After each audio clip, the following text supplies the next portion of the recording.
The Tiger's Prey by Wilbur Smith with Tom Harper. Read by Mike Grady. The Dowager was carrying too much canvas. A warm monsoon breeze whipped the ocean into white peaks that glittered in the sun that shone from a sapphire sky. Her sails bulged, topsails and topgallants straining fit to snap their sheets. Her hull, heavy laden, wallowed in the high waves rolling across the Indian Ocean. She was running for her life. Her master, Josiah Inchbird, stood on the quarterdeck and looked astern at the ship following them. She'd appeared at dawn, long and low and sleek as a ravenous wolf. Red-painted gunports checkered her black hull. She was gaining on them. He checked the clouds of canvas flying overhead. The wind had stiffened, and the sails were straining at their seams. He dared not fly much more without risking disaster.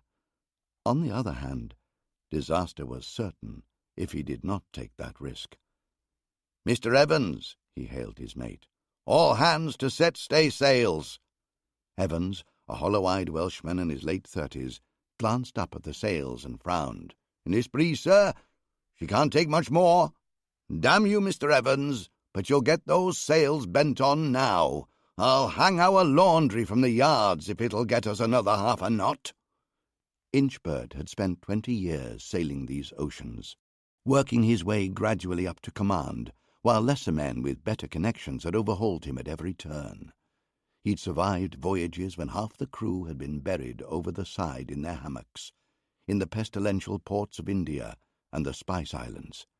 He wasn't going to jeopardize his ship now. "What are you doing?" A woman's voice, calm and authoritative, cut across the quarterdeck. Some of the crew paused halfway up the ratlines. After 3 weeks at sea, the sight of a woman on the quarterdeck was still a spectacle they enjoyed. Inchbird bit back the curse that rose naturally to his lips. "Senora Duarte, this doesn't concern you. It is better if you remain below decks." She glanced up at the sails. Her long dark hair blew out in the wind, framing a smooth, olive-skinned face. Her body was so slim that it seemed a strong gust might have whipped her overboard. Yet Inchbird knew, from bitter experience, that she was not so frail. "Of course it concerns me," she said. "If you lose this ship, we all will die." The men were still watching from the rigging. Evans, the mate, lashed out with his starter. "Get on with it, lads, or you'll feel the bite of my rope end." Reluctantly they began to move again. Inchbird felt his authority ebbing away as the woman stared him down. "Get below," he ordered. "Do I have to tell you what pirates will do to ladies they capture?" "Deck there!" called the lookout in the crosstrees. "She's running up her colours!" Then, so loud they all heard it on deck, "Sweet Jesus!" He didn't have to say any more. They could all see it, the black flag snapping from their enemy's mainmast, and a second later, the red flag at her fore. No quarter was the warning it gave them. On the fighting cock, Captain Jack Lagrange watched the flag snap taut in the breeze and grinned hungrily. They'd been shadowing the merchantman for 3 days, ever since they sighted her off Madagascar. She'd sailed late in the season, missing the convoys that most ships used as protection against the pirates who infested the Indian Ocean. The breeze had backed in the night, and he'd crowded on more sail, betting that his ship could sail closer to the wind than the fat merchantman. The wager had paid off. They were now only a league or so back and closing fast. He looked down the length of his ship. She had started life as a Bristol slaver, plying the route from East Africa to the colonies in America and the Caribbean. Lagrange had been first mate, until one day the master discovered him stealing and had him flogged. Next night, with the blood still soaking through his bandages, he led a gang from the forecastle and hanged the captain from his own yardarm. Then they'd sailed the ship to a deserted cove, where they'd cut down her forecastle and quarterdeck, stripped out all her partitions and bulkheads, and pierced a dozen new gunports on either side. They'd sold the healthy slaves for a profit, saving a few of the prettiest for their own amusement. The unhealthy ones had gone over the side, weighted with a length of chain, together with the ship's officers and all the crew who refused to join them. Now she was a man of war in all but name, a hunter that could prey on anything except the largest Indiamen. "Run out the bow chasers," he ordered. "See if she goes faster with a slap on the arse." "If she crowds on any more sails, she'll lose her topmasts," said the mate beside him. Lagrange smiled. "Exactly." His men started loading the bow chasers, long 32-pounders mounted either side of the ship's prow. The gunner fetched an iron brazier from below and lit the coals to heat shot. They wanted the prize and her cargo intact, but if she threatened to outrun them, Lagrange would rather see her burn to the waterline than escape. "What about that one, Captain?" asked the mate. Far off, on the starboard quarter, another sail danced against the horizon. Lagrange found her with his spyglass, and she leapt into focus. She was a sloop, a lean, flush-decked vessel flying along under topsails and jibs. He could see her crew gathered at the rail, watching and pointing. One man was holding a telescope trained on the fighting cock, probably shitting his breeches, thought Lagrange, and thanking God the pirate had a richer prize to prey on. For the moment, at least. He chuckled and lowered the telescope.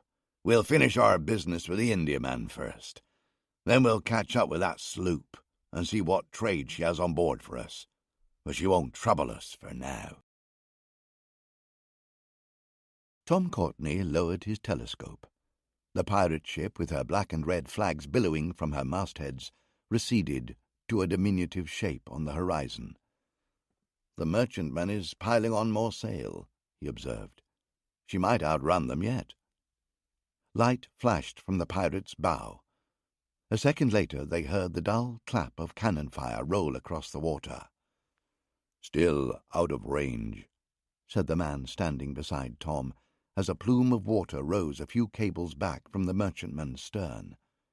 He was taller than Tom, his shoulders bunched with muscle as he moved. A pattern of scars covered his black face, with raised whorls and ridges, the ritual marks of the African tribe into which he had been born. He had known Tom since he was a small boy, and his father, Hal, before that. Yet his ebony skin betrayed not a wrinkle, and not a single grey hair showed on his shaved cranium. "Not for long, Aboli. She has at least a couple of knots on that fat sow. The merchantman would have been wiser to surrender. We know what pirates do to those who resist them." Tom glanced behind him.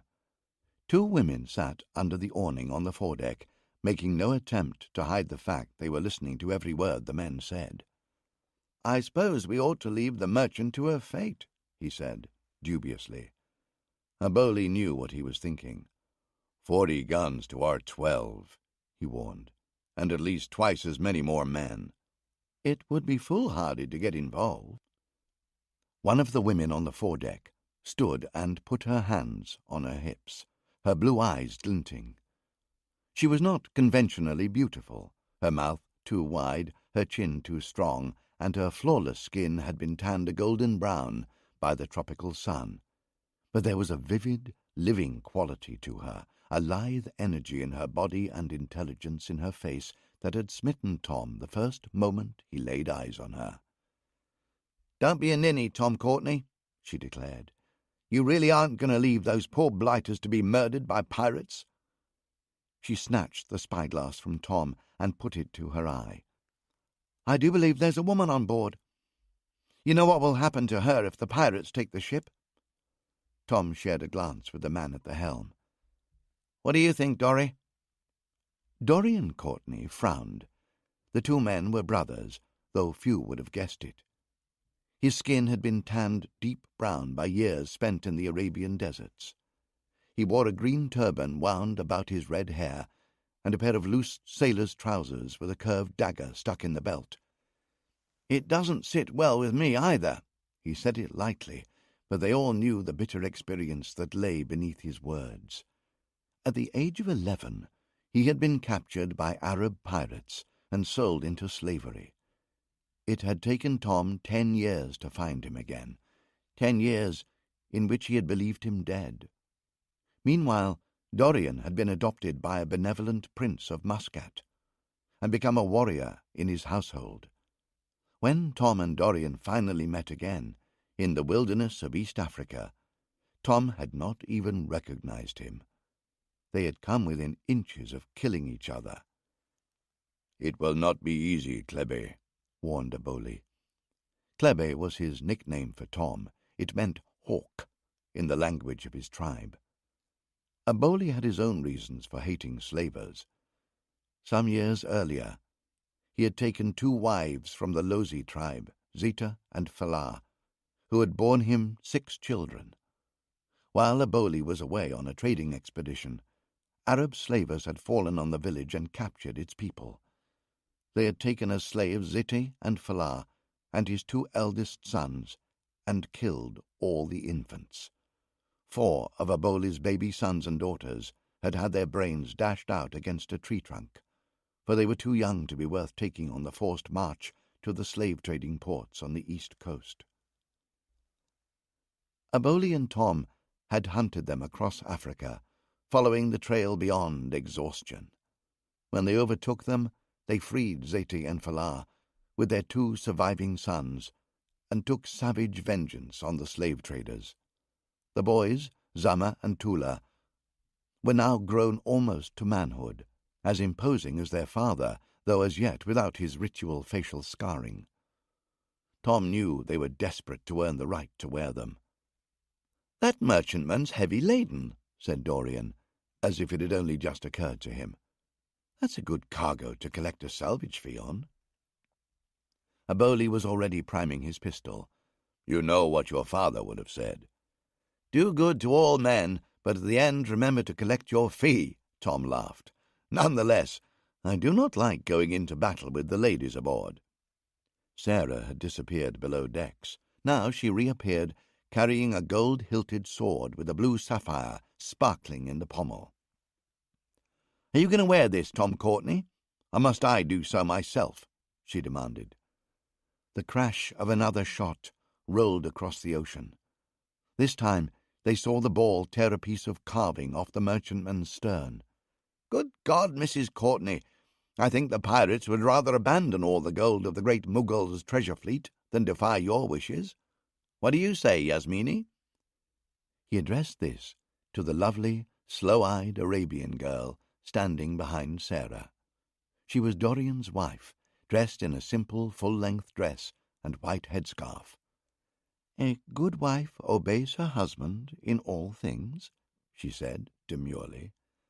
"I shall prepare my medicine chest, for no doubt it will be needed before you are finished." Tom buckled on the blue sword, the Neptune sword. It had been his father's and his grandfather's before that, but it had originally been presented to his great-grandfather, Charles Courtney, by Sir Francis Drake after the sack of Rancaria on the Spanish Main.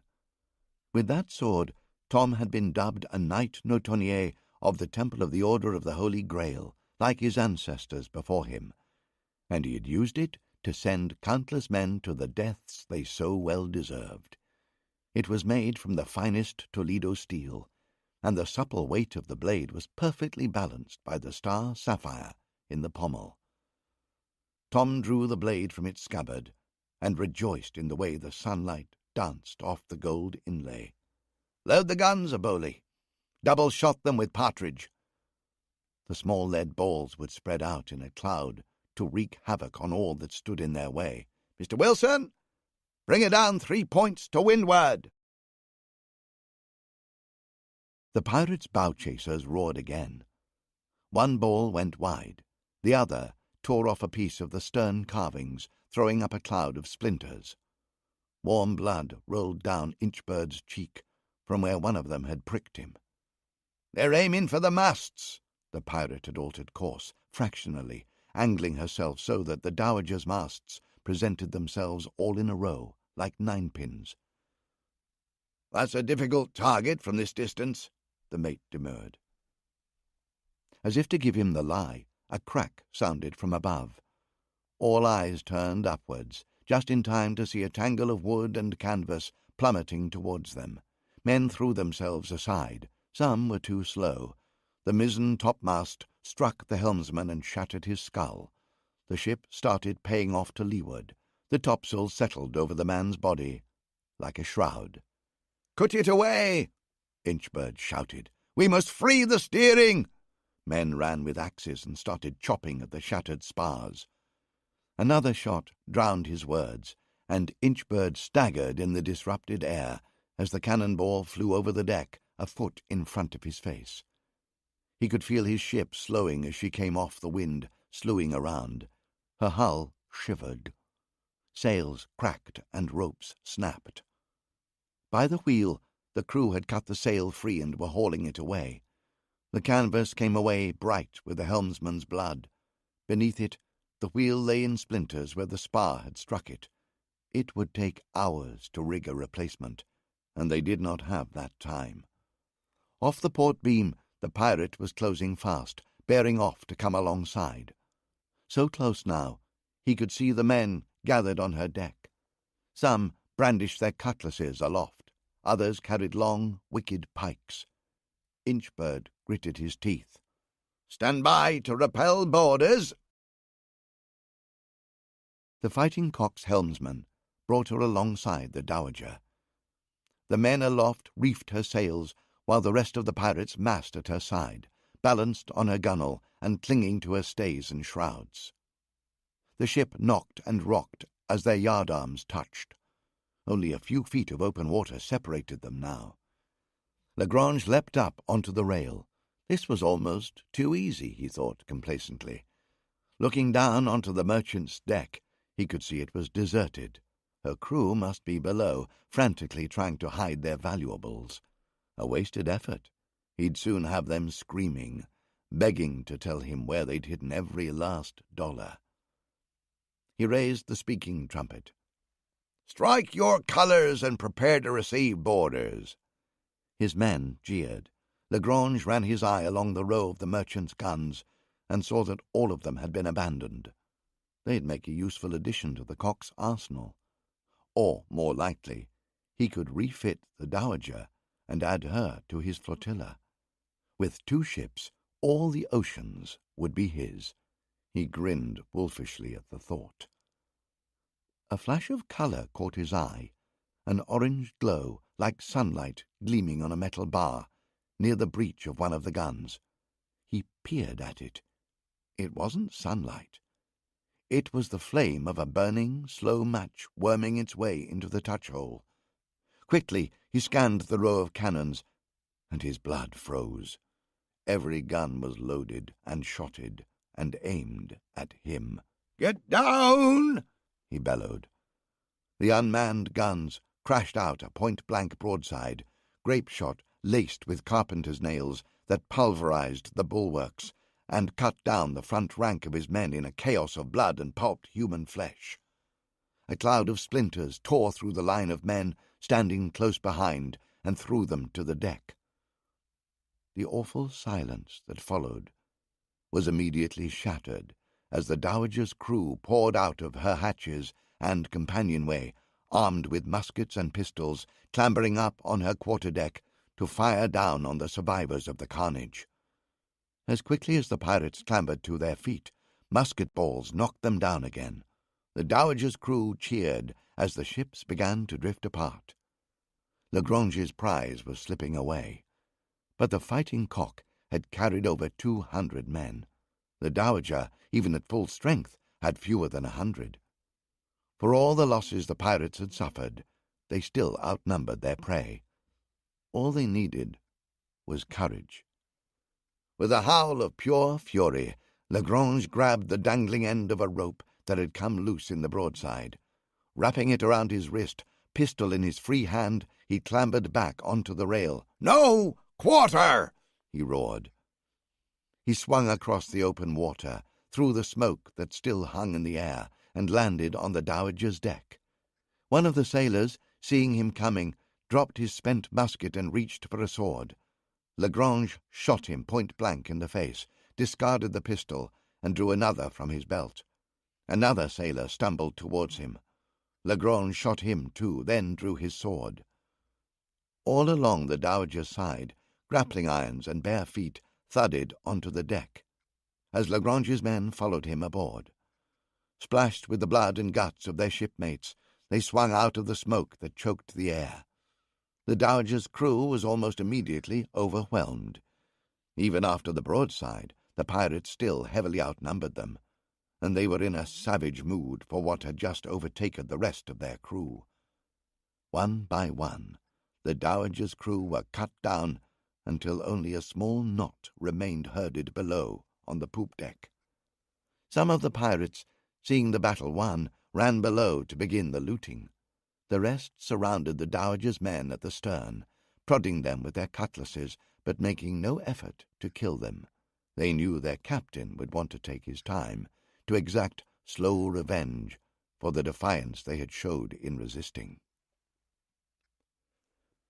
Lagrange strode across the bloody deck, stepping over the corpses of the fallen.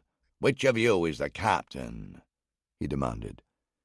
Inchbird shuffled forward. Blood soaked his shirt from a cut on his arm. "Josiah Inchbird. I am the master." Grabbing his shoulder, Lagrange pulled him forward and threw him to the deck. "You should have surrendered," he hissed. "You made us work for it. You should not have done that." He pulled the knife from his belt and pressed the blade against Inchbird's cheek. "I'm gonna skin you alive, and then I'll feed your guts to the sharks while you watch them eat." The men around him laughed. Inchbird squirmed and pleaded. "We've spices and calicos from Madras in the hold, and pepper in the ballast. Take it all." Lagrange leaned closer. "Oh, I will. You be sure of that. I'll pull your ship apart, every plank and bulkhead, and find every last dollar you've hidden. But I'm not going to punish you for that, but for your defiance and for what you did to my men." A commotion from the companionway distracted him. He turned around as two of his men emerged from below decks, dragging a prisoner between them. The men at the stern hooted and whistled as they saw it was a woman, clutching the neck of her dress where it had been torn open. They dropped her on her knees in front of Lagrange. "We found her in the captain's cabin, trying to hide these." One of the pirates opened his palm and let a handful of gold coins spill over the deck. The others whistled and cheered. Lagrange cupped her chin in his hands and lifted her face, to force her to look at him. Dark eyes stared back at him, brimming with hatred and defiance. He'd soon change that, and he grinned happily at the thought. "Fetch me the brazier," he ordered. He pulled her up by her hair so she was forced to stand, then gave her a hefty shove. She stumbled backwards, tripped on a rope, and sprawled on her back. Before she could move, 4 of the pirates pounced, spread-eagling her arms and legs and holding them down. Lagrange stepped over her. He slit open her skirts with the blade of his sword, and his men spread them apart. The woman twisted and writhed, but the men had her pinned tight. Lagrange pulled the skirts further apart, exposing her creamy thighs and the dark tuft of hair where they met. The men whooped and cheered. He glanced at Inchbird. "Is she your wife? Your doxy?" "A passenger," grunted Inchbird. "Let her go, please, sir." "That will depend on the ride she gives me." 2 men came with a brazier on an iron tripod. The coals glowed dully. He stirred them with the point of his sword until the steel glowed red. He lifted out the smoking blade and held it over her. He looked into her deep brown eyes. Now there was no defiance, only terror.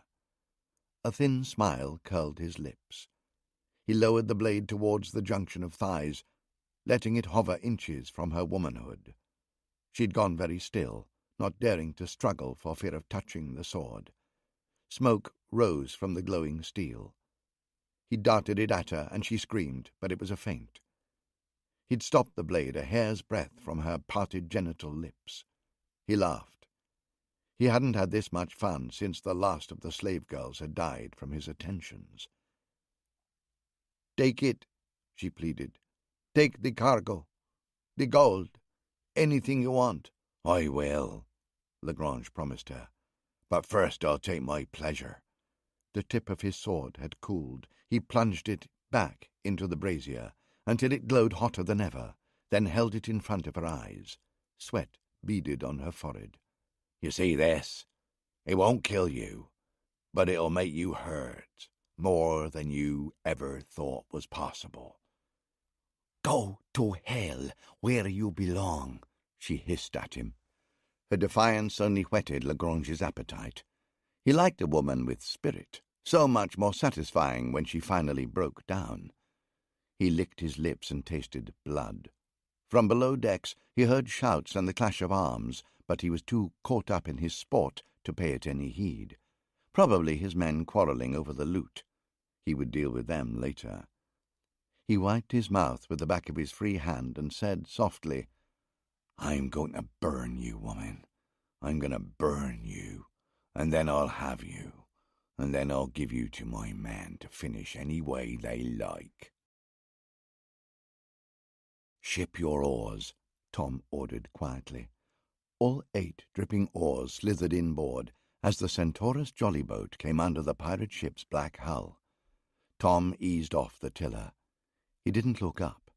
All his concentration was fixed on bringing the boat alongside as silently as possible. In the bows, Aboli and Dorian trained their muskets up at the Fighting Cock's deck, where a swivel cannon was clamped ominously on the gunwale. If any of the pirates had stayed aboard the pirate ship and had not crossed over to the prize, they could churn them to mincemeat with that weapon. Tom looked back at the Centaurus, standing off about half a mile away. The pirates hadn't noticed her, or were too busy with their pillage to bother with her yet. He'd left only 2 men aboard, with Sarah and Yasmini. If they failed here, then the women were doomed. He put the thought out of his mind. The bows of the jolly boat touched the pirate ship with barely a whisper. Aboli grabbed onto her steps and gestured upwards. Tom shook his head. Near the waterline, a row of hatches studded the pirate's hull, too low to be gunports. He realized that they were probably ventilation hatches, a remnant from her days as a slaver. Tom took the knife from his belt and worked it into the seam of the nearest hatch. When the slaves were aboard, it would have been padlocked from the inside, but the pirates would not bother with niceties such as that. His blade touched the latch inside. He jimmied upwards. The latch gave. He swung the hatch open and peered in at the gloom of the lower deck. No one challenged him. With Aboli holding the boat steady, he wriggled through. The others followed him, passing their weapons ahead of them. Aboli, with his broad shoulders and powerful body, struggled to squeeze through. The lower deck was cramped and close. Tom crouched and still nearly hit his head on a beam. He moved among the piles of stores and plunder the pirates had stored here, working his way towards the light coming in through the gratings from the main deck. Dorian and Aboli followed close behind, with the rest of the crewmen from the Centaurus. Among them was Alf Wilson, who had sailed with Tom's father, and Aboli's 2 sons, Zama and Tula. Their eyes shone white in the darkness, hardened to fury by the evidence they saw of the ship's slaving past. All of them knew too well that in other circumstances they might have found themselves chained to the iron rings that still protruded from the wooden walls carried across the ocean to be sold like animals to the colonists in the Caribbean and America.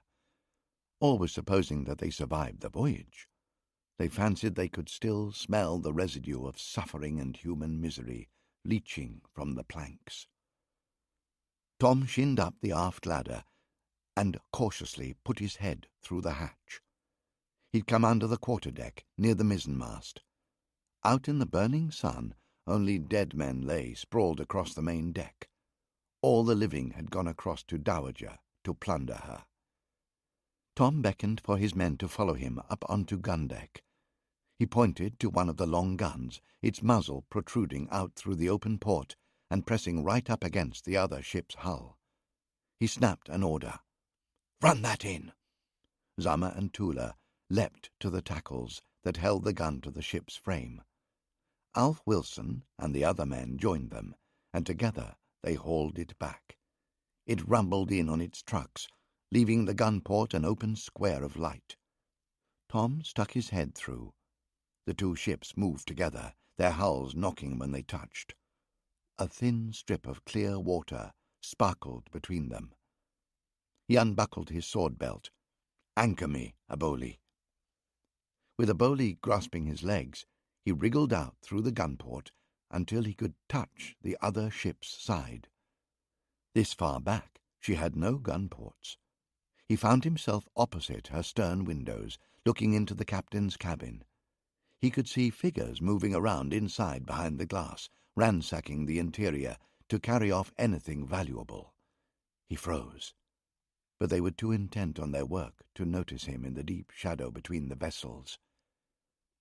"Give me a hand with this," one of them called. "It's bloody heavy." His voice came clear through a broken window. As Tom watched, another man joined him. Together they lifted a strong box and carried it out the door. The cabin was empty. Tom stretched as far as he could, glad of Aboli's powerful arms belaying him. He reached through the jagged hole in the glass, careful not to cut his wrist, and undid the latch. He pushed the window open. "Let go," he whispered to Aboli. He grasped the windowsill and hauled himself through. A pile of cushions broke his fall, their covers slit open, and their stuffing ripped out in the pirates' search for valuables. Aboli passed Tom's blue sword through the window. Tom buckled it on and checked the priming of his pistols as the others crawled through one by one. By the time they were all in, the cabin was so crowded they could barely move. A roar of laughter sounded from the quarterdeck above. Tom wondered what was happening. The door swung open. A pirate stood there. He must have been looting the wardroom, for he carried a fistful of silver spoons in one hand and a candlestick in the other. "What are you doing? This is mine." And then, as he took in the strange group assembled there, "Who the bloody hell are you?" There was no room to swing a sword in the cabin. Aboli extended his arm, blade in hand, and ran the pirate through the neck. He dropped to the floor, clutching his throat. Blood gurgled through the wound. The spoons and candlestick clattered to the deck. "On me, Centaurus!" Tom ducked through the door out onto the lower deck. It was a scene of utter carnage. Men hauling bales of cloth from the hold, tipping out seamen's chests, spilling precious spices across the planking. Further forward, some had broken open a cask of rum, and they were drinking from the bunghole. None had their weapons in hand. Most didn't see the men emerging from the cabin or didn't realize who they were. The Centaurus boarding party rushed at them. Dorian and Aboli were experienced warriors, veterans of countless fights. Zama and Tula, who had grown up with tales of their fathers' wars, fought with the ferocity of young men given their first taste of battle. Alf Wilson and the rest of the crew had followed the Courtneys into more contests than they cared to remember. They knew precisely what they had to do. The pirates barely realized what was happening to them before most were felled without a fight. A few tried to protect themselves with whatever came to hand, navigation books, tankards, or bales of cloth, but they were cut down swiftly. From the corner of his eye, Tom saw Dorian pressing forward with sharp, precise movements. One of the pirates had a knife in his hand. Dorian disarmed him with a flick of his sword, turned the blade, and slid it between his ribs and through the pirate's heart. With a twist of his wrist, the sword came out cleanly, in time to punch the steel guard into the next man's face. The man reeled back, and Dorian stepped forward and ran him through. But a few of the pirates had managed to escape up the forward ladder. "Up on deck!" shouted Tom. Some of the pirates above must have worked out what was happening. If the pirates battened down the hatches, Tom and all his men would be trapped between decks. Tom shot up the companionway, taking the blood-slicked steps 3 at a time. A man appeared at the top. Tom drew one of his pistols and shot him left-handed. At that range he couldn't miss. The man toppled towards him. Tom sidestepped him, took the last steps in a single bound, and landed on the main deck. With his senses heightened by the rush of battle, he took in the scene at once. The knot of prisoners corralled at the back, surrounded by armed pirates. The captain on his knees, bleeding from his face and arms. And the woman, pinned down on her back, skirts spread, with a bearded pirate holding his sword between her thighs. Tom raised his second pistol and fired. Too quick, the ball went wide of the mark and hit one of the men behind. The pirate captain jerked up. With a snarl of rage, he raised his sword to stab it through the woman beneath him. Another shot rang out. Dorian had come up beside Tom. Smoke blew from the pistol in his hands. The pirate captain dropped his sword and stumbled back, bleeding from his wrist. Tom grinned at his brother. "Good shot, Dory." "I was aiming for his heart." Dorian jammed the spent pistol in his belt and swapped his sword back to his right hand. A pirate lunged at him with a pike. Dorian sidestepped the blow, caught the man off balance, and lunged with his sword. It took him in the center of his chest, and the blood-smeared point appeared a hand's length from between his shoulder blades.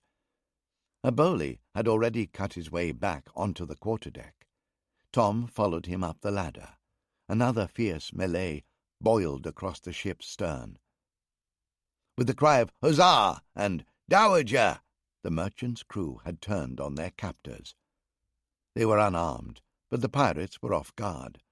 Some had gone to join the looting, others had been too busy watching Lagrange toying with the woman. Some of them had put down their weapons, and now they were caught from both sides. Sailors wrestled swords from the pirates, or grappled them so closely they couldn't bring their weapons into play. Tom moved through the melee, searching eagerly for the pirate captain. His foot caught on something. His eyes flicked down. It was the woman he'd seen earlier, curled into a ball, holding her torn skirts around her. Nearby, he saw a smouldering brazier sitting on the deck, utterly forgotten as the fighting raged around it. Even in the heat of battle, Tom felt a spike of alarm. Fire was every sailor's worst fear, the one thing that could reduce a ship to black ash in minutes. A bully had seen it too. He picked up the brazier by one leg and hurled it over the side onto the pirate ship. Hot coals skittered across her deck. One came to rest against a pile of rope, but with all the uproar aboard the Dowager, no one noticed it.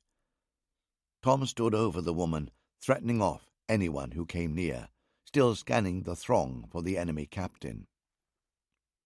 The men from Centaurus, the crew from the Dowager, and the remaining pirates were all locked in mortal combat. More pirates emerged from below deck like rats. They kept coming, fighting with a ferocity he'd rarely seen equalled. Men who had everything to lose.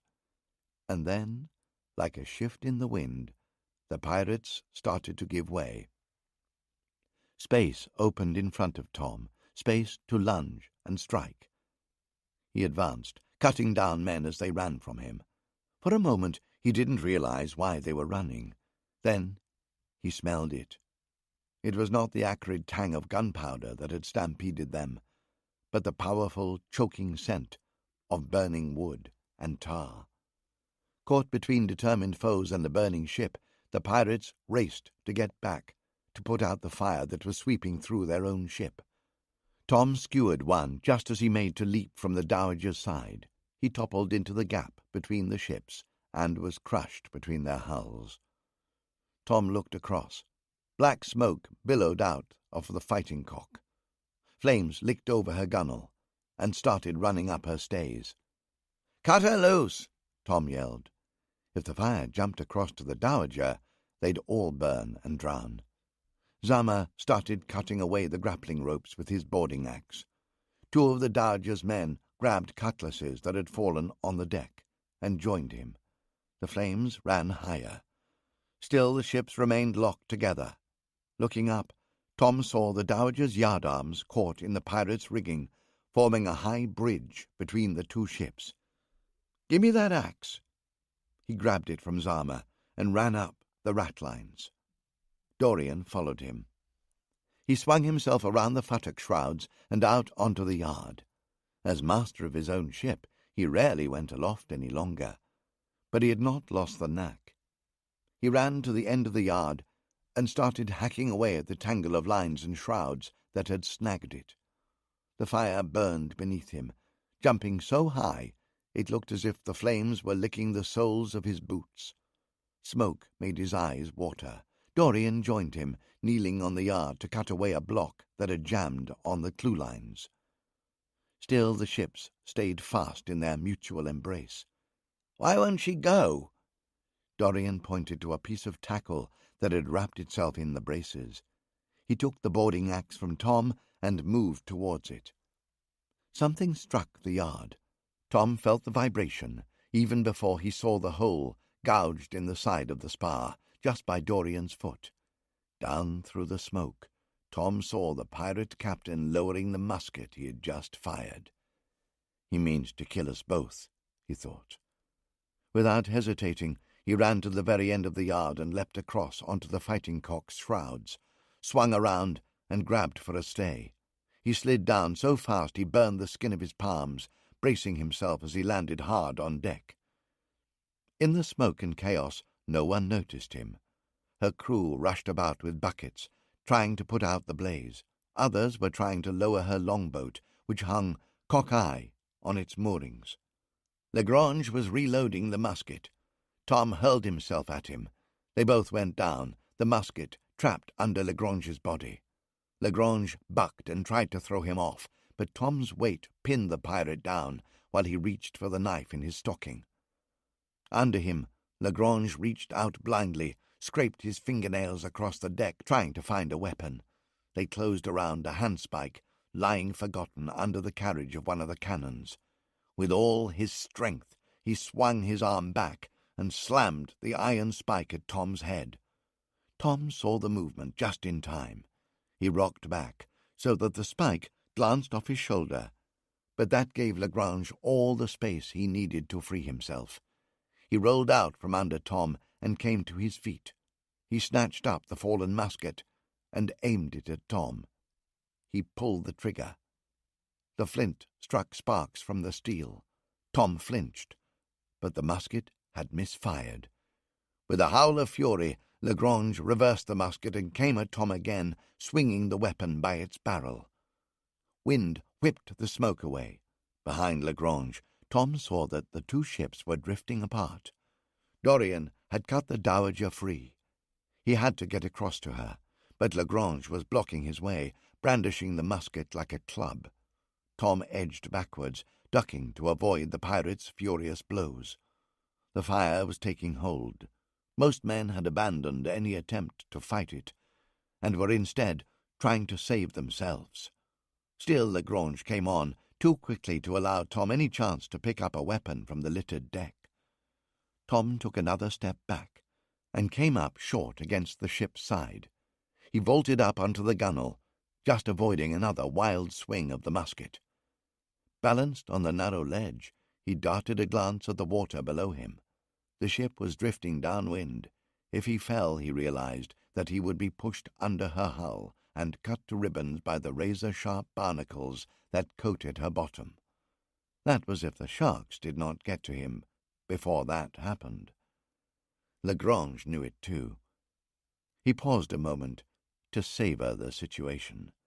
He didn't know who Tom was, where he had come from, or how he had got aboard, but he knew it had cost him his prize, and probably his ship also. Snarling with fury, he lunged at Tom with the musket to force him overboard. Tom anticipated the blow and jumped backwards off the gunwale. To Lagrange's astonishment, he did not drop into the waves below, but he swung out into space, flying out from the ship's side as if he had sprouted wings. Lagrange had not noticed the taut halyard attached to the ship's yardarm high above, that Tom had seized hold of.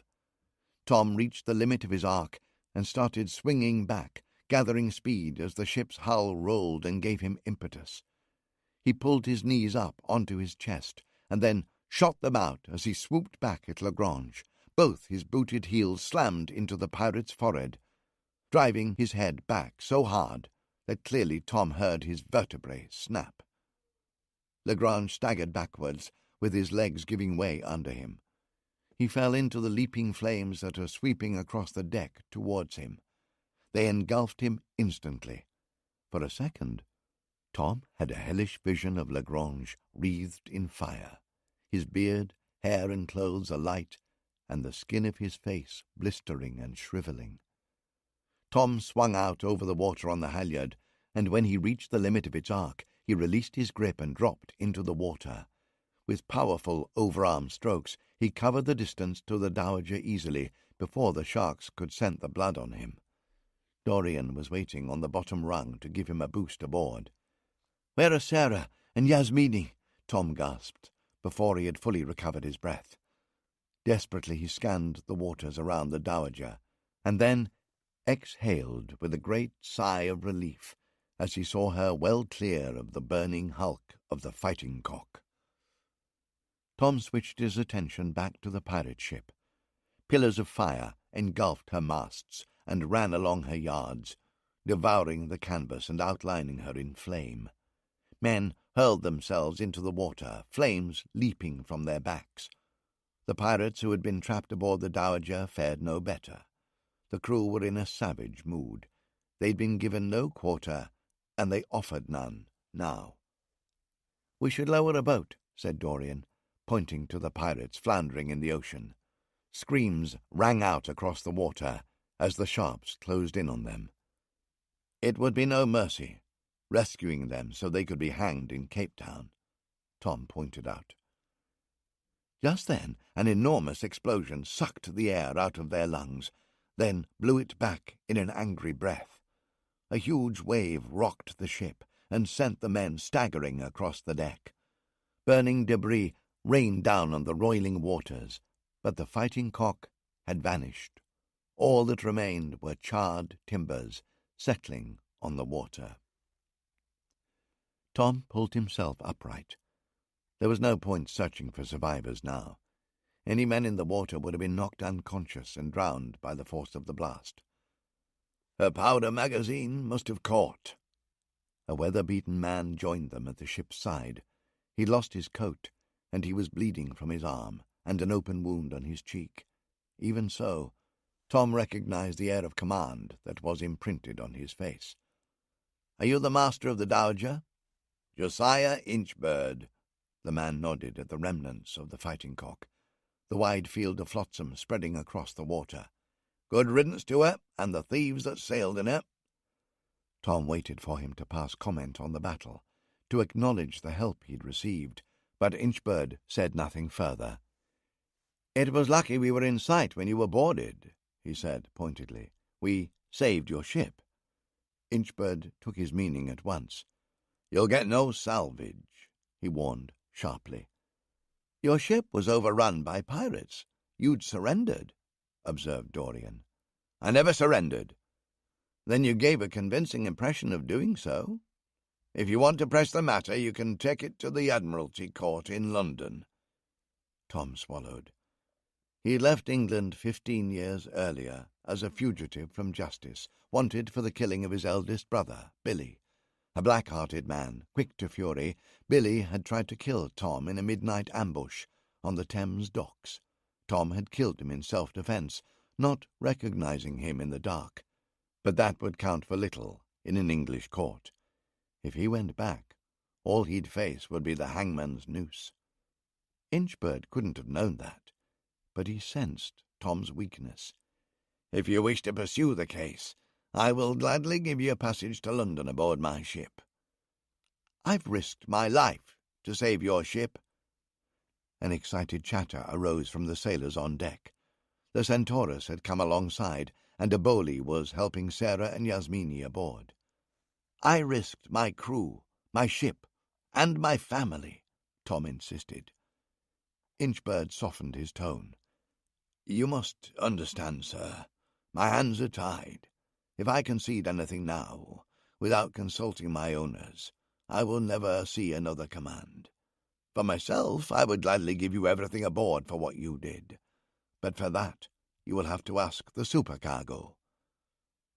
Tom nodded. The master was responsible for the ship, but the contents of her hold belonged to the supercargo. Then I had best speak to him. Sarah and Yasmini climbed the ladder to the quarterdeck. Sarah put her hands on her hips and looked around the carnage on deck. "The trouble with men," she declared to Yasmini, "is that they always leave things in such a mess." She turned to Inchbird. "I apologize if my husband has caused your ship any distress." Inchbird gave an awkward bow. "We were just discussing that very matter." "Your husband saved us all," said another voice. The woman Tom had earlier rescued from Lagrange came up the companionway. Her voice was low and husky, tinged with an accent Tom couldn't place. She'd changed into a new dress from the one Lagrange had sliced open with his sword. It was a simple blue calico that mirrored the sea around them, cinched just below her full breasts. Her hair was tied back in a ribbon, with a stray wisp floating just above her neck. She couldn't be much past 20, but there was a strength and wisdom in her face beyond her age. Every man on deck stared at her. An hour ago, they'd seen her most private parts exposed, but she bore their attention now with unflinching equanimity. "I hope, Captain Inchbird, you have not forgotten your manners," she said. "These men saved our lives, and I do not even know their names." Tom gave a little bow. "My name is Tom," he said. "My brother, Dorian, his wife Yasmini, and my wife, Sarah. I am glad we could have been of service." "I am Ana Duarte, and those pirates would have robbed us of everything." A small shudder rippled through her body. "I understand why Captain Inchbird cannot offer you salvage for his ship, but I do not want you to think we are ungrateful. Whatever the pirates left of our goods, please take what you feel is fair recompense." Tom waited for Inchbird to protest. However, the captain had gone curiously silent. "I am glad of your concern, ma'am, but I fear the supercargo may not like you being so free and easy with his goods, especially if he is of the same mind as Captain Inchbird here." She tilted her head. "They are my goods." "Yours?" "I am the supercargo." "You?" Tom could not hide his astonishment. Sarah jabbed him in the ribs with her elbow.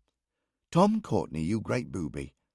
You've traded up and down the coast of Africa with every chieftain, brigand, and cannibal you could find to take your goods, and now you are flummoxed to find a woman who can trade?" Anna and Sarah shared a glance, some intuitive understanding that made Tom feel dull and dumb. Caught between them, he didn't notice the strange look Captain Inchbird shot him when Sarah spoke his name. Sarah looped her arm through his elbow and tugged him away. "Come," she said sweetly. "Miss Duarte has suffered enough for today without having you gawping at her. Let us choose a couple of bales of cloth to pay for our powder and shot, and then leave these good people to continue their voyage in peace." In fact, it took the rest of the day and the next before they parted. Sarah and Yasmini tended the wounded, while Tom, Dorian, and Aboli helped Inchbird's men repair damage to the Dowager and jury-rig a fresh topmast. She had lost almost half her crew, and Centaurus men were needed to help splice her rigging and splint her masts before she could get under way again. "But we can make Cape Town if the weather holds fair," said Inchbird. "And there I can find a replacement crew to get me home to London." Much remained to be done, but Tom could feel Inchbird's eagerness to be left alone with his ship, and he respected that. They said their farewells and cast off. The wind freshened. As night fell, Sarah and Tom stood at Centaurus' taffrail and watched the sun sink towards the hidden African continent in the west. "You're thinking about that Duarte woman," said Sarah. Tom started. "I am not? If only we had a son. She's the sort of woman I would want for his wife." Tom hugged her to him. Ever since they had married, he and Sarah had tried desperately to conceive. A few years ago, she had become pregnant while they were trading on the Lunga River. Tom had felt their life was about to become complete, but she had miscarried, and since then, despite all their efforts, her womb had remained barren. "Do you ever wish you'd stayed in England?" she asked. "Married a nice Devon girl and settled down at High Weald with a dozen children?" He stroked her cheek. "Never. Anyway, High Weald belonged to Black Billy." Under the laws of primogeniture, the entire fortune passed to the eldest son. Billy, already married to the wealthiest heiress in Devon, had hastened their father to his grave to get his hands on the inheritance, though he had not lived to enjoy it. "The estate will have passed to Billy's son, Francis." Tom paused, remembering a red-faced baby cradled in his mother's arms. "I suppose he must be fully grown now, the Lord of High Weald." Sarah smoothed her skirts against the stiffening breeze. "Time deals unkindly with us all, Tom Courtney." He stared at the horizon, where the last tongue of sunlight licked the sea. Waves hissed along Centaurus' hull as it carved through the water southwest to Cape Town, at the southern tip of Africa. The town, which was the closest thing he had to a home since he had been driven from High Weald. In Cape Town they would refit and reprovision, sell their goods and buy more, and then, many months later, another voyage would begin. He sighed. He grudged nothing in his life, but he had not forgotten how it had felt growing up. The big old house, the chapel with so many Courtneys buried in its crypt, the servants who had nursed his grandfather, and whose children would one day serve generations of Courtneys yet unborn. The sense of belonging, that, however far the family tree might spread, it remained rooted, strong and deep in that place. He had cut himself off from it, and not yet found new soil in which to replant himself. He put his arm around Sarah and kissed the top of her head. "I wonder what became of baby Francis," he mused. Rain lashed the big house. A high wind howled around its turrets and gables, slamming the loose shutters on their hinges. All the windows were dark, except for the last room on the upper floor. There, in the master bedroom, a single candle guttered and flickered on the mantelpiece, casting monstrous shadows around the vast room. Wind howled down the chimney, rattling the dead embers in the grate. Two figures sat in chairs drawn up beside the fireplace, though the fire had died hours ago, when the last of the coal ran out. A woman stitched her embroidery, while a young man pretended to read a book by the meagre light. It had been opened on the same page for the last 15 minutes. The woman gave a little cry. Her son looked up. "Are you all right, Mother?" She sucked blood from her finger. "It's so hard to see in this light, Francis." Alice Layton, once Alice Grenville, later Alice Courtney, looked at her son, touched by the concern on his face.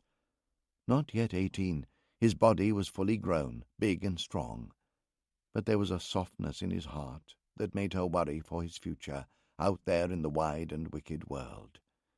His jet-black hair framed a handsome face with smooth amber skin and lustrous dark eyes. A rebellious black forelock curled over his forehead, almost touching his left eyelid. She'd seen the way the girls in the village looked at him.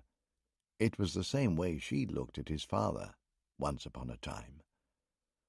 The shutters flapped and banged, like the devil himself hammering on the door. Francis closed his book and rummaged in the grate with the poker. All he stirred was ashes. "Do you know where Father is?" His father, his stepfather, technically, though the only one he'd known, had spent most of the last week locked in the library, going through papers he would not let them see. The one time Francis had tried to go in to him, Sir Walter had cursed him and slammed the door. Alice put down her embroidery. Her dark hair was streaked with premature grey, her eyes sunken, her grey skin drawn tight across her cheeks. Francis still remembered when she'd been beautiful and gay. His earliest memories were like that. His mother returning from some ball or party, coming into his nursery to kiss him good night, her skin radiant and her eyes sparkling. He could almost smell the scent of her perfume as she leaned over his bed, her peach-soft skin against his cheek, and the diamonds glittering at her throat in the candlelight. The diamonds had been the first to go. A bang echoed through the empty house, shivering the floorboards and making the coals rattle in the grate. Francis leapt to his feet. "Was that thunder?" said Alice uncertainly. He shook his head. "Nor the shutters either. It came from downstairs." He went down the long gallery and descended the great staircase. Wax dribbled from the candle and scalded his fingers. There were no silver candlesticks in High Weald any longer. He paused at the foot of the stairs and sniffed the air. He knew the smell of gun smoke well enough from game shooting and watching the local militia at drill, but he'd never smelled it in the house before. Dread rose in his chest, and his heart began to pound. He hurried, crossed the hall to the library door. "Father?" he called. "Father? Is all well with you?" The only answer was the rattle of rain on the windows. He tried the door handle, but it was locked. He knelt and put his eye to the keyhole. The stub of a key in the lock blocked any view inside. "Father!" he tried again, louder this time. His father had been drinking almost without pause these last 2 weeks. Perhaps he'd lost consciousness. Putting the candle aside, he reached in his pocket for his penknife and opened the blade. Then he pushed it gently into the keyhole and filled the key until he heard it drop on the floor inside. The old door had a good inch gap beneath it. He found a riding crop hanging on the hat rack in the corner of the hallway. Reaching with the tip of it under the door, he was able to slide out the key. He unlocked the door and then opened it. The candle pushed back the shadows as he advanced across the long room. As a child, he could remember sliding across the polished floorboards. Now they were rough and splintered. They hadn't been polished in many years. Empty bookcases lined the walls. The books had been sold, like nearly everything else. He could see shadows on the plaster where shields and swords had once displayed the proud crest of arms and armorials of the Courtneys. Like the silver and cut glass, all of it had been sold. At the far end of the room stood an old oak table, covered with papers and an open bottle of wine. No glasses or decanter. His father lay slumped in the chair behind it, as if he'd fallen asleep. A dark red pool spread across the papers. Francis paused. Then, all in a rush, he ran to the figure and threw him back in the chair. Stronger than he'd intended, the chair tipped over and fell. His father sprawled backwards and crashed onto the floor, one arm outstretched towards the pistol that lay nearby. Francis fought back the nausea that rose in his throat. "Father!" Sir Walter Leighton had been handsome once, before his addictions ruined him. Even in death, his face still bore a trace of that irresistible energy Francis remembered so well. The man who would fling him into the air as a boy and catch him, who would bet him a guinea to jump a fence on his horse or propose a sudden trip to London. Now his lifeless blue eyes stared up at Francis as if pleading forgiveness. From the front, he looked completely untouched. Only further back could you see the edges of the jagged, bloody wound, where the pistol ball had blown his brain out through the back of his head. A short, shrill scream sounded behind him. He spun around to face it. Alice was standing there, her hands raised to her mouth, staring at the body on the floor. "I told you to wait upstairs," said Francis, horrified that she should have seen this. He ran and wrapped his arms around her, holding her face to his shoulder to block the sight. She sobbed into his shirt. "Why did you do it?"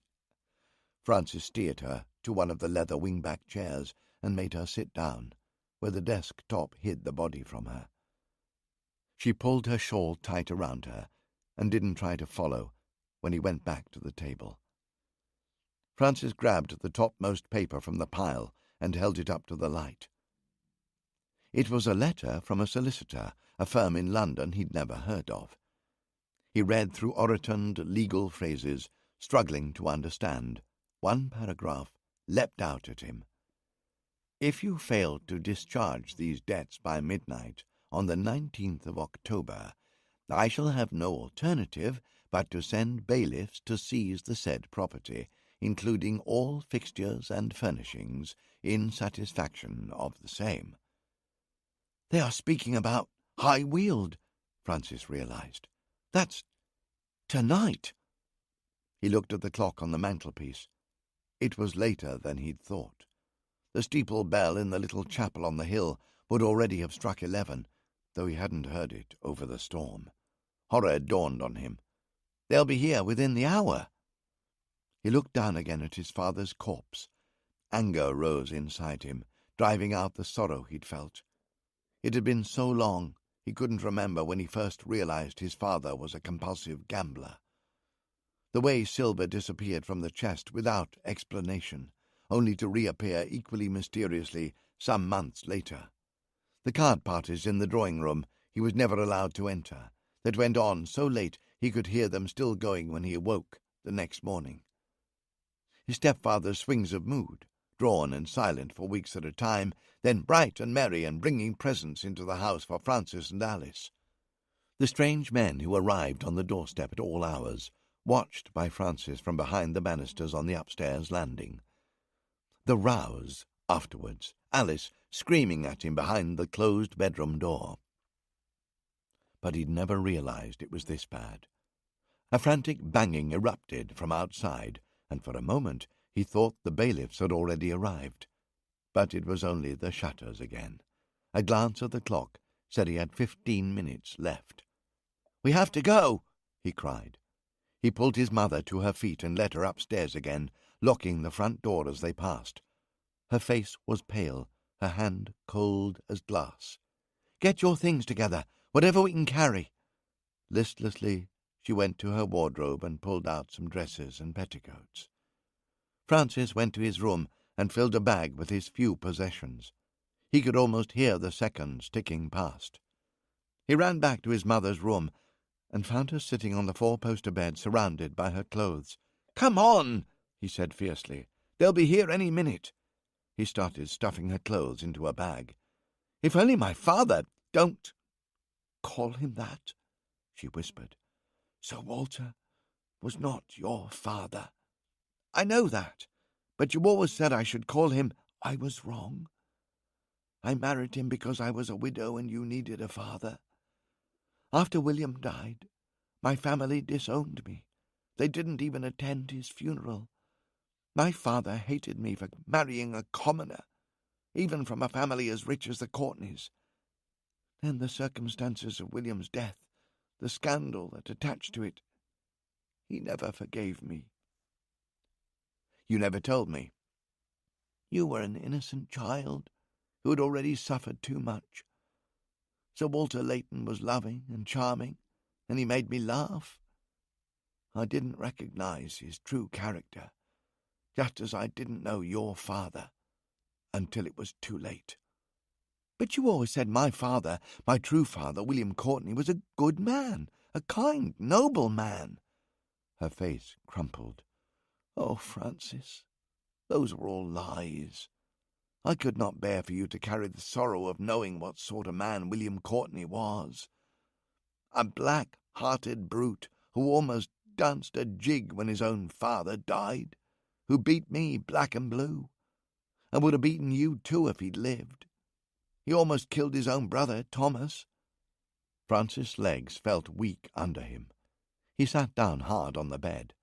Angry tears pricked his eyes. No, it was Thomas who killed him. You told me, Mother, you told me. Yes, that was true. Tom did kill William, she admitted. But it was self-defense. Were you there? Francis demanded. Did you see it? William went to London and never came back. The story went about that Tom had killed him, but I knew if that was true, he must have been provoked. Tom couldn't have killed his brother in cold blood. Francis struggled to breathe. He must have. A sudden, clamorous hammering sounded from downstairs, and this time there was no mistaking it, the sound of a heavy fist on a heavy door. Francis heard muffled shouts, and the rattle of someone trying to turn the handle. Alice clasped him to her. You are nearly of age now. It is time you learned the truth of things. You're lying! He shook her off and grabbed the bag. Another furious bout of knocking came from downstairs. I have already lost one father tonight. Now you're trying to destroy the memory of another. Open up! Called a voice, loud enough to impose itself over the storm. Open up in the name of the law! Francis moved to the bedroom doorway. We have to go. If they find us here, they will take everything. I will stay. Alice wrapped her shawl tightly around her. They will not leave a poor, grieving widow without any succour or shelter. And with Walter dead, they cannot pursue his debts so easily.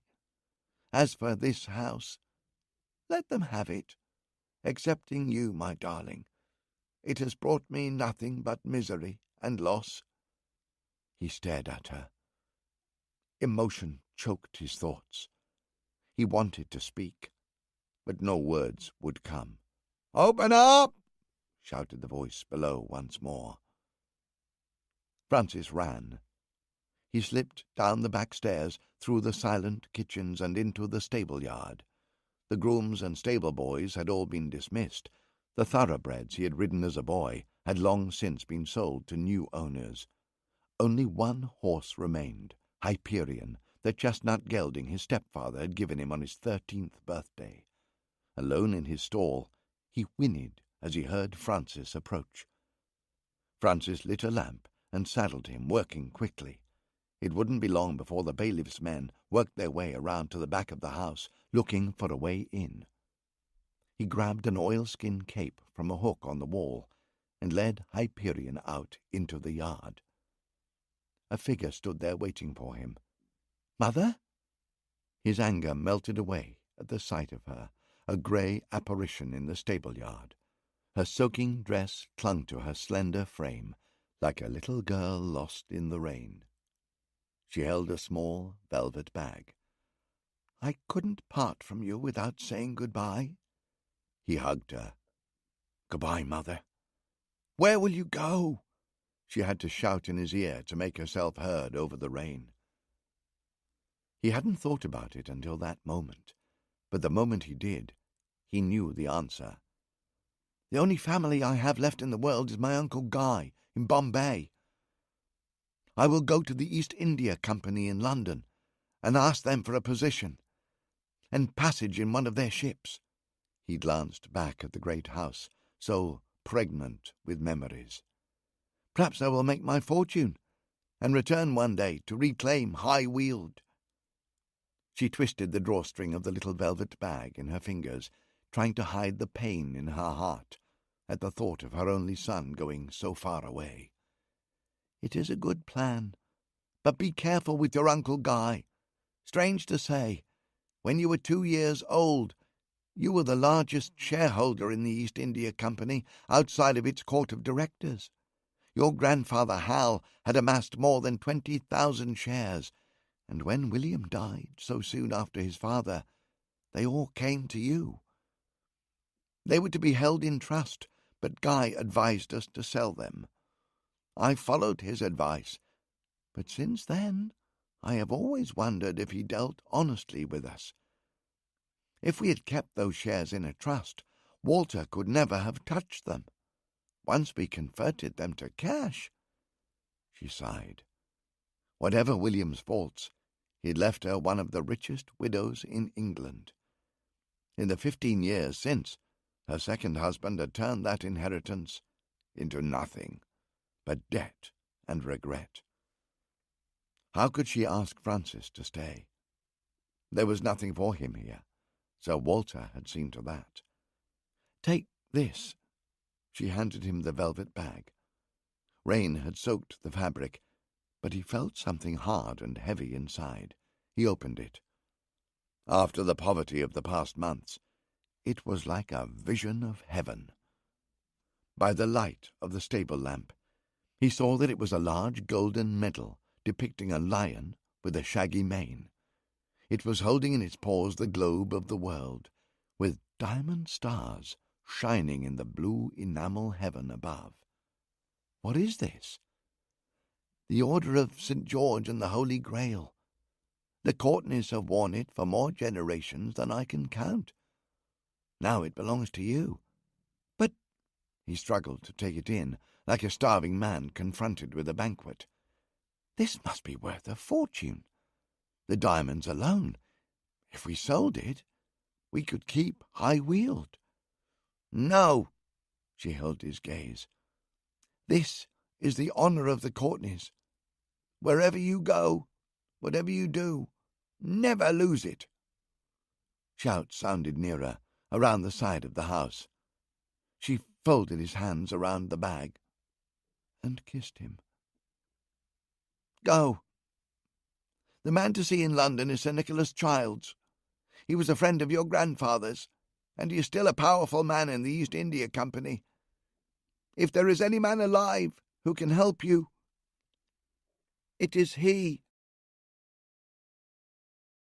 Francis had been to London many times as a boy, but always with his parents, travelling in a well-sprung carriage with a coachman to clear their way with the crack of his whip, and footmen to fetch and carry at every stop.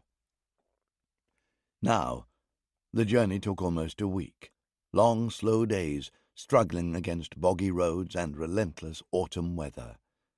He slept in ditches, tethering Hyperion out of sight behind hedgerows, terrified lest anyone should come across him and find the red velvet bag under his shirt. One morning, near Salisbury, he was woken by a gang of sheriff's men, who called him a vagabond and a horse-stealer and chased him across several fields until he finally escaped. At Richmond, he spent his last few coins on a bag of oats for Hyperion, and a mug of beer for himself. By the time they reached London, the horse was almost lame, and Francis was caked with mud. The city terrified the horse. The crowds and noise, the carts and carriages rattling over the stones. He had to dismount and lead Hyperion by his bridle, whispering comfort in his ears. In the busy streets, most people ignored him, but he saw the way others looked at him, a shabby boy with such a fine horse. His cheeks flushed as he read the suspicion on their faces. He had never felt so alone.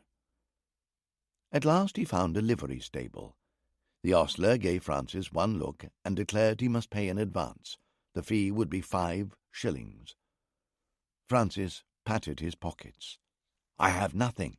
"Then I've got nothing for you." "Please." Night was falling, and the thought of trudging around this hostile city any longer was too much to bear. "I can find the money tomorrow." A sly look came over the ostler's face as he took the measure of Francis' desperation. "You could sell the horse." Francis started in horror. He opened his mouth to reject the offer, but the words wouldn't come. What had he expected? If he were going to make a new life in India, he would never be able to take Hyperion with him. Tears pricked his eyes, but he refused to cry. "How much?" "Not for myself. I'll find a buyer. He can stay here until I do." Francis wrapped his arms around the horse's neck and pressed his face against its mane. Hyperion whinnied, glad to have the familiar smells and sounds of the stable-yard around him again. "Can I at least have a bed for the night?" The ostler looked him up and down. "You can sleep in the stables." Francis slept badly and woke early. He washed himself as well as he could in water from the trough and brushed the mud off his clothes with a horsebrush. It didn't help much. Walking down Cheapside, he caught his reflection in the shop windows and grimaced. His dark hair stuck out at all angles, his eyes were rimmed with purple bags like bruises, and he had a week's adolescent stubble darkening his cheeks. His clothes were tattered, and though the horsebrush had taken off the worst of the muck, the mud had left deep stains all over the fabric. His big toe poked through a hole in his right shoe. He was going to call on one of the richest men in London. Sir Nicholas Childs was the man who had built the East India Company from a small company of merchant adventurers into a behemoth that governed half the world's trade. Francis had known the name for as long as he could remember, though if ever he or his stepfather mentioned it, his mother always changed the subject. It seemed half of London knew the house on Leadenhall Street, and he obtained directions to it readily. At ground level, there was nothing very remarkable about it. Wooden shutters and a pair of heavy, studded doors hid the interior from casual passers-by. The only ornament was a pair of ornately carved oriental columns flanking the doorway, and a liveried porter. But if you raised your eyes, you would begin to notice details that suggested something grander. On the first floor, a wooden balcony fronted the street, with glass galleries behind it. Above it, a royal crest stood large and proud on the second-story woodwork. Above that, so far up you had to crane your neck, the cornice had been painted with a gaudy mural, ships under full sail on a bright, wave-flecked sea, flanked by dolphins and crowned with the statue of an honest Elizabethan sailor scanning the spires and chimney-pots of London. Anyone who didn't know might have mistaken it for a chandler's yard that had misplaced itself in the city. In fact, it was the headquarters of some of the most powerful men on earth. Francis hesitated, screwing up his courage. He approached the porter. "Please inform Sir Nicholas Childs that Francis Courtney wishes to see him on urgent business." Anxiety made the words come out higher than usual. He wished he didn't sound so childish. The porter stared down his nose at him. "Sir Nicholas Childs is busy today, and Sir Francis Courtney died in the reign of good King Charles." "I'm his great-grandson, and please, I must speak with Sir Nicholas." He tried to push past. Through the great studded door, a stout arm blocked his way and pushed him back into the street. "Sir Nicholas is not receiving visitors." The porter emphasized every syllable with a jab of his finger on Francis' chest. "And if you keep obstructing this door, I will have you charged with vagrancy." Francis retreated across the street into the shadow of a coffee-house. Through the windows he could see men sat around tables in earnest debate, studying newspapers and sipping steaming cups of coffee. Nothing but glass between them, but it felt like another world. A wave of powerless rage rushed through him, shaking him to his bones. There had been times, in the past few years, where he had felt as if he had nothing. He had never realized how much he had. Now he saw, with the bitter clarity of despair, how hopeless he had become. Nothing was possible without money. Lack of it had killed his stepfather, parted him from his mother, and cost him his home, his horse, everything except the clothes on his back and the emblem around his neck. He looked at the men inside the coffee-house again and imagined himself among them, regaling his fellow merchants with tales of investments recouped, profits taken, and vast fortunes made in the Indies. Whatever was required to join their company, he would do it. He would sail to the far side of the world, suffer any hardship and risk any hazard. Even kill a man, or many men, if he had to do that to succeed, though the thought made him tremble. He swore that he would win his fortune, or die in the attempt. He settled down to wait.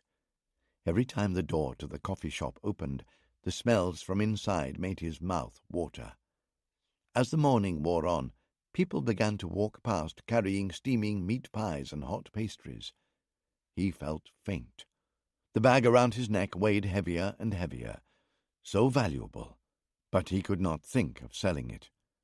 He thought about returning to the inn to see if the ostler had sold Hyperion, but he didn't want to miss a possible meeting with Sir Nicholas. He had no idea how he would recognize him. His mother had said Childs was a friend of his grandfather, Hal, so he must be of a great age by now. He watched the comings and goings of the house on Leadenhall Street. Older men in immaculate wigs, younger men stooped under the weight of bulging satchels of books and documents. Each time the door opened, the porter stepped out and glared at him, but he didn't cross the street. Once, Francis thought he saw a man studying him from the shadows of the first-floor balcony, but he retreated inside before Francis could get a good look at him. The October day wore on. Shadows lengthened. The coffee-house emptied. The church bells started chiming for evening prayer. Francis began to wonder where he would go that evening and where he could eat. He had forgotten his noonday dreams of fortune and trade. All he wanted was a meal. He touched the velvet bag that bulged slightly under his shirt. He'd seen a pawnbroker's site near the inn. Surely he could get a good price there. Only for a few days, until he had the money from Hyperion. The thought made him feel ashamed of his weakness. Lost in thought, Francis didn't see the porter hurrying towards him until he was halfway across the street. He was carrying a hot cake wrapped in a napkin. "I've been watching you all day. You haven't eaten a thing." Francis almost snatched the cake out of his hands. He buried his face in it, too hungry to taste the sweet flavors of sugar and almonds filling his mouth. He was so busy eating, he didn't notice the two men who had accompanied the porter across the street. The first he knew was stout hands seizing his arms, another hand over his mouth, and the porter holding a stick across his throat. He choked. The cake fell half-eaten to the ground and was trampled under hobnailed boots. He struggled, but he had no chance. The porter and his men bundled him across the road and inside the building. He couldn't even cry out. If any of the passers-by noticed, they knew well enough to keep on walking. The house was much larger inside than it had seemed from the street. The men dragged Francis down a long corridor, thick with the smells of cloves and pepper, then up many stairs. Francis heard laughter and conversations, but all the doors were closed and no one looked out. The men brought him to a great door on the top floor, with a brass handle shaped like a snarling lion. The porter knocked respectfully. Even he seemed to hesitate before opening the door, as if approaching the lair of some fearsome beast. It was dark inside, the air hot and damp like a greenhouse. A small fire burned in the grate, and a candle burned on the vast desk by the back wall, but they cast little light on the curtained room. The walls seemed to lean in. huge paintings of ships and battles hanging floor to ceiling in ornate gilt frames. The air smelled rotten, as if a slab of meat had been left too long and forgotten. Francis searched the gloom, but didn't see anyone, only a large mound behind the desk, like a heap of discarded laundry. His captors let him go, and doffed their caps. Caught off balance, Francis stumbled forward and almost fell. He rubbed his throat. A wet, rasping cough sounded behind the desk. The heap began to move. It was a man, Francis realized, as his eyes adapted to the gloom. It was an enormous, great-bellied man, with a blanket over his knees and a silk dressing-gown wrapped around his shoulders. His neck had disappeared beneath a cascade of wobbling chins. His head was shaved, but badly, so that white hairs sprouted out like spikes on a thistle. Broken veins mottled his sagging cheeks. Only his eyes, sunk deep in folds of flesh, remained bright and alive. "Who are you?" he demanded. He did not rise. In fact, Francis thought he was probably not able to do so. Later, he learned that the iron rings hanging from the arms of his chair were there to enable him to be carried on the rare occasions when he left the office. They said that when he was at stool, it took 3 men to lift him onto the privy and wipe his backside when he was finished. One of the guards stepped up and slammed his fist into Francis' stomach. "Answer when Sir Nicholas speaks to you," he barked. Francis tried to speak, but the blow had winded him badly and no words would come out. "Who sent you? Was it Norris and his Dowgate men?" "Who?" Francis gasped. "I know nobody with that name." "Do not play the fool with me, boy."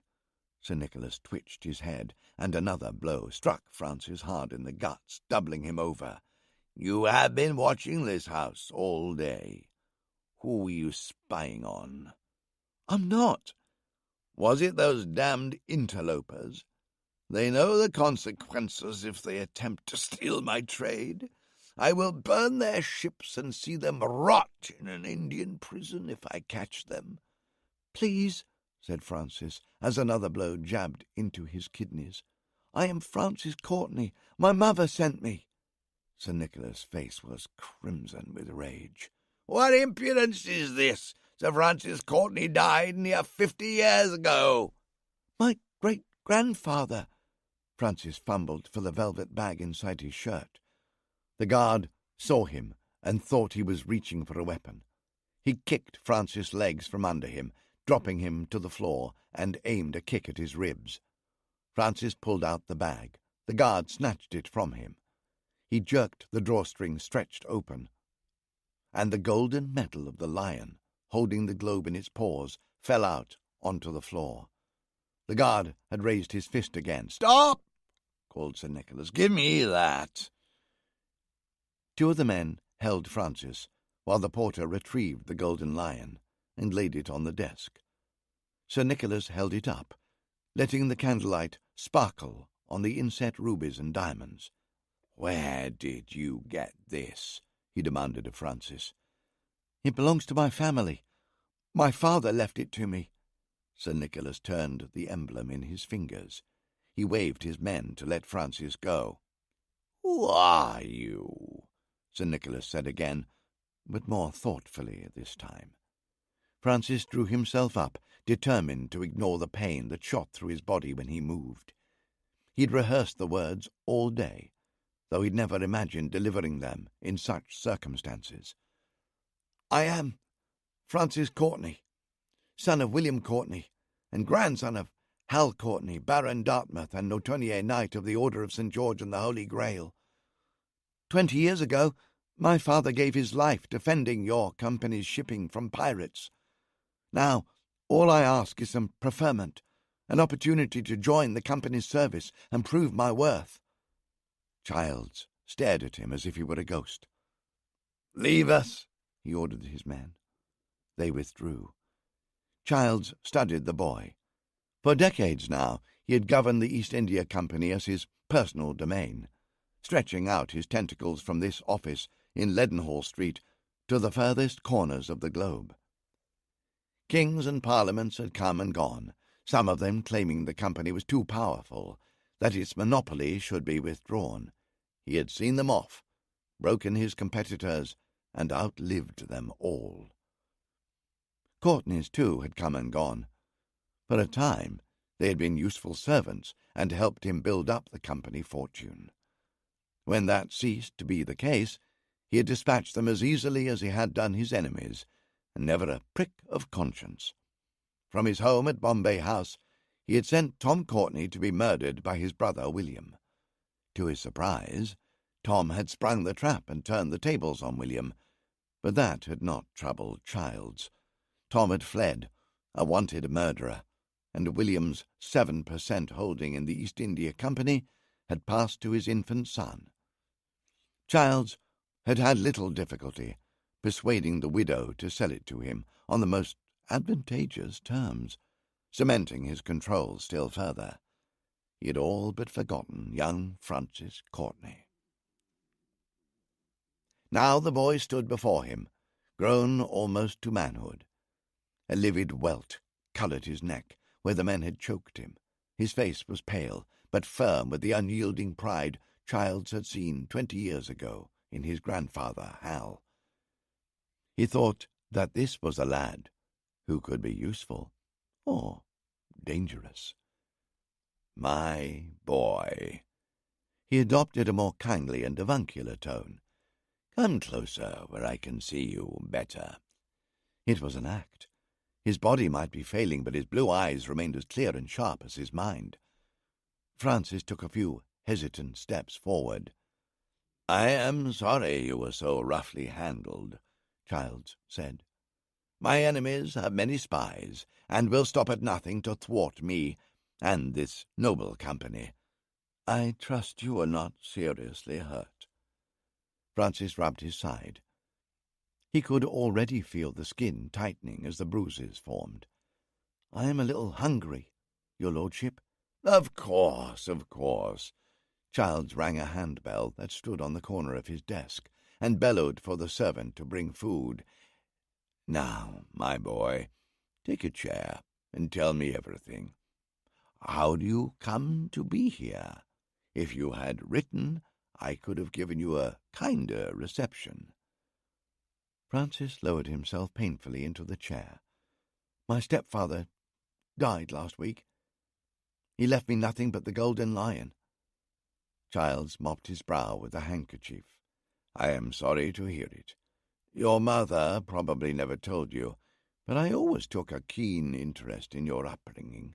The way your father died, I'm afraid I feel some guilt for it. You see, I was the last man to see your Uncle Tom before he committed the murderous deed. I've always asked myself, was there something I could have said or done to change his course? Could I have discerned what he intended and taken steps to prevent it? He broke off in a fit of coughing, dabbing his mouth with the handkerchief. It came away dabbed with specks of fresh blood. I'm sure you are beyond reproach, sir, Francis protested. A troubling thought nagged him as he remembered those last frantic moments with his mother. May I confide in you, sir? Of course, my boy. As your own father. Before I left home, my mother made a most outlandish suggestion. She said she believed that my Uncle Tom may be innocent of the crime. She said he only killed William in self-defense. Childs shook his head so hard all his chins wobbled. She is mistaken. Grief has addled her wits, poor woman. I saw William Courtney in the House of Lords the day he died. The concern he expressed for his brother, the love and affection he bore him, no man could doubt it. That very day he told me he intended to advance Tom £10,000 to fit out an expedition to rescue their brother Dorian, who had been seized by pirates, though it later transpired that the boy was dead. But that was not enough for Tom Courtney. He ambushed William on the Thames path late at night, demanding a greater share of their father's inheritance, and when William refused, Tom cut him down without mercy. Francis shuddered as he imagined the scene. "You are sure of it?" "I had a full report from a boatman who witnessed the entire tragedy. After so many years, I remember every detail." A servant knocked and entered with a silver tray. He set out the dishes on Child's desk, mounted platters of roast meats, and poured 2 glasses of claret from a crystal decanter. It was all Francis could do to wait until the servant retired before he fell upon the food. Childs ate almost as ravenously as Francis did. Gravy dribbled down his chins and dripped onto his shirt front. "Do you wish to avenge your father?" Pieces of food sprayed from his mouth as Childs asked the question. He went on without waiting for a reply. "Of course you do. You are a Courtney, and I know well what blood runs in those veins of yours." Francis took a gulp of wine. "Yes, sir, but I do not understand." "Your presence here today is most auspicious. It is almost as if fate guided your footsteps. You see, a week ago a ship from the Indies docked at Deptford, the Dowager, under Captain Inchbird. He brought a most remarkable tale. 22 days out from Bombay, near the coast of Madagascar, he was attacked by a pirate and nearly taken. It was a fierce fight by all accounts, but while he was gallantly defending off the enemy, a small sloop joined the fray. Her captain was none other than Tom Courtney." Francis felt the room spin around him. The pictures on the wall seemed to press in on him, and the wine throbbed in his head. "That cannot be, sir.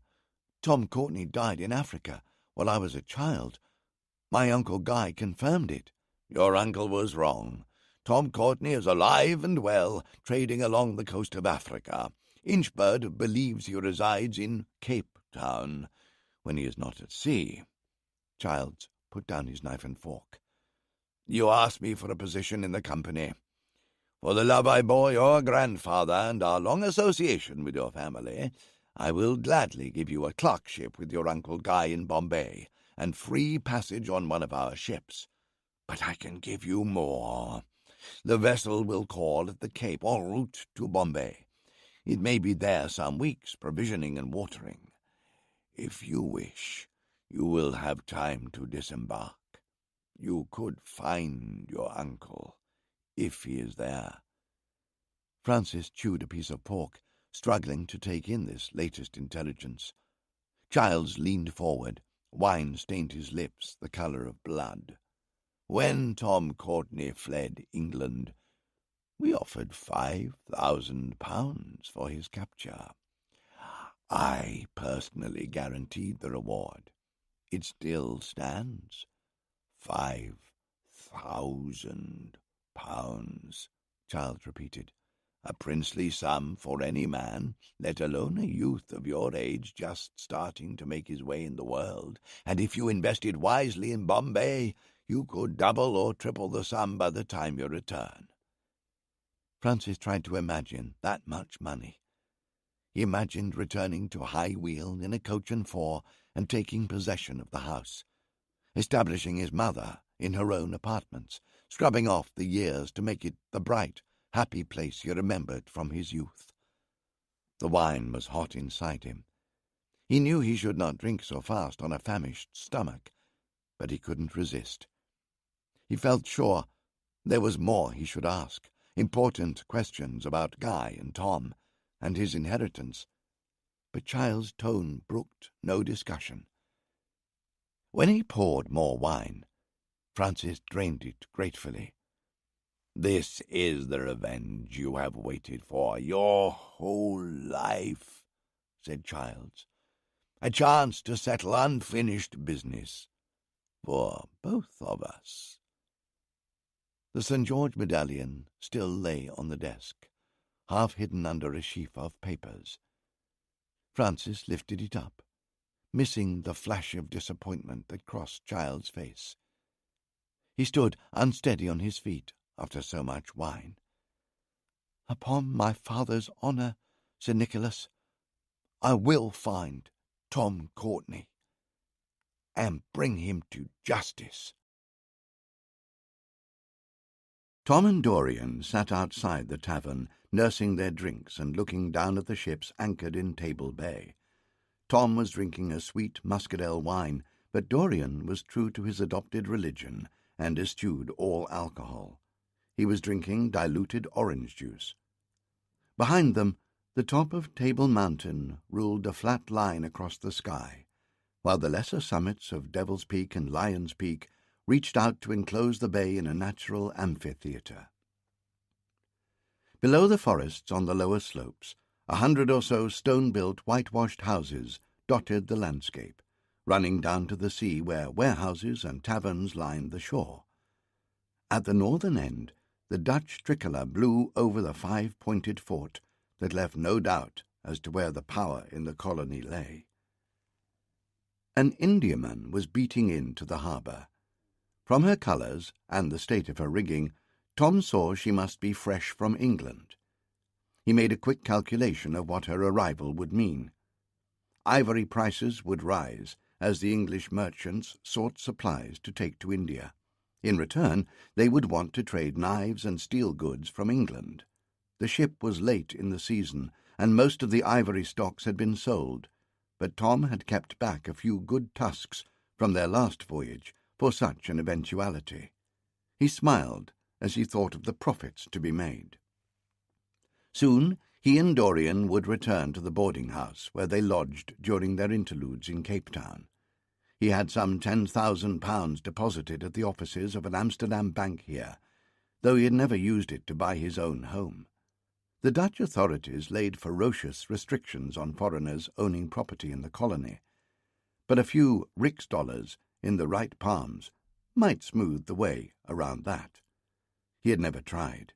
Year after year he waited out the monsoon in the boarding-house, impatient for the next season to begin. "Are you bored, Tom?" Dorian asked.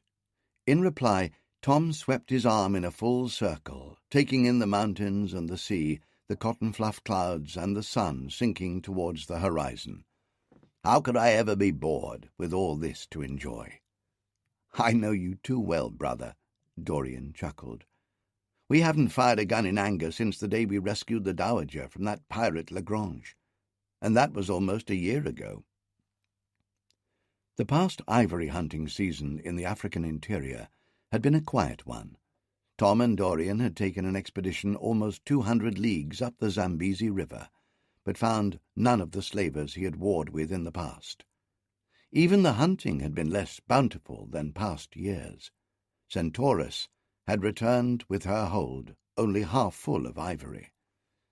"Fighting is bad for business," Tom said, without conviction.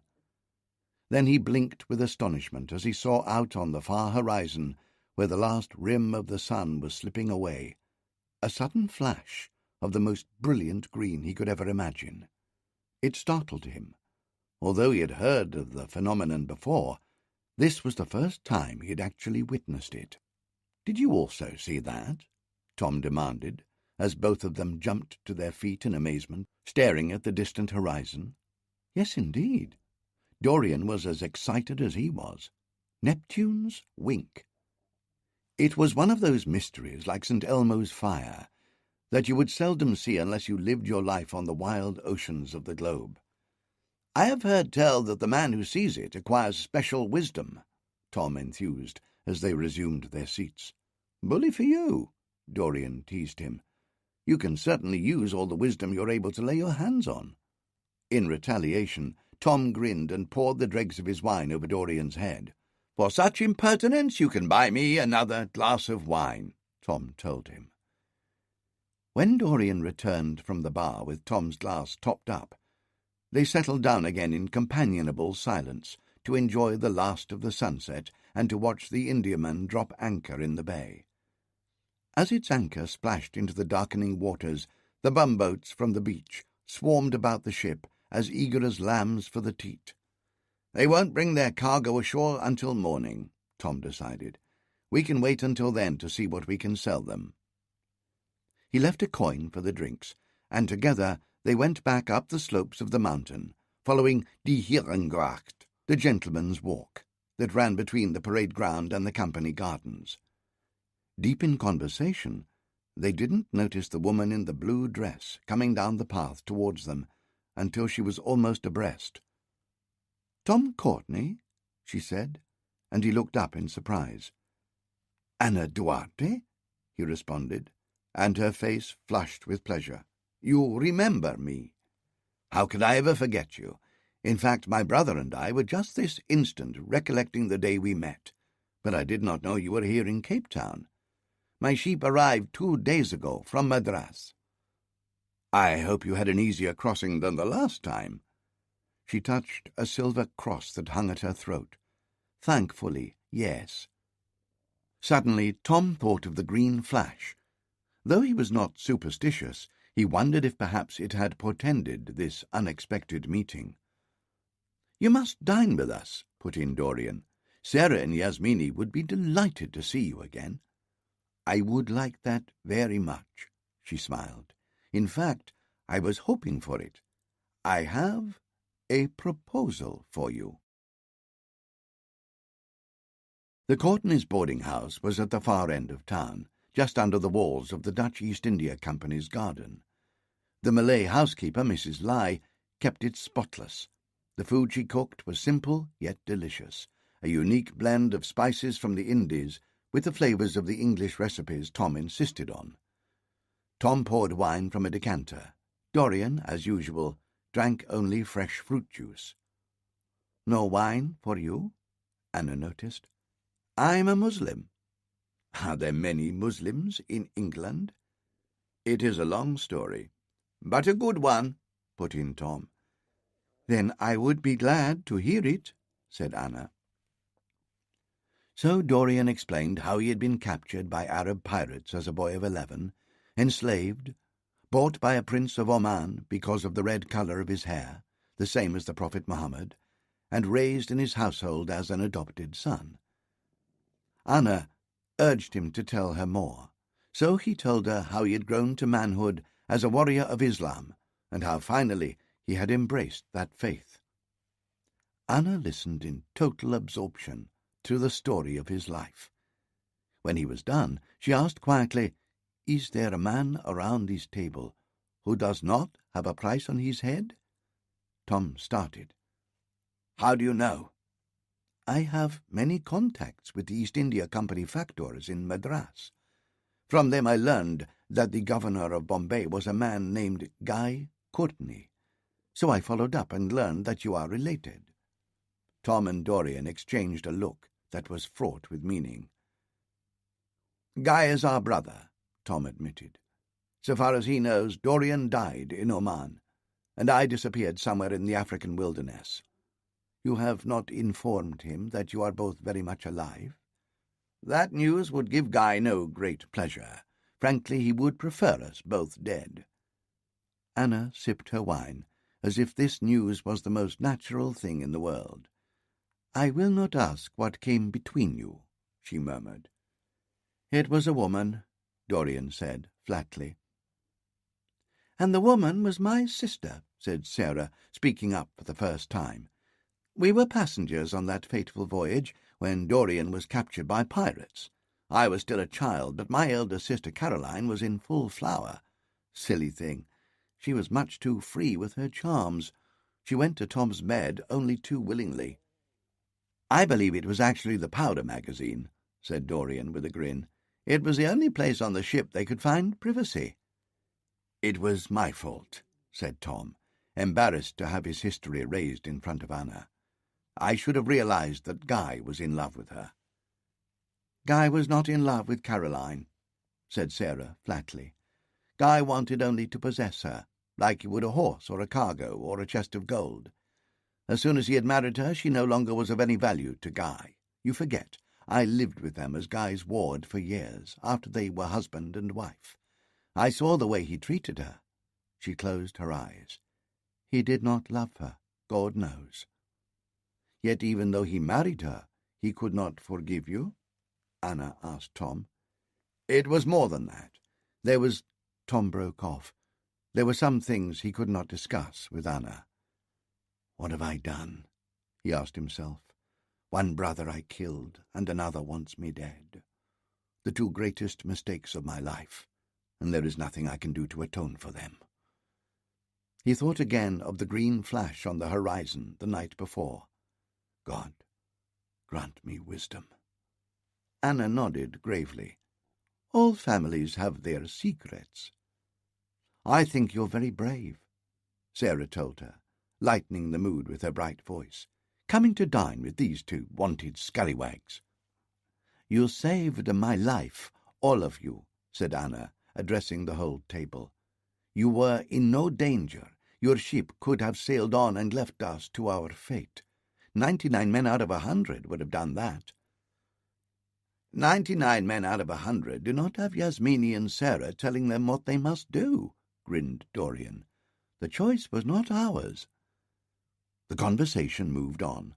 After supper, they retired to the parlour, where Sarah entertained them on her harpsichord, playing arias from William Babbel's Book of Ladies' Entertainment. Tom had ordered the new harpsichord shipped all the way from England. Tom threw the first one I had into a river, Sarah confided to Anna, in between pieces.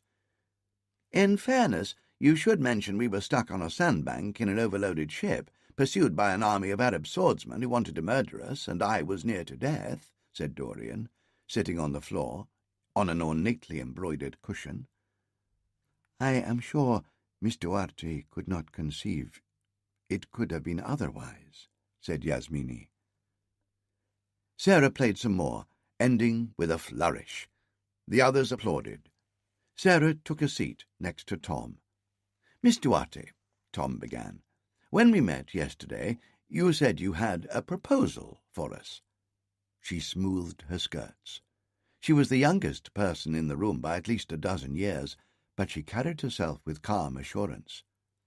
What do you know of India? She asked Tom. Tom swirled wine in his glass, staring at the dregs. What I hear on the waterfront. The traders say it is a dangerous country since the old emperor died. Since old Aurangzeb died 2 years ago, India has become a battlefield, Anna agreed. His 3 sons are contesting the succession, and while they fight over each other, every other prince and nabob makes war on his neighbour. In the west, the Marathas have been fighting the Mughals from their mountain fortresses for 30 years.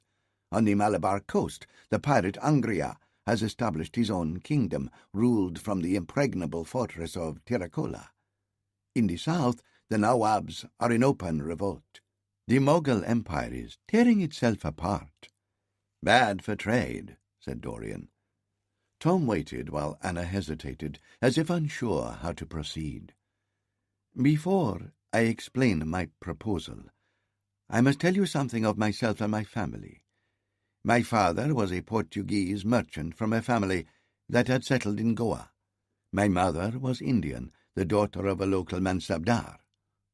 Neither family approved their marriage, so they fled together to the British settlement at Fort St. George, Madras. They began with nothing, but they worked hard. Soon they had a thriving business in the cloth trade. They bought calicoes from the weavers around Madras and shipped them to Europe. At first, they sold them to the East India Company, but the company was greedy. They cheated us on the price, so my father resolved to find another way.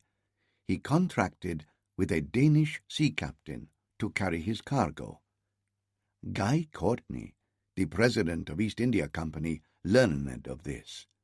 You know what they call these men? Private traders who threaten their monopoly? Interlopers.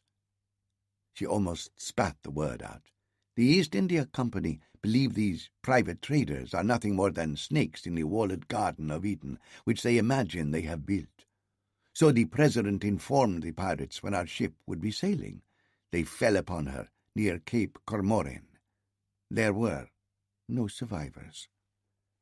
My father had put everything he owned into that voyage. Even so, he knew the risks. If it had been an act of God, he would have borne the hardship. But President Courtney wanted to gloat. He summoned us to his house and told us to our faces what he had done, as a warning to ourselves and to others. There was nothing we could do, no hope of justice. The president is the judge and the jury. My father died a few months later, broken-hearted and ruined. A tremor shook her voice. Sarah laid a hand on her arm. I took on his affairs. That is why I was aboard the Dowager. The captain charged me a terrible fee to take my cargo, but I thought I would be safe on an Indiaman. Do you think the pirates we met had been alerted to your coming?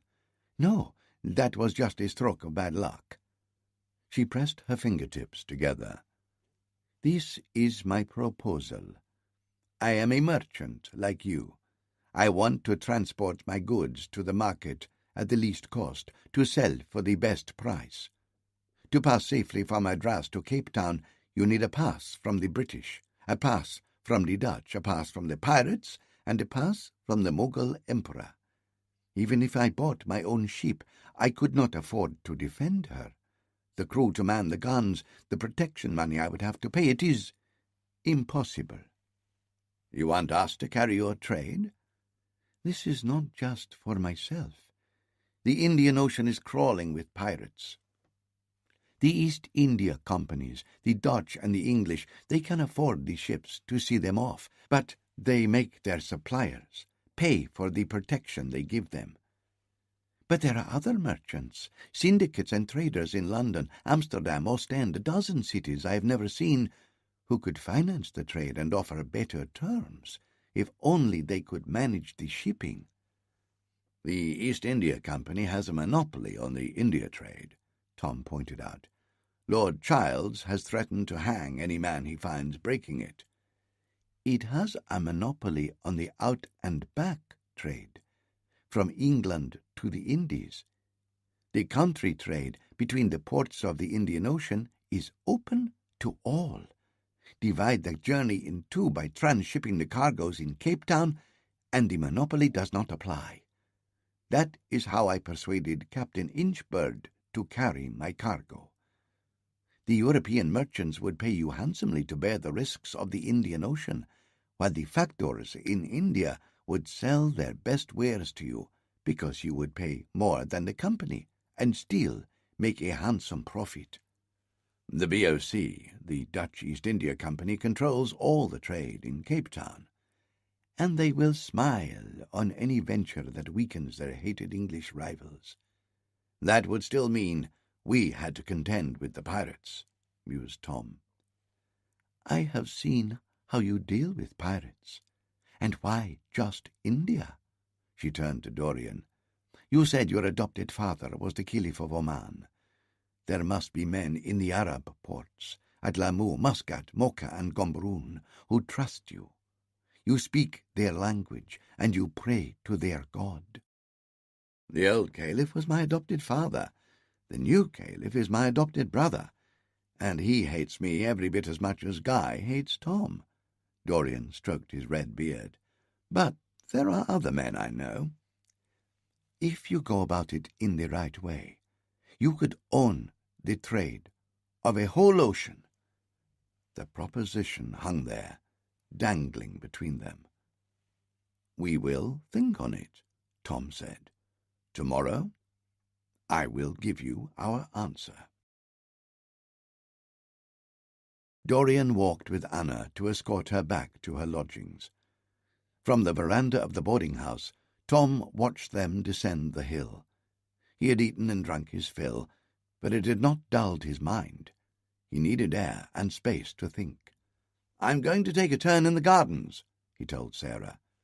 Don't let the lions gobble you up. Take your sword. I don't need it, he retorted. I kill lions with my teeth, didn't you know?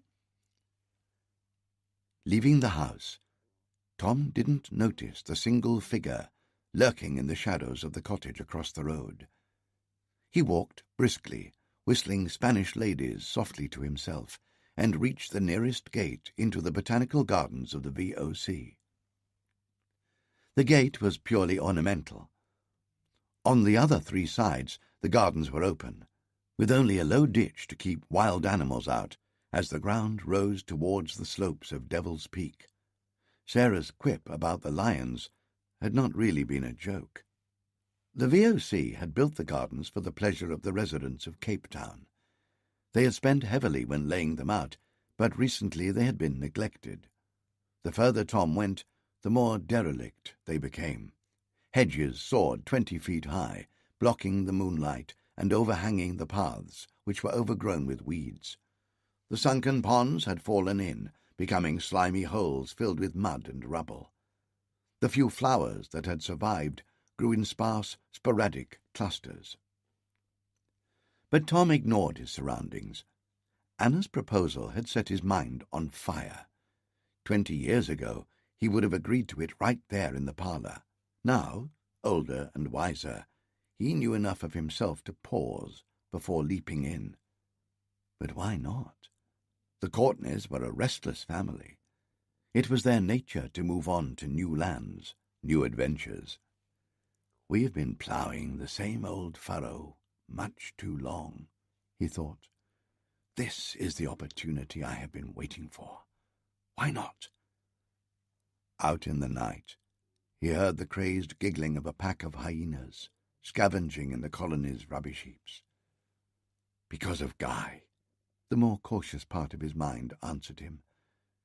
"Because if you do this, you will be tweaking the East India Company's tail, and sooner or later Guy will get to hear of it.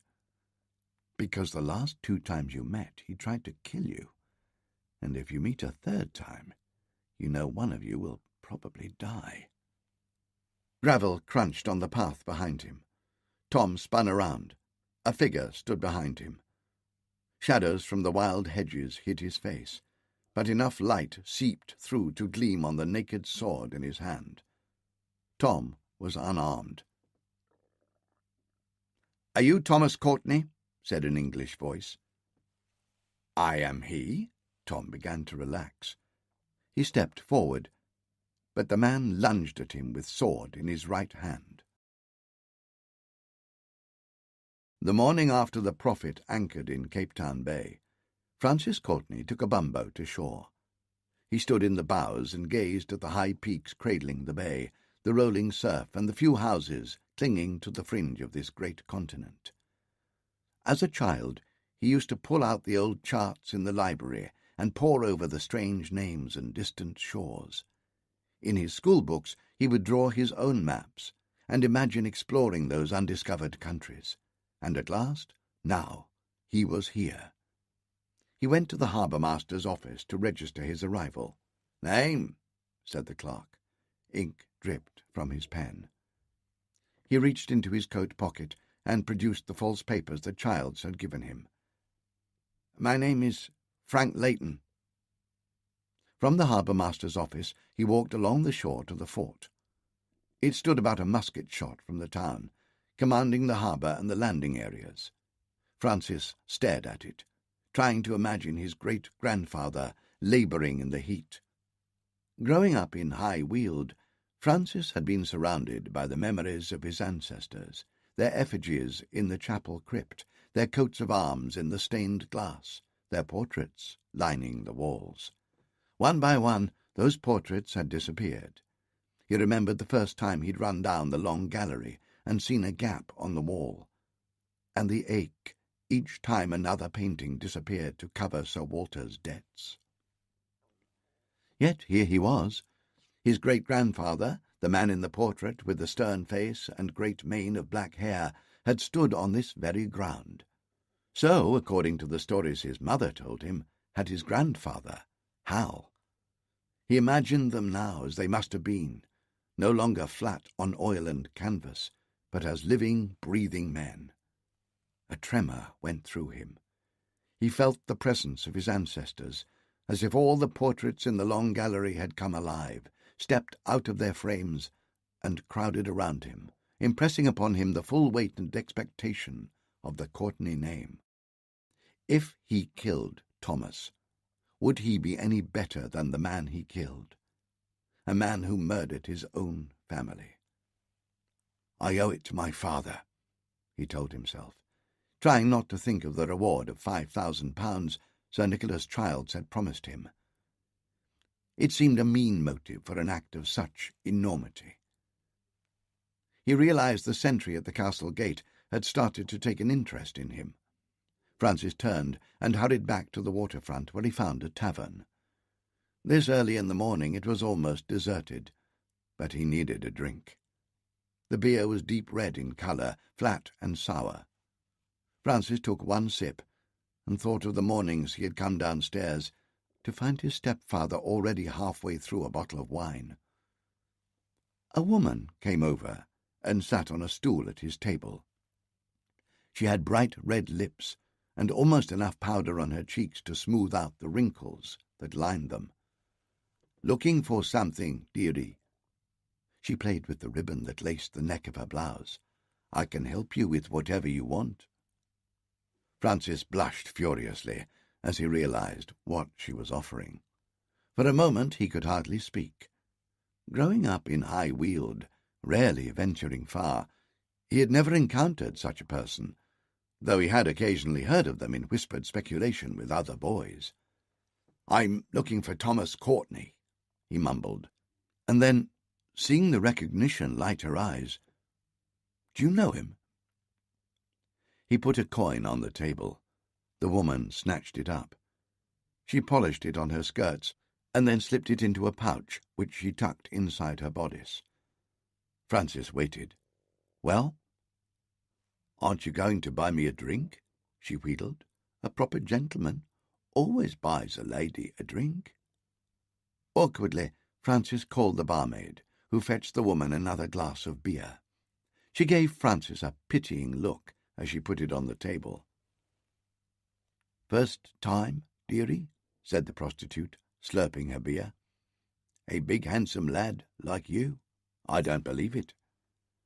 "I'm looking for Thomas Courtney," Francis insisted. "He won't do the things I can do for you."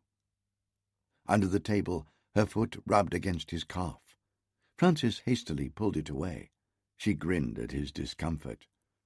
"Got any more of those silver coins in your purse? For another of those, I'll not just tell you where to find him. I'll show him to you." Francis realized he had been foolish to give her money without getting anything in advance. He took out another coin, but kept it firmly pressed under his thumb. "This is yours, when you've taken me to him." The prostitute looked disappointed. "You're a quick learner. I could teach you a few other things you'd never forget. For another coin, that is." "Take me to him," Francis insisted. "I don't have to. I can see him from here."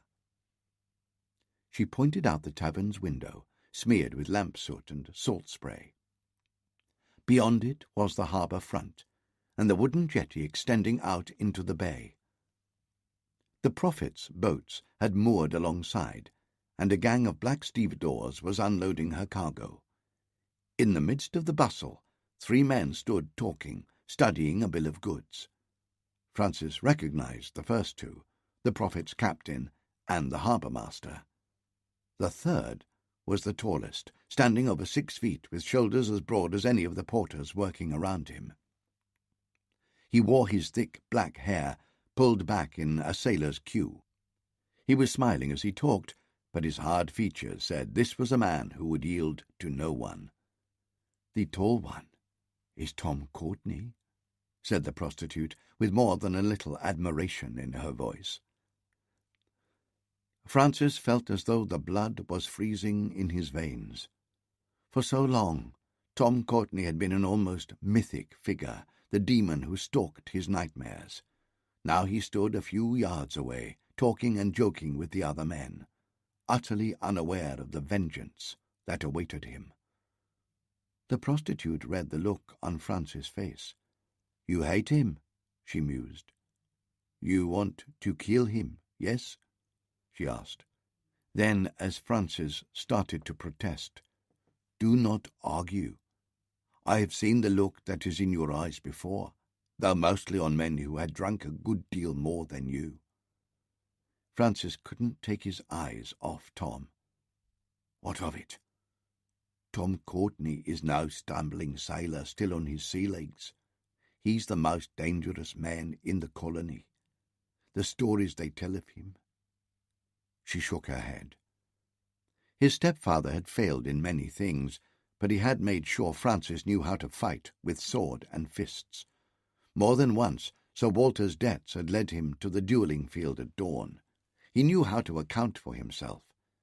Sir Walter had been a ferocious instructor, drilling Francis until his knuckles bled and his numbed fingers could hardly close around the hilt of his sword.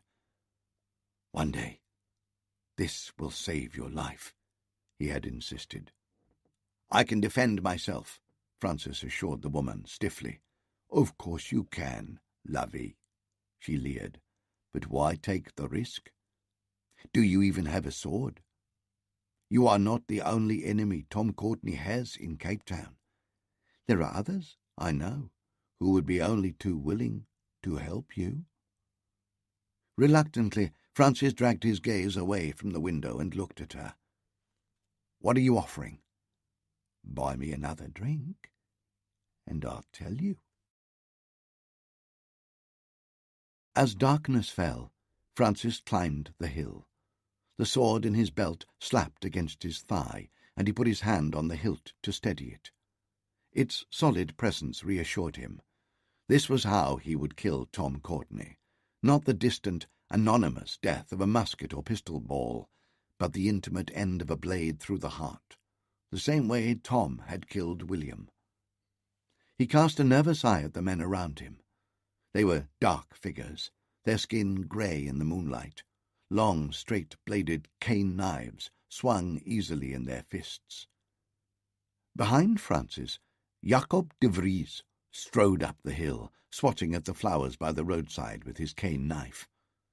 The knives, heavy blades, more like swords, had been destined for the sugar plantations of Barbados, but the vagaries of trade had brought them to Cape Town, where Jacob had found more than one use for them. He studied Francis, wondering about this raw English boy. When the prostitute introduced them, he'd half suspected a trap. The boy was so scrawny, his new beard barely hiding his callow cheeks. He looked as if a stiff drink could knock him down.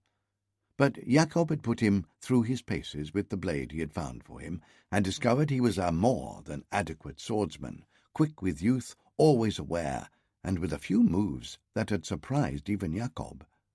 And the fire in his eyes when he spoke of Tom Courtney could not be feigned. Jacob knew that feeling well. 2 years ago he had been bringing a cargo of slaves down from Mozambique when his ship grounded on a sandbar. Tom Courtney had salvaged him, but as his fee he had forced Jacob to free all his slaves. He had lost a fortune, and one beautiful slave girl in particular he had wanted for himself. The bitch Sarah Courtney had taken her, teaching her manners and giving her a passage to England, where she could live as a freed woman. Desire stirred in his loins as Jacob thought of the girl.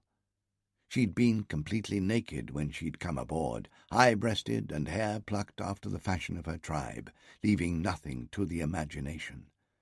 He thought of what he would have done to her, and what he would do to Sarah Courtney once Tom was out of the way and could no longer protect her. They reached the top of the hill.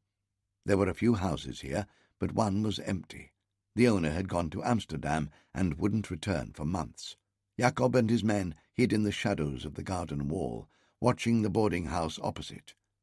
Harpsichord music drifted out. Lamps burned brightly inside. Through the windows, Jacob saw Tom and his brother and their wives sitting in the parlour. The brother wore a turban wound round his head, no better than a kaffir. Jacob wondered if the turban would stay in place when he separated the head from its neck. He tapped Francis on the shoulder. The boy jumped as if he'd pissed himself. Not a good sign, thought Jacob. "Do we go in now?" Francis shook his head.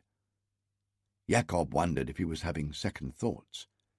If it came to it, he could get rid of the boy with one stroke of his cane knife. Jacob knew places where bodies could be left, so that by the time anyone found them, the jackals and vultures had picked them bare. But there was no harm in waiting, and in fact, a few minutes later, the door opened and Dorian Courtney came out escorting a woman Jacob didn't recognize, a half-caste by the look of her. Perhaps he could find her later, once he was through with Sarah. For now, Jacob couldn't believe his luck. Though he wouldn't admit it, the prospect of fighting both Courtney brothers, even with his strength of numbers, had worried him. Now he could pick them off, one at a time. He waited until Dorian and the woman were out of sight. Then he grabbed Francis' arm. "Now!" he hissed. But just as he was about to move, light flooded onto the lane again. Tom stepped out the door. Jacob ducked down hurriedly, but Tom was too lost in his own thoughts to notice the movement. When Jacob risked another glance, he saw him walking towards the high wall of the company garden. He was unarmed. Jacob chuckled happily. He looked at Francis again. "Whoever you are," he thought, "you have the devil's own luck." "Is that him?" Francis asked. Sweat beaded on his face, and his eyes were wide. Jacob wondered if he had the balls to see this through. It wouldn't matter. Whoever wielded the blade, Tom Courtney would die that night anyway. They followed Tom, keeping a safe distance behind. Again, luck was with them. Tom headed deeper into the garden, away from the town and anyone who might hear. He walked quickly, but he never looked back. Scavenging hyenas giggled in the night. Francis drew his sword, trying to envision the look in Tom's eyes as he suffered the killing blow. Francis had dreamed of this moment so long. But now it was upon him. He felt more fear than anger. He had never killed a man before. The sword weighed his arm down, and his legs were as soft as wax. "Do it," he told himself. "Do it for your father's memory." "And £5,000 reward," added Sir Nicholas Child's voice in his head. Jacob sensed his hesitation and started to move forward, the cane knife at the ready. Francis waved him back. "He's mine," he mouthed. Jacob shrugged and nodded. The boy had paid him. Let him have his chance. If he failed, Jacob was ready to finish it. Francis drew back his arm. He had imagined this moment 1,000 times on the long voyage from England. Yet now he was actually here. It was not like he had thought it would be. In his mind, he had called Tom's name and watched the surprise in Tom's eyes turn to horror as Francis told him who he was and the reason he must die. He had savoured the terror as Tom finally understood that justice would be done, had allowed Tom to fall to his knees and beg for his life, before finally ending it. But now that he was here, all he wanted was for it to be over. His mouth was dry. He could not issue the challenge. It did not matter, he told himself. The deed was all that mattered. He aimed the sword at the middle of Tom's shoulders, holding the blade flat, the way his stepfather had taught him, so it would slide between the ribs. The blood sang in his ears. He stepped forward. He trod too heavily. Gravel crunched under his foot. Tom spun around. For the first time in his life, Francis came face to face with the man who had killed his father. "Thomas Courtney?" he asked, trying not to let his voice waver. He looked surprised. "I am he." Francis lunged. Tom leapt back just in time. The tip of the sword sliced open his shirt front. Cold steel stung his skin, but it was only a scratch. The movement brought Francis too far forward, off balance. Tom could have knocked the sword from his hand, but already another figure was coming up beside the first, his heavy straight blade poised for a blow at Tom's head. Tom retreated, out into a patch of moonlight that shone through a gap in the hedge. In the moonlight he saw that there were 5 of them. He knew Jacob de Vries, and 3 of the others were familiar faces, rough men who he had seen before in Jakob's company. The fifth was the youth who had attacked him with the sword. He had never laid eyes on him before. However, his features were hauntingly familiar. He had no time to think about it. The boy came at him again, a flurry of quick, well-trained strikes that almost took his arm off. The other ruffians fanned out in a loose cordon, cutting off his escape and slowly tightening the net around him. The boy was clearly the ringleader. The skill and ferocity of his attack marked him as the danger man. "Who in the devil's name are you?" he challenged him. "Don't I know you?" The only answer he got was another lunge with the sword. Tom jumped back. Too late, he saw triumph light up his assailant's face. The ground gave way beneath Tom. He tumbled down a muddy embankment into one of the empty sunken ponds. The youth stood at the top of the bank, breathing hard, looking down at his unarmed adversary. Behind him, Jakob turned to one of his men. "Stay here with the boy. Make sure he finishes the job." He would have liked to watch Tom die, but he had to get back to the house before Dorian returned. Dorian would be helpless if Jakob was holding a knife to his wife's throat. Perhaps he'd make him watch what he did to her before he turned his attention to Sarah. He leered down at Tom. "It's high time I paid a call on your pretty little wife. I'll leave the boy to finish with you." With a last glance of triumph at Tom Courtney, he headed back to the boarding house. Two of his men followed. The third stayed with Francis. In the bottom of the empty pond, Tom was trying to recover his footing in the treacherous mud. He had killed so many men. Perhaps it was inevitable that one day the angel of good fortune would desert him. His father had died before his time, so had his grandfather, but he still had no idea who this implacable enemy might be. And while he breathed, he would not let Jakob de Vries lay a finger on Sarah. He pressed his hands into the mud to push himself up, and there, half buried, he felt something hard and sharp. He wrapped his fingers around it and pulled it out of the mud. It was a length of heavy 3-inch pipe that had once carried water to feed the pond. Francis came sliding down the muddy bank of the pond, balancing like a dancer, with the sword poised to split Tom's skull. Tom came to his knees and raised the metal pipe and blocked the blow. Metal rang on metal, but Tom was able to stop the blade inches from his own face. Tom pushed back, throwing Francis off balance. Francis' feet shot out from under him, and he went down in the black mud. Tom pushed himself to his feet and ran at him with the metal pipe poised.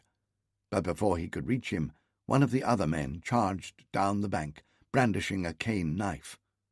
Tom turned to meet him and ducked under the swinging blade. Then he grabbed the wrist of the man's knife hand and used the impetus of his blow to keep him turning off balance, twisting his arm up behind his back until his shoulder joint popped out of its socket. The man screamed with the pain and dropped to his knees. Tom swung the water pipe in his right hand into his temple, and he toppled face down in the mud.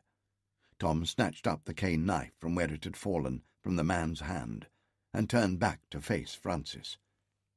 But Francis was plastered with mud, and he had lost his sword as he fell.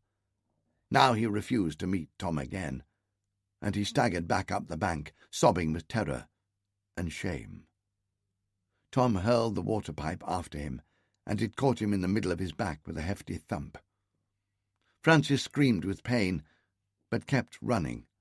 He disappeared into the darkness, and Tom let him go. His only concern now was for Sarah. Jakob de Vries' threat echoed in his ears as he started to run.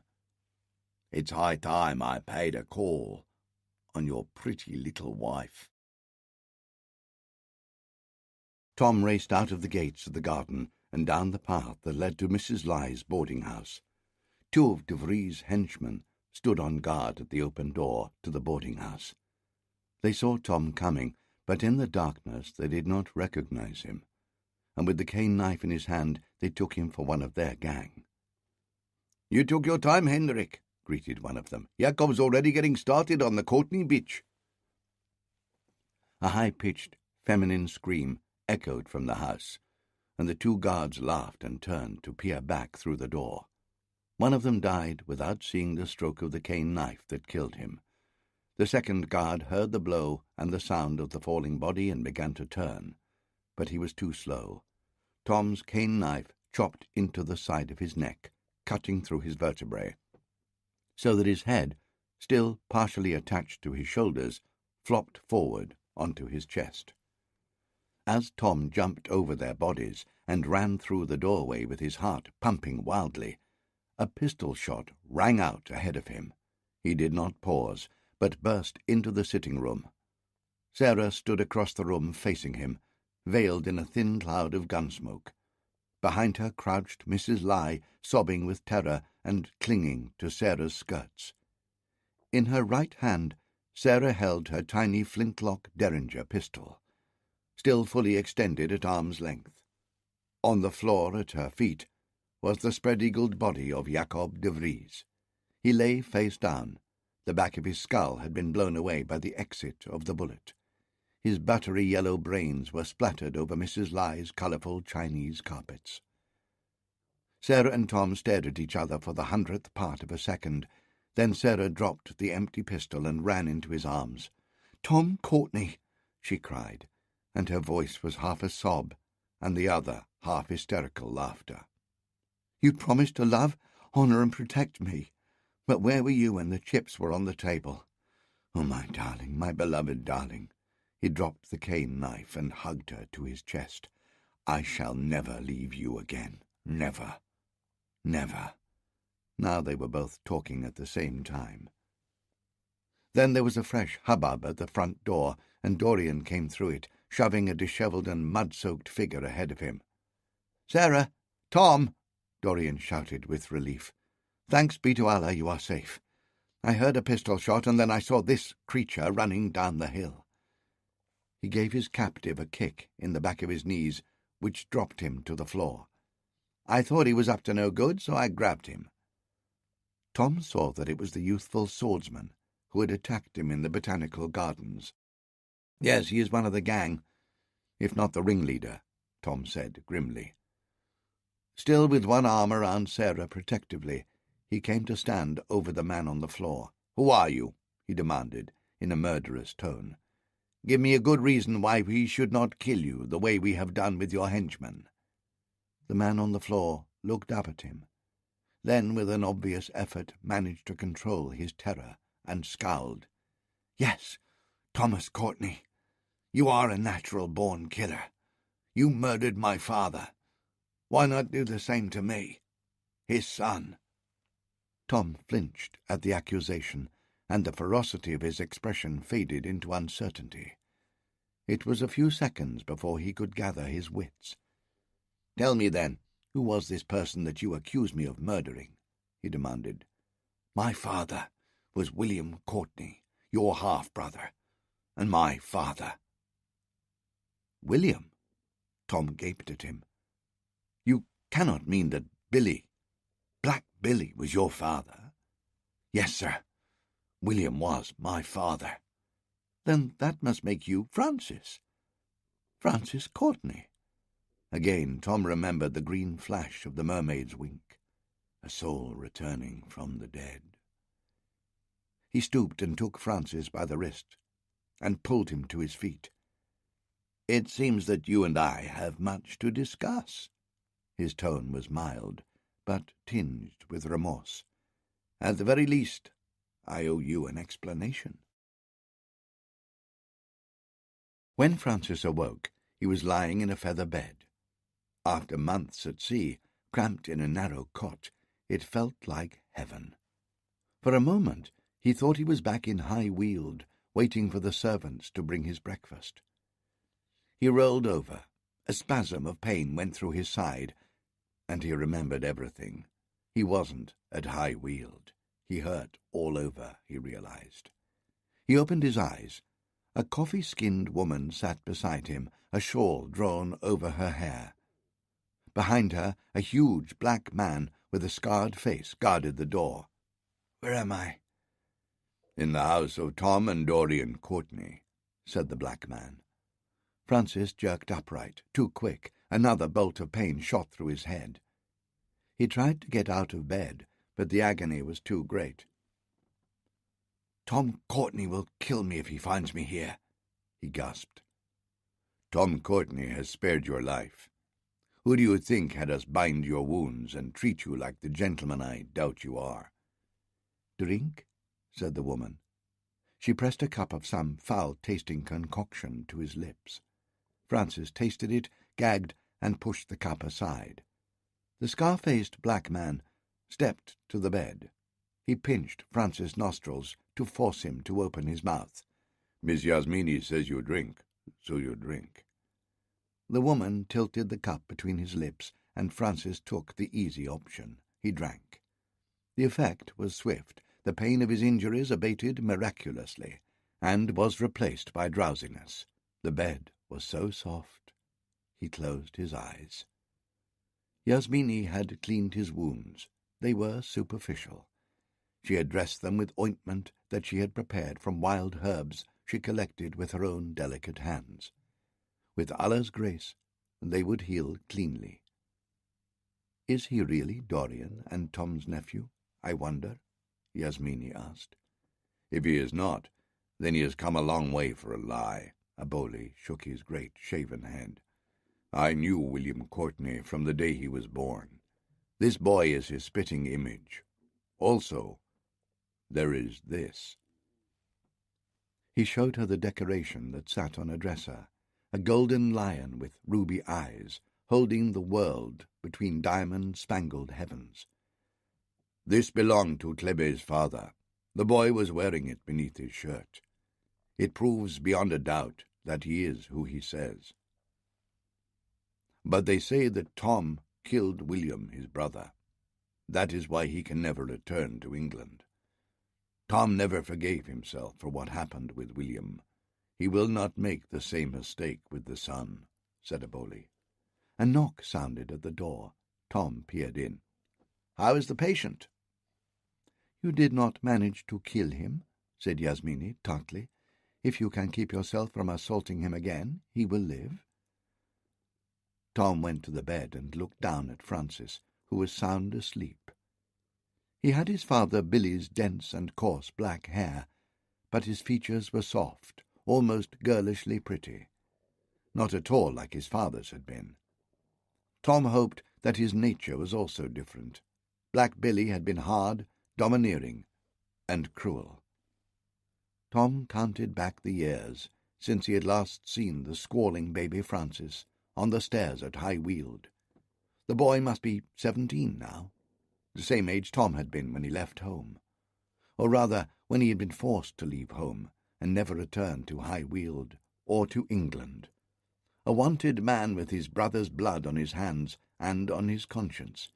He would never forget the dreadful moment when he had lifted the brim of the hat from the face of the man who had attacked him murderously in a dark alley in the dock area of the Thames, and whom he had been forced to kill in self-defence, and found that it was his own half-brother. He picked up the decoration of the Order of St. George, the gilded lion, cupping the world in his paws, and felt the weight of its magnificence. Though Tom had been dubbed an Autumnier knight, he had never worn the decoration. William had seen to that. "Call me when he wakes," he told Aboli and Yasmini, as he turned back to the door. "I could not save the father. Perhaps I can redeem myself with the son." When Francis woke again, the woman had gone, but the black man still guarded the door. He did not seem to have moved. Francis almost wondered if he might be carved from wood. He sat up tentatively and found that if he moved slowly, the pain was tolerable. He swung his legs out of the bed and stood, leaning on the wall for balance. Aboli did not try to stop him. "Yasmini's medicine is working," he observed. Francis stared at him, then at the small window. Was it big enough? He wore nothing but a borrowed nightshirt. He would look like a lunatic running through Cape Town. Would he be arrested? Aboli indicated the corner of the room where a shirt and a pair of breeches sat folded over a chair. "If you wish to go, you'd better get dressed." "You will not stop me?" Aboli stepped aside from the door. "You are safe here, but if you are determined to leave—" "Safe?" Francis echoed. "Tom Courtney killed my father." He had meant it to shock, but Aboli merely nodded. "You do not deny it?" "I knew your father from the day he was born," said Aboli in measured tones. "I can tell you from my heart, he was an evil man. A week before William died, Tom went to High Weald seeking help for their brother, and William attacked him. He would have killed Tom, but Tom was the better swordsman, and in the end it was he who had his sword at William's throat. Yet when Tom tried to make the final blow, he could not do it. His hand would not obey him. A week later in London, William ambushed Tom on the docks without provocation. He watched other men do his work, and when they failed, he drew his pistol to shoot Tom dead himself. I was there. Tom would have died that instant if he had not put his sword through your father's chest." He went on, making no allowances for the impact his words had on the boy. "And even then, I think if your father had shown his face, if Tom had known who he really was, Tom would not have been able to strike the blow." "Why are you saying this?" Francis demanded. "To turn me against my father?" "It is the truth," said Aboli. "You may accept it or not. It is your choice. But if you cling to a lie, eventually it will destroy you." He gave a small bow. "I will leave you to dress." After he had gone, Francis sat a long time on the edge of the bed. The storms that had raged inside him had blown themselves out. He hardly knew who he was any more. He looked at the clothes on the chair and was not sure he had the strength to put them on. Aboli's words chased themselves around inside his head until he thought it would split open. There were some things he could not remember from the night before, but one fact was branded in memory. Tom could have killed him, but he had not done so. And that one fact had upended everything Francis believed in. He remembered what his mother had told him. Tom couldn't have killed his brother in cold blood. He had not believed her. Now that he had been at Tom Courtney's mercy and lived, he had to consider that she could have been telling the truth.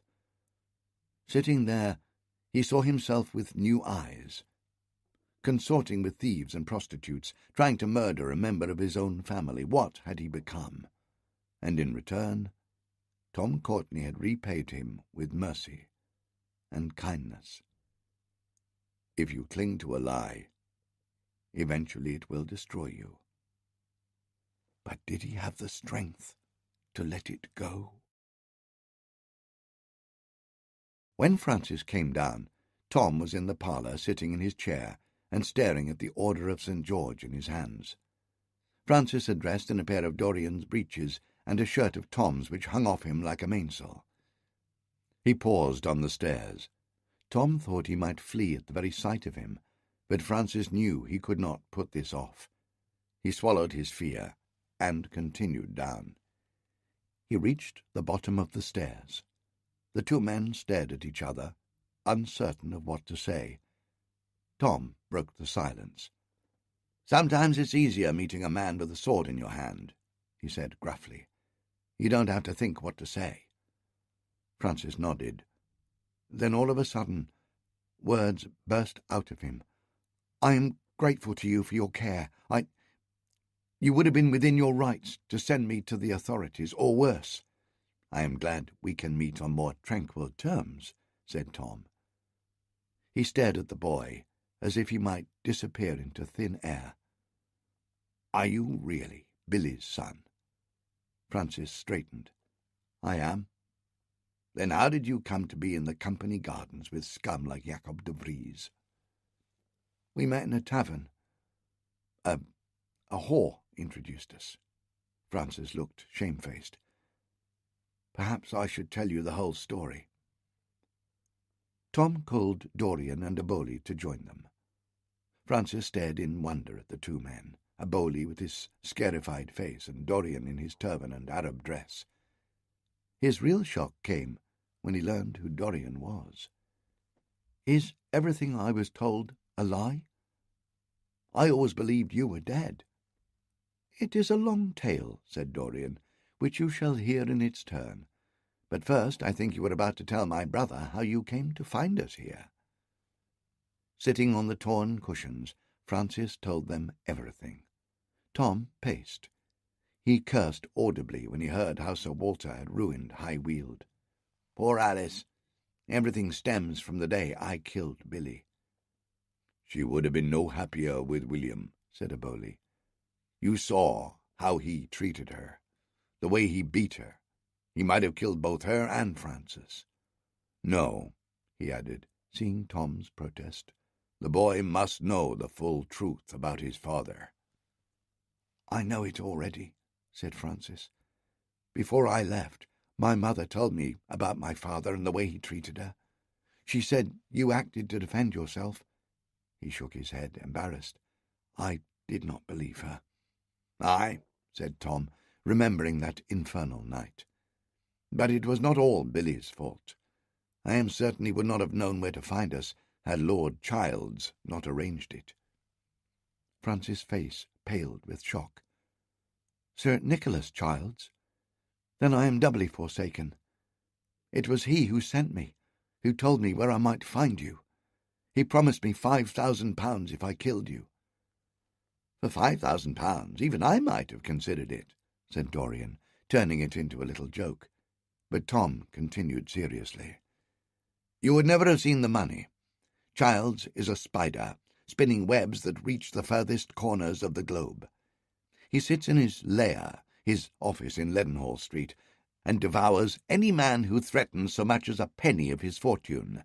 I had helped earn him £20,000 in prize money, yet he ordered me killed because I refused him a share of a tiny sloop. He is a monster."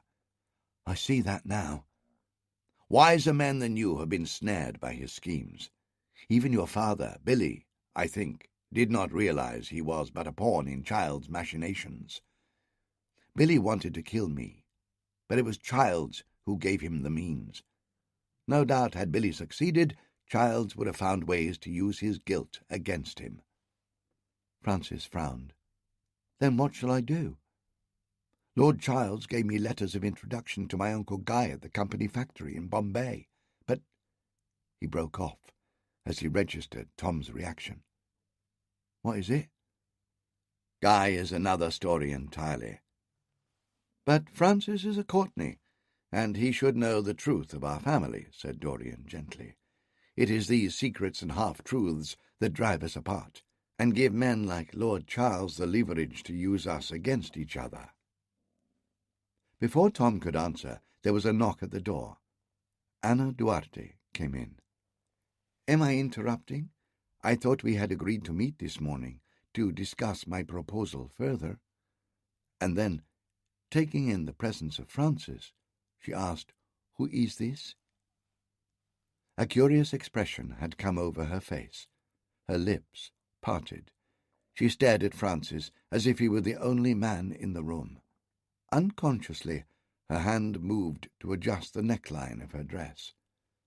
Tom gathered his thoughts and introduced them. "This is our nephew, Francis. He arrived from England, somewhat unexpectedly, last night. Francis, this is Anna Duarte. She is a business partner of ours, or perhaps I am being premature."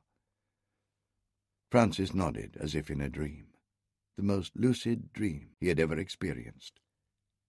Everything about Anna seemed to leap out at him with minute clarity.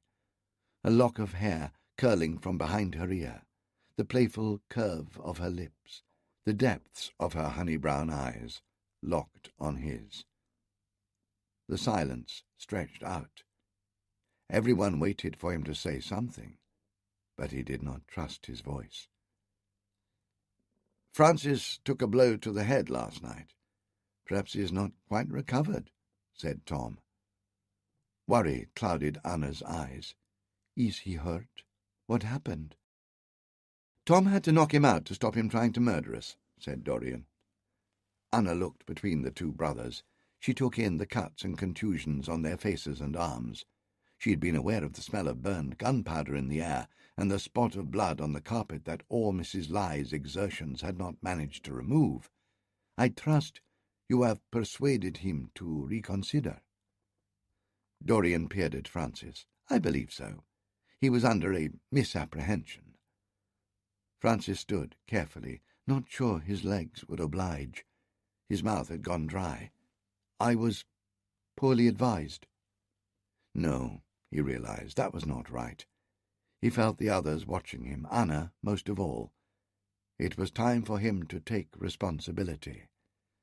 "I listened to other men's lies, and not to those I should have trusted. I am sorry for the danger I brought on your family, and if there is anything I can do to make amends, I will do it gladly. I have learned my lesson." Tom put his arm around his shoulders. "Come," he said. "Before you arrived last night, Miss Duarte had just suggested we become partners in business. You left England to seek your fortune. Perhaps we can help you find it." Francis nodded and followed the others to the dining room, holding the door for Anna. He had entirely forgotten the conversation that had been interrupted by her arrival. Only much later did he think to wonder why had Tom acted so strangely when he mentioned his Uncle Guy. In the brilliant sunshine, the surface of the sea seemed so smooth and bright that it might have been carved from solid rock. Even where the wavelets met the land, they undulated but did not break. Just off the beach, 2 East Indiamen swung lazily on their anchors. In the estuary, a ring of low-lying islets clustered around the marshy basin. Stone-built forts crowned every hilltop. The tiered towers and multiple eaves of a great pagoda rose from a grove of ancient, twisted banyan trees. Across a narrow channel, barely wider than a musket shot, lay the shores of the great Indian subcontinent. Christopher Courtney heard the fort gun boom out the noon hour. He wiped his face, sweating in his best coat and heavy breeches. All the merchants in Bombay concluded their business in the early morning, before retreating to the relative cool of their houses. At this hour he was the only man abroad. 2 monsoons are the age of a man, said an old Bombay proverb. To reach it, Christopher had only to survive 2 years. For some men, that was optimistic.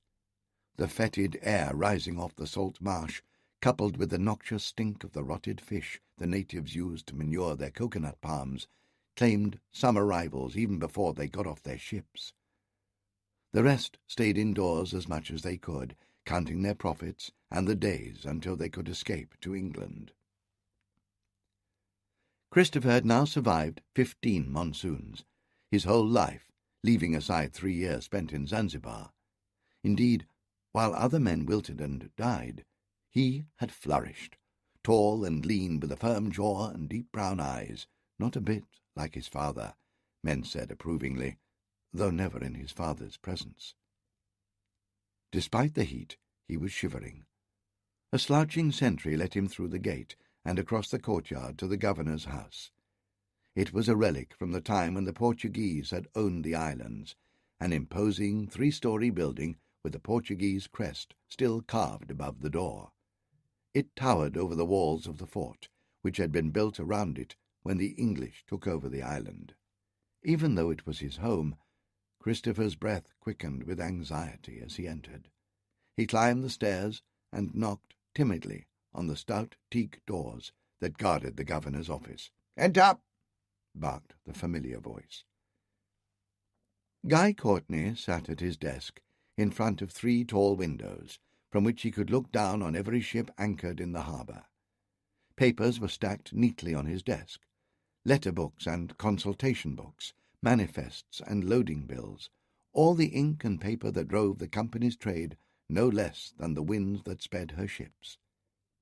On the wall to his left, Guy's father, Hal, looked down from an oil painting, his hand resting on the hilt of a great golden sword.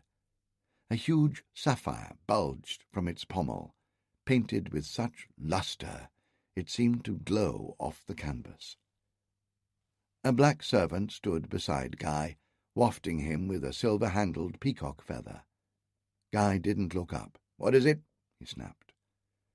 Christopher clutched the brim of his hat. He took another deep breath. "I have come to ask your permission to marry, Father." Guy went still. "Marry," he repeated the word as if it stank of dung. "What in the world possessed you of this notion?" "I am of age." "That hardly signifies. Who is the girl who has caught your foolish fancy?" "Ruth Reedy." "Who?" "Corporal Reedy's daughter. From the garrison." "That wench? She's little more than a punch-house doxy." Guy's expression changed. He tipped back his head and laughed. "For a moment I thought you were serious. I had heard reports you were seen together, but I assumed you were merely topping her behind the stables, like a dozen other youngsters of your age are doing to her. Perhaps I gave you too much credit." "I love her." Guy studied his son through half-closed eyes. The boy had always been headstrong, like his father. Quick-witted and strong-willed, he had all the markings of a fine merchant. So much potential. Guy had taken great pains in his education. He had beaten him blue, trying to thrash out the contrary elements in the boy's nature, to make him fit for the future he alone could give him. And still the boy had not learned. Perhaps kindness could succeed where force had failed. He softened his tone. "I know how it is to be young. When I was your age, and foolish, I loved a girl so hard I almost gave my life for her honour. It was only later I found she was a common whore, a bitch, who'd give herself to anyone who had a few rupees." Even after so many years, the memory made him hot with anger. He forced himself to be calm. He had made her pay many times over. Once she became his wife. "Your mistakes are not my concern, Father." "But yours are mine. You will not marry this girl, I forbid it, as your father and as governor of the Bombay Presidency. You know that any marriage contracted in this colony must be approved by me in order to be valid." "You would deny your own son?" "When he is out of his mind, yes." Guy pushed himself back in his chair. "You wish to marry. I will see to it. You are of age now, and it is right you should take a wife. I have been remiss. If I had acted sooner, perhaps we would have avoided this foolishness altogether. After the monsoon we will sail to England together, and I will find you a suitable bride. Sir Nicholas Childs has a niece who is eligible, or perhaps the Earl of Godolphin's granddaughter. We will make a match that secures your prospects admirably." "And mine," he thought, though it hardly needed to be said. What use was a son, if not to advance his father's interests? Already in his mind he was counting the extra shares he might acquire with a well-contracted marriage, perhaps a seat on the court of directors, even a royal appointment as ambassador plenipotentiary. Christopher just stared at him. He had always been a sullen boy, Guy thought, despite all his paternal efforts, an ingrate who could not conceive how much Guy had sacrificed for him. "I hear from London that Sir Nicholas Childs is not a well man," Guy went on. "One day perhaps you may find yourself sitting in the great office in Leadenhall Street." Even this optimistic prospect drew no reaction from the lad. It occurred to Guy that perhaps Christopher had not even been rogering the corporal's daughter. Perhaps he had been saving himself out of some misguided ideal of marriage. When Guy was his age, after all, he had believed in a pure, chaste love, before his brother Tom had snatched his illusions from him. "I know you have needs. I am guilty of neglecting them." He pulled a golden pagoda from the locked drawer in his desk and tossed it to Christopher. "A down payment on your future bride's dowry. Take yourself to the brothel by the customs house, the clean one where the officers go, and find a girl who can service you." He chuckled. "Just don't fall in love with her, for God's sake." Christopher stared at the coin, as if he had never seen one before. He held it up so that the golden light played across his face. "You would do all this for me?" Guy felt a rare spark of paternal pride.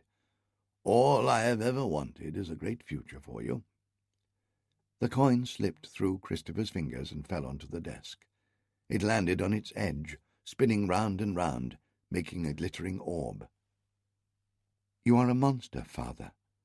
A cruel, calculating ogre with nothing but a strong box where your heart should be. You would sacrifice your only son's happiness to make me a pawn to your ambitions. I will not play that game." The coin fell flat as Guy stood, pushing the desk away from him in fury. "How dare you defy me?" Christopher stood his ground. "I am not a little boy any longer, whom you can beat to your will. I will make my life how I choose, not how you design it. I will go where I please and marry whom I please." The veins in Guy's neck throbbed. "Be careful, Christopher. There is nowhere on either side of this ocean that my power does not reach." "I do not fear you." "You should," said Guy dangerously. "I could destroy you." Christopher stared at him. "Can you hear yourself? What sort of man would say such a thing to his son? Sometimes I think you cannot be my father." His words struck a nerve he had never touched before. With an incoherent howl of rage, Guy grabbed a silver paper knife from his letter basket and hurled it at Christopher. It flew past his ear and stuck quivering in the doorframe. Christopher didn't flinch. He stared down at his father, his body rigid with controlled fury. It occurred to Guy that he had never noticed how tall his son had become. "Farewell, father. We shall not meet again." "Wait!" Guy called. But Christopher had gone. The sunlight struck him like a bolt of lightning before his eyes. Dazed, reeling from the enormousness of what he had done, he stumbled across the square. Ruth met him by the shore, where rusting anchors and cast-off lengths of rope littered the strand. Although it was less than an hour since she had seen him last, she flung her arms around him and clung to him, as if they had been parted for years. She had arrived with her father 9 months earlier. Christopher had watched the arrival of the Indiaman that brought her. From the castle walls he had glimpsed her in the boat that rowed her ashore, just 16, with alabaster skin and rich red hair, colours he'd never seen on a girl before. As her boat passed the castle, she had looked up, doubtless wondering about her new home, and caught Christopher's eye. At that moment he felt a stir in his loins, such as he had never felt before. He could hardly breathe with desire. Of course, an English girl arriving in Bombay was like a rose in the desert, and there was no shortage of men wanting to pluck her for themselves. But they all retreated when they learned Guy Courtney's son was interested. Even then it took time. Christopher was awkward. He did not know how to speak to a girl who was not a servant. Many nights he lay awake, abusing himself, imagining the taste of Ruth's lips, furious at his lack of courage. But Ruth was patient. She understood how Christopher felt, in a way his mother and father never did. She saw the love in his heart and coaxed it out. At an assembly in the governor's house, where soldiers' families were admitted because there were so few other women, she sought him out for a dance. The first time he touched her hand, his whole body convulsed. He had danced the whole night, almost bulging out his breeches, certain that everyone must be laughing at him. But Ruth did not laugh. She helped him around the dance floor, and when they moved towards each other she overstepped just a little, so that she pressed against him, and he felt every curve of her body through her thin cotton dress. After that He saw her almost every day, snatched moments behind the warehouses or on the beach at Back Bay, beyond the coconut plantations. They held hands and walked across the sand while she told him about England, the country he came from but had never seen. She had seen so much, things he had only ever read in books or heard discussed among his father's company colleagues. She spoke to him with respect, talking easily, while he stood tongue-tied by her beauty. They kissed, and he thought life could not get any sweeter. Later, she had allowed him to unlace her bodice and touch her breasts, while she slipped her hand inside his breeches and teased his throbbing manhood.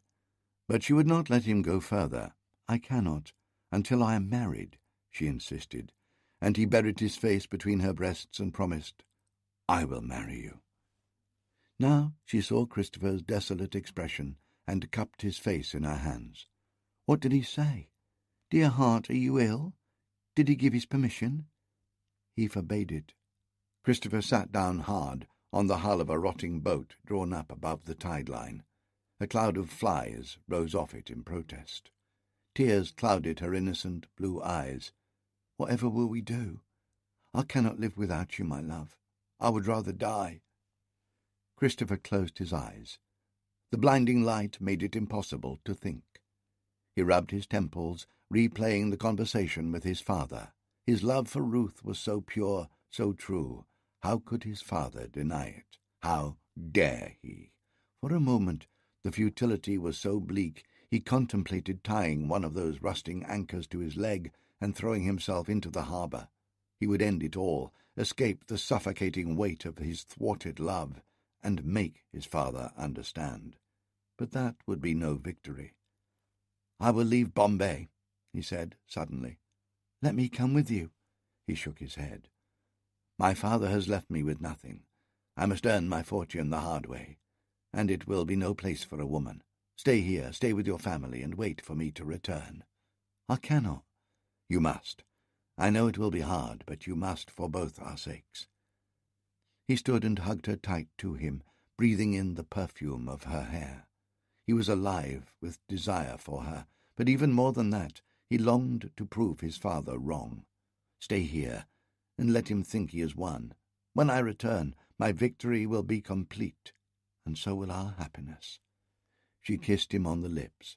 "Promise me, Christopher. Promise me we shall be happy." "I promise, my love. If you wait for me, I will make such a fortune that even my father cannot touch us." "I will wait, I swear it. Even if you are gone 20 years, I will wait for you. I will sit every day in this place and watch the sea for your return." "Like Odysseus and Penelope," said Christopher, stroking her hand. She wrinkled her brow. "Who? It doesn't matter." He shrugged off the coat that was now heavy with his sweat. Now that he had decided, he was suddenly impatient to be away. Shading his eyes, he stared into the harbour. The East Indiamen still slumbered at their moorings, but there was movement on the deck of a small coastal trader as her crew made ready for sea. "That ship will be sailing on the tide. I will take passage with her and go wherever she takes me." He kissed her again, and she thrilled at the feel of his strong arms around her. "Wait for me, my love." "I promise. I will." He had no baggage to take with him. All his possessions were in his room in the governor's house, and he could not go back there. Christopher went to the landing place and hailed one of the small bumboats to take him out to the trader. He read her name, Joseph, carved on her transom as the boatmen rowed him out to the trader. He went aboard. Most of the crew were Indians, dark-skinned men, working almost naked to stow the cargo. The only white man on deck seemed to be the master, a large man with close-cropped hair and a mermaid tattoo on his bulging forearm. He broke off from supervising the loading and came over. "Well," he barked, "I want to join your ship." The master looked him up and down, his face soured. "I know you. You're Christopher Courtney, the governor's son." Christopher nodded. "He's a sorry twat." He was so close that his spittle sprayed Christopher's face. Christopher didn't flinch. "Well," said the master, Are you going to let me insult your father and just stand there? What sort of man would do that? If I cared what my father thought, I wouldn't be here. The master gave him a stinging slap across his cheek. That's enough impertinence. You respect your betters on this ship, or else— He bared his teeth, daring Christopher to strike back. Christopher fought the urge and forced himself to stay still. If he had learned one thing from his father, it was how to take a beating. The master spat on the deck. A gob of phlegm landed next to Christopher's toe. "Have you ever worked a ship?" "No, sir." "Ever been to sea before?" "No, sir." "Then why should I take you on my crew? This isn't one of your father's gold-plated Indiamen with the cruel layabouts. Every man here earns his keep, or by God I'll have him off this ship so fast you won't even hear the splash. I'm a hard worker, sir. You don't know the meaning of hard work." He snatched Christopher's hand and turned it palm up. "Look at that lily-white skin. The only thing you've ever used these hands for is jerking your own cock." He turned his back. "Get off my ship before I throw you in." "Wait," said Christopher. He grabbed one of the bales of cloth sitting on the deck. "What is this? Culbalays? Silk mixed with Carmania wool? And this is Jerry's, the longest-lasting cotton cloth. This one gets your hands off my cargo." The master grabbed Christopher by his shirt front, lifted him off the deck, and carried him to the side. He pushed him over the gunwale. 8 rupees, gasped Christopher. 8 rupees the yard. That is what the East India Company will pay for Culbalays. 6 rupees for Jerry's. He teetered on the gunwale. The master's face loomed above him, framed by a matrix of rigging and the blue sky behind. "How do you know this?" "I clerked for my father. I wrote the entries in his ledger books. I know what the company will pay for every cargo in every port on this coast." Big hands choked his neck. He could hardly breathe. "That knowledge could be useful to you." The master let him go. He slumped onto the deck, rubbing his neck. A heavy boot kicked him in the ribs. "Get up!" Ignoring the pain and the nausea in his stomach, Christopher stood. The master studied him like a hungry shark. "I'll take you as my apprentice. You pay us 4 rupees a month, less deductions for rations and slops." He saw the look on Christopher's face and laughed. "You think you're worth more than that? You lily-fingered bum boy. Find another ship." Christopher clenched his fists. "You knew it wouldn't be easy," he told himself. "You must learn a trade before you can hope to make your fortune." "I accept." The master almost looked disappointed. "He wants to hit me again," Christopher realized. The thought didn't frighten him. Growing up with Guy, he took it almost for granted. The master fetched the muster book, and Christopher signed his name. His neatly printed English letters were like genteel islands against the sea of marks, crosses, and Indian characters the other sailors had left on the page. In the heat, the ink dried almost faster than he could put it on the page. The master slammed the book shut. "You belong to me now, and God help you if I catch you shirking your duty. Aboard my ship your father's name counts for nothing. You may have white skin and pretty writing, but I'll flog you as hard as any of these darkies if you cross me. You understand?" "Yes, sir." The master glared at him. Christopher dropped his head meekly, stooping his shoulders in a submissive attitude he had often adopted during his father's tirades. The master grunted. "Now get to work." In less than 10 minutes, Christopher discovered the hardship he had let himself in for. Stripped to his waist, still wearing his best wool breeches, he joined the other seamen on the capstan to haul up the anchor. The sun flayed his naked back. The capstan bars rubbed his hands raw. He glanced up, staring at the horizon to take his mind off the pain. Ashore, he saw a commotion on the waterfront, a group of men in company uniforms gesticulating at the Joseph. Was it his father? Perhaps he had reconsidered. A heavy blow fell across his back.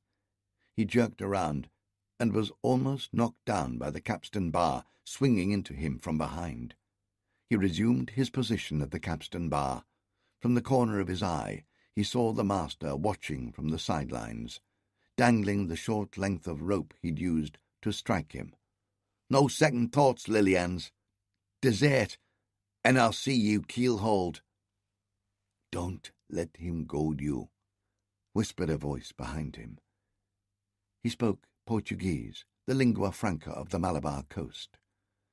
Christopher craned back, still trudging at the capstan, and saw a slim youth with dark skin and bright eyes pushing at the near spoke.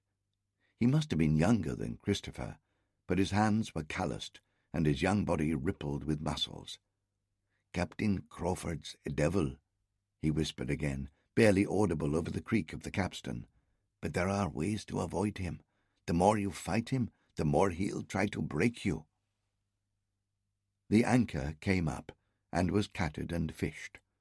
The sails were loosed, and slowly they filled with the afternoon breeze coming off the sea.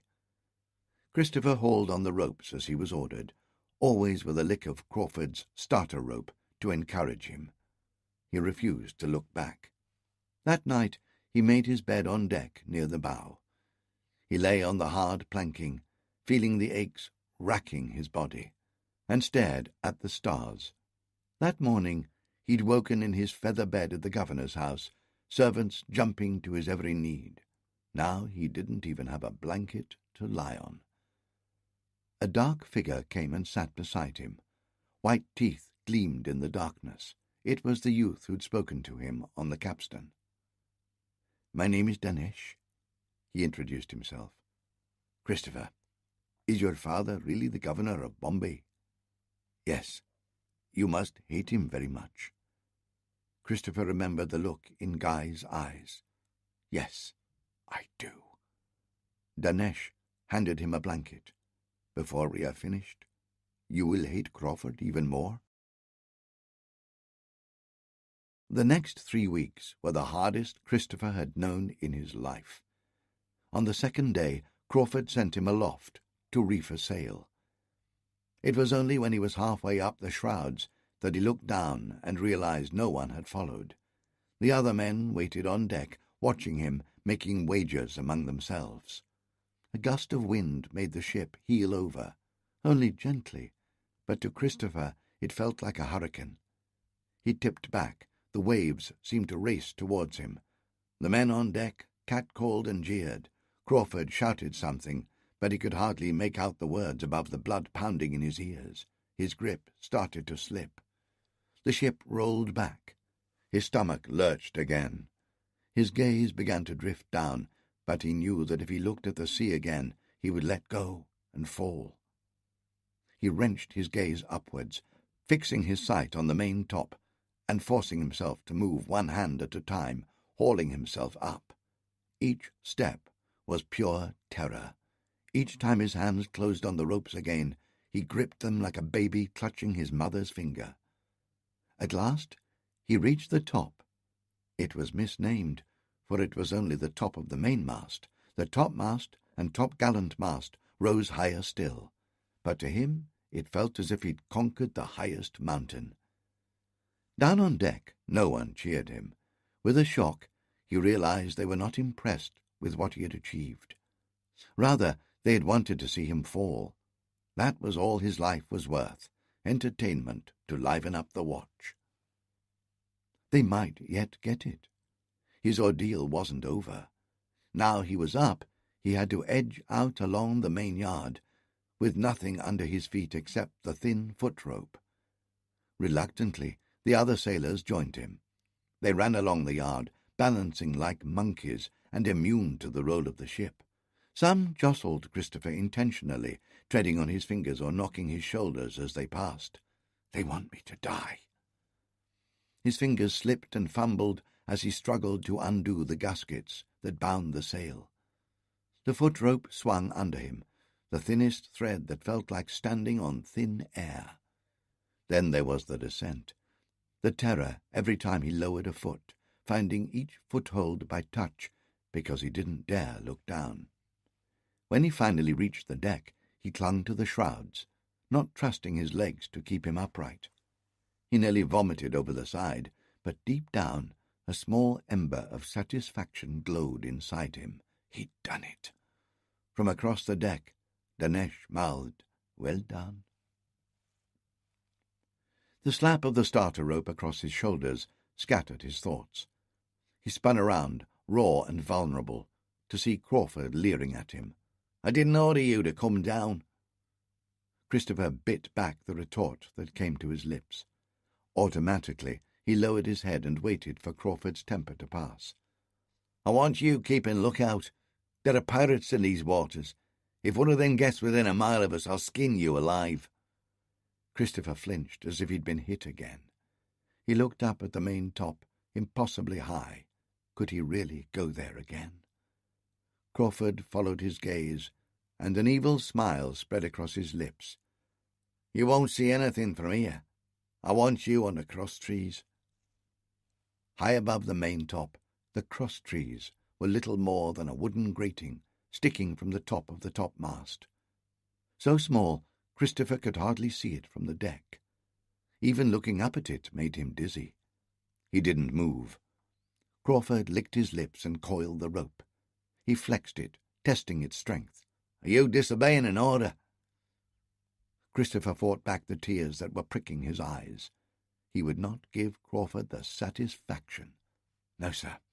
"Then get your lily-white ass aloft before I have to order you again. And you'll stay there," he added, "until I give you permission to come down." Christopher began to climb. He had hated before, but he hated this more than anything in his life, even more than his father. Indeed, he rarely thought of Guy any longer. The constant work of handling a ship, forever fumbling, always the last to finish his tasks, left no time for idle thoughts. When he stumbled off watch, he would curl up in the forecastle, nursing his aches and rubbing oil on the blisters that formed as big as pagoda coins on his hands. The rest of the crew shunned him. As a white man, he was alien. As a sailor, they despised him. Only Danesh showed him any kindness, and even he seemed cautious about being seen with Christopher too often. He had never been so lonely. In time, he began to look forward to being sent up to the cross trees, though he could never look down. Sitting among the sails, he felt like a god in the clouds, far above mortal men and their petty fears and hatreds. In those moments, he tried to imagine his future with Ruth, the house they would live in, and the fine presents he would buy her. But all too often, those thoughts turned dark, as he began to dream of how he would get even with Crawford, his father, and every man who had ever done him wrong. One afternoon, during the dog watch, he went below to fetch water. He liked going into the hold. The smells of baling yarn and freshly packed cloth reminded him of the company warehouses where he'd played as a child. "Chris," Danesh hissed from the gloom, "see this?" Something gleamed in the palm of his hand. A brass key. "What's that for?" "The forward locker," whispered Danesh. "I stole it from Crawford's cabin while he was inspecting the rigging." The forward locker was where they kept the spirits. It was supposed to be for the use of the crew, but it was widely rumoured that Crawford kept most of it for sale on his own account. Christopher glanced anxiously over his shoulder. "What if he finds us?" "He won't miss a few bottles. We can sell them in port. Hurry." Danesh slipped the key in the padlock and sprang it. The sharp tang of spirits wafted out through the open door. "You stay here and keep lookout. If he catches us, he will flay us alive."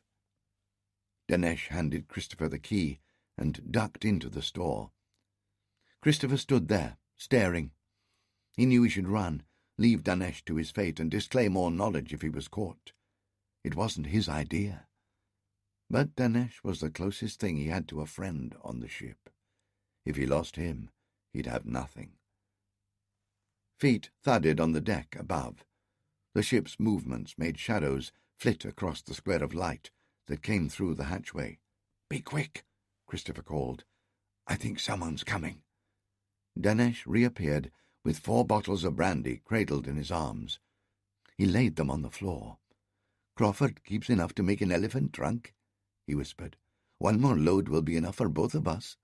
"No," hissed Christopher. "Let's go now. We—" The ladder creaked under the weight of a heavy tread. A pair of shoes appeared, giving way to a pair of fat legs in white stockings, then a pair of breeches, then a corpulent torso, straining the buttons of its shirt.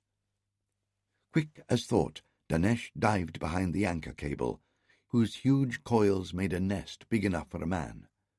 Christopher, petrified, stayed rooted to his spot. Crawford ducked his head under the hatchway and stepped off the ladder. Deliberately, he took in the open locker, the bottles at Christopher's feet, and the key in his hand. "I thought I might find someone here when I noticed my key was missing." Christopher said nothing. "How did you get it?" "Who helped you?" Christopher stared straight at Crawford, fixing his gaze so he wouldn't betray Danesh with a stray glance. Crawford took it as arrogance. "Do you think you're better than me because your father's governor of Bombay? Do you think that gives you the right to steal from me?" Crawford's face was dark with rage, like clouds threatening thunder. Christopher knew that look. He braced himself. "Bosun!" Crawford bellowed. "Bring Mr. Courtney on deck, and summon all hands to witness punishment." Rough hands dragged him up the ladder. By the time he reached the top, all the crew had gathered around a small barrel that had been set out behind the mainmast. Crawford went to his cabin and returned with a length of rope, thinner and suppler than the starter rope which he usually used. He ran it through his fingers, then tied 2 knots in the end. "Prepare the prisoner," he ordered. They bent Christopher over the barrel. The iron hoops, which had been sitting in the sun, seared welts across his naked chest, but he knew that was just a taste of the pain to come. The boatswain held his hands while one of the sailors pinned his feet, so he was stretched over the barrel like a piece of laundry. Behind him, Crawford rolled back his shirt-sleeve. Methodically, he uncoiled the rope. He cracked it on the deck twice, limbering himself up. He planted his feet firmly, reached back his arm, and the first blow hit Christopher with a sound like a musket shot. The pain was excruciating. He bit down on the rag between his teeth, determined not to cry out. Before he could even draw breath, a second blow hit him between the shoulder blades, then a third, then he almost lost count. Pain came in waves, one after another, so fast they blurred together into a single moment of agony. Crawford had abandoned all pretense of discipline. This was a thrashing, savage and uncontrolled, as if he wanted to crush every bone in Christopher's body. But Christopher forced himself to keep counting. Through the agony, he counted every stroke. It was how he had survived his father's beatings, and it was how he survived this one, drawing strength from the number he had endured, totting up the blows in some imaginary ledger to be repaid with interest one day. As long as he could number them, he would survive them. The blows became weaker. Crawford swung his arm with undimmed fury, but he was tiring. He dropped the rope, its end frayed and matted with Christopher's blood and skin. The crew drifted back to their tasks. The men who had pinned him let Christopher go. They were spattered with his blood. He rolled off the barrel into a heap on the deck. He closed his eyes, soaking up the pain. Someone put a mug of rum to his lips, and he drank thirstily. Danesh. It didn't make the pain go away, but it did dull it a little. Danesh cleaned his back. Crawford refused him fresh water. He had to use a bucket dipped over the side. The salt water hurt almost more than the whip. A black haze covered Christopher's sight. He wanted to move, but his limbs wouldn't obey. 49, he croaked. What do you mean? 49 lashes, Christopher grinned, his lips cracking with the effort. He couldn't even get to 50. "Weakling," he said, and fainted. A week later, the Joseph anchored in the port of Trivandrum. The crew were merry. It was their first opportunity to go ashore since Bombay, and they planned to enjoy themselves to the full. Crawford brought out a table and stool onto the main deck, and the men queued to receive their pay. Christopher waited until all the others had finished, scrawling their marks in the book, and walking away with a few coins in their fists. At last, when it was his turn, he stepped forward and put out his hand. Crawford leered at him. "What do you want?" "My wages." "Of course." Crawford made a great play of counting out the coins. He pushed them across the table, but as Christopher reached to take them, he grabbed his wrist and bent it back until the coins spilled out. "What do you think you're doing?" Tears of pain blinked in Christopher's eyes. He thought his wrist would snap. "Taking my wages." "Are you thieving from me again? Those belong to me." "You said 4 rupees a week." "You signed as my apprentice. That means all your wages go to me." Crawford let go of Christopher's wrist, so that he stumbled backwards into the group of watching sailors. No one caught him. He landed hard on the deck. Crawford swept the coins off the table and put them back in the box. He snapped it shut and stood, hand twitching at the knife in his belt. "Have I made myself clear?"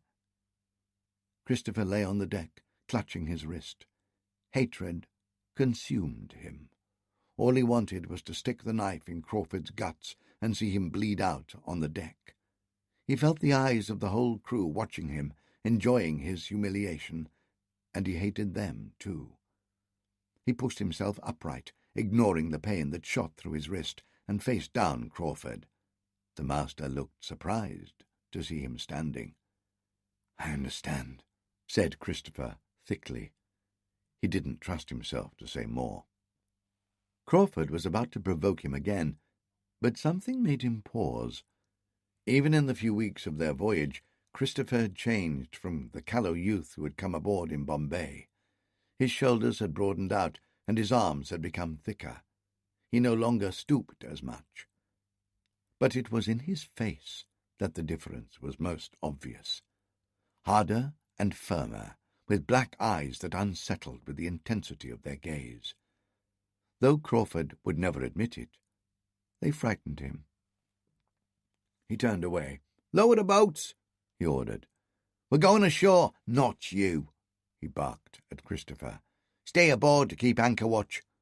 Anything happens to my ship while I'm away, I'll nail you to the topmast and let the crows have you. Understand?"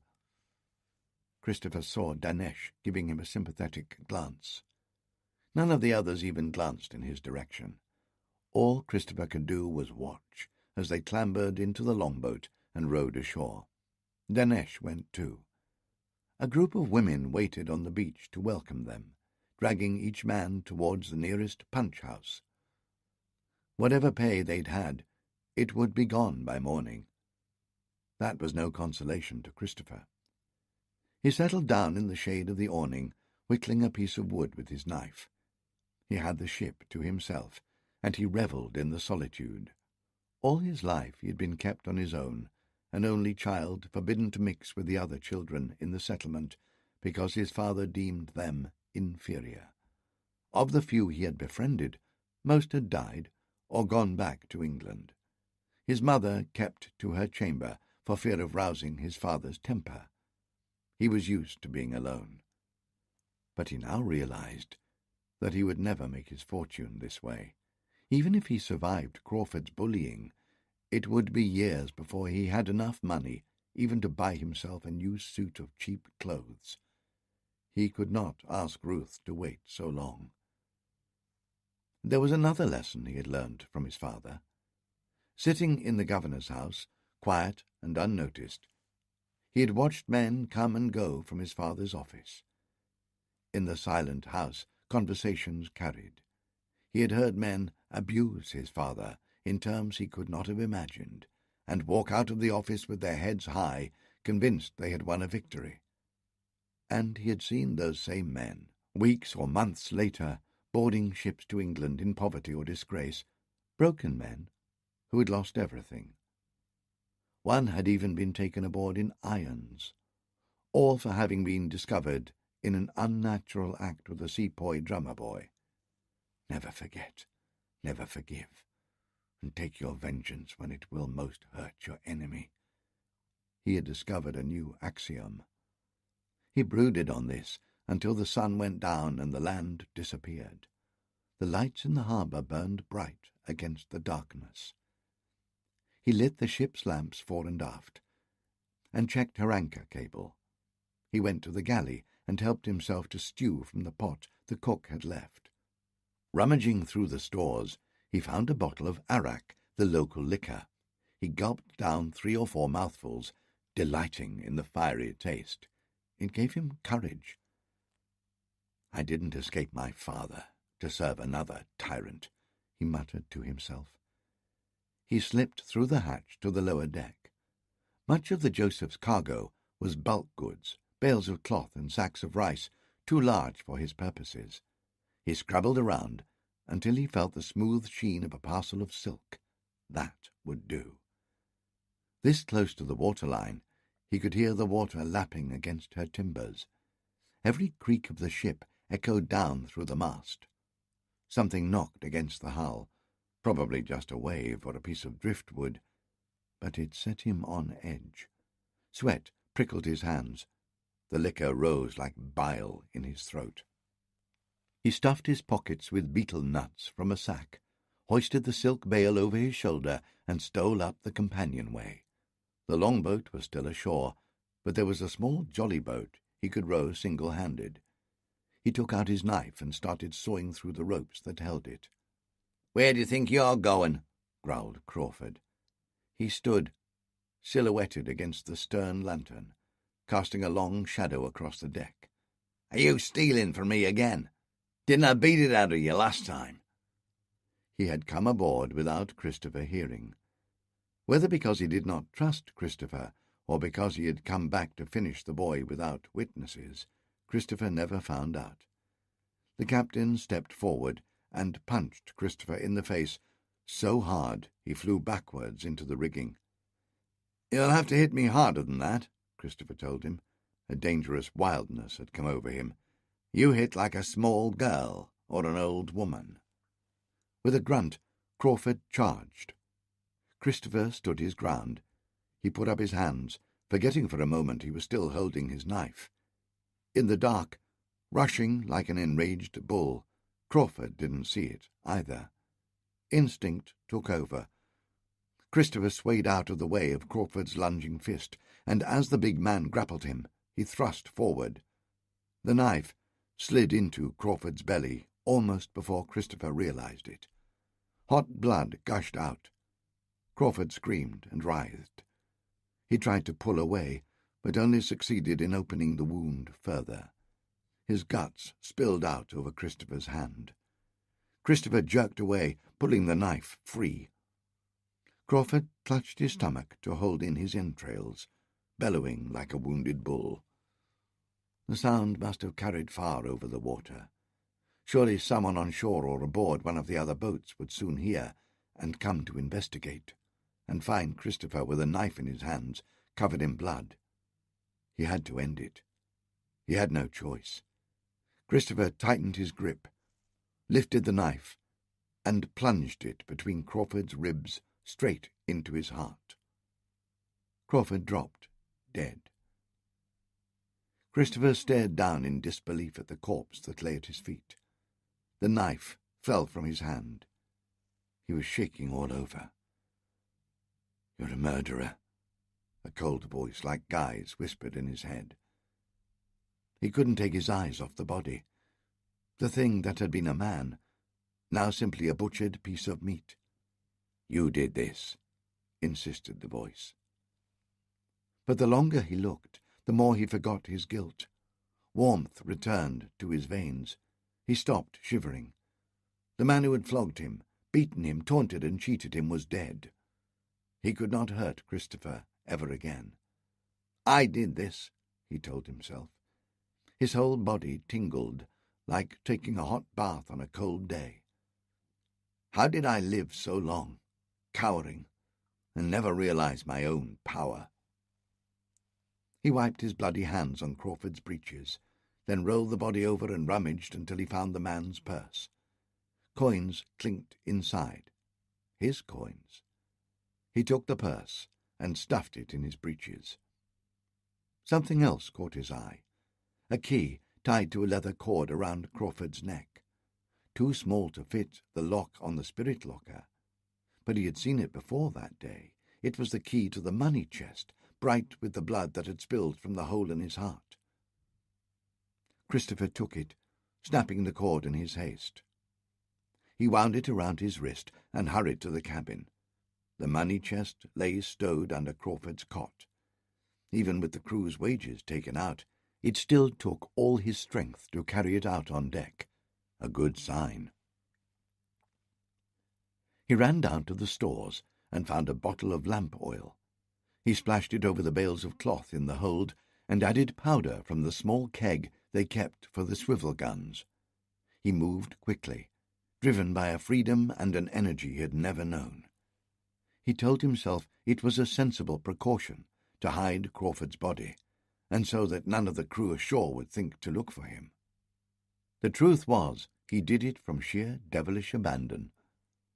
Halfway up the ladder, he turned and tossed the lamp back into the darkness. The glass shattered, fire caught the oil-soaked cloth and flared up. Flames licked through the hold. Christopher stared, hypnotized by his own handiwork. I did this, he thought again. The destruction he had unleashed coursed through his veins like a shot of opium.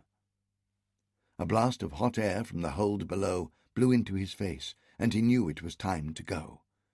He climbed the ladder, crossed the deck, and sent one last kick into Crawford's corpse for spite. No time to launch the jolly boat, but there was the hollowed-out tree trunk that Crawford had come in, tied up near the bow. He lowered the chest on a rope, clambered down into the small boat, and grabbed the oars. He rowed with all his strength, keeping ahead of the orb of light that spread behind him as fire engulfed the ship. His boat grounded on sand. He splashed out, carrying the chest on his shoulder, and ran up the beach. When he reached the safety of the tree line, he looked back. The Joseph burned like a bonfire on Gunpowder Treason Day, lighting up the dark and turning the night sea golden. Down on the waterfront, townsfolk came running half-naked from their beds and gawped at the sight. Several of the Joseph's crew were among them, some with their women still clinging to them. He wondered how they would get home, how long it would take them to find another ship. He stumbled inland until he came to a track winding through the trees. He didn't dare go to the harbour, not with the Joseph's crew still there. But he had been watching the coast, and he knew there were many towns and villages in the interior where he could seek refuge. He was about to turn north when he saw light approaching through the trees. He dragged the chest back off the path and crouched in the bushes. The figure grew nearer, carrying a lamp made from a hollowed-out gourd. He stopped just in front of Christopher's hiding place, examining the footprints and the drag marks Christopher had left in the dusty track. "Chris," he called. It was Danesh.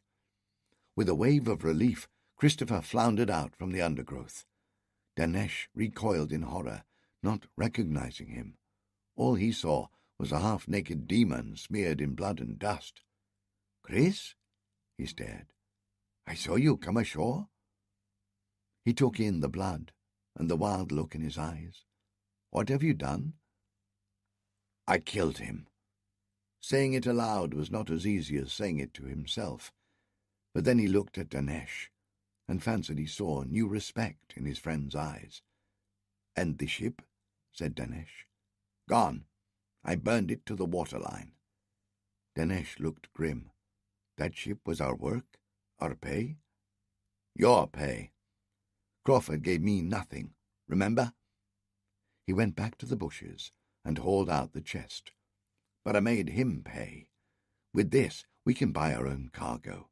we'll charter a ship. No more hauling ropes and feeling the bite of his rope end. We'll give the orders now. A few good voyages, and we can buy a bigger vessel. Then two. Already he could see himself sailing into Bombay harbour on a fine merchantman, her gunports picked out in dazzling gold leaf. He saw Ruth waiting for him on the waterfront, swooning in his arms as he stepped ashore, and the impotent rage on his father's face as he realized he was beaten. Danesh's expression had changed. "What about the key? Did you bring that?" Christopher unwrapped the cord from his wrist and slotted in the key. The lock sprang. The lid tipped back. Gold and silver gleamed within. With this, Danesh scooped up a handful of coins and let them trickle through his fingers. A man could live like a king? "Careful," Christopher laughed. "We must not spend it all at once. If we invest it, we will soon have a fortune 10 times larger." A punch hit him without warning, a clean hit to the jaw that sent him reeling back. Danesh was a slighter build, but he had been working ships since he was 10 years old. He had a lean, wiry strength, and Christopher was exhausted. He stumbled, tripped on a root, and fell. Before he could even raise his fists, another blow knocked him momentarily unconscious. Danesh took the rope belt from Christopher's trousers and ran it through the handles of the chest to make a crude strap. In taking the belt, he found both the knife and Crawford's purse tucked into his trousers. He took that as well. Christopher was coming round. He spat a gob of blood and raised himself on one arm. A threatening motion from Danesh made him think better of it. "I thought you were my friend," he pleaded. The look he got back showed nothing but contempt. "You are a child?" Danesh said. "Gold has got no friends." He hoisted the chest onto his shoulder and set off down the road.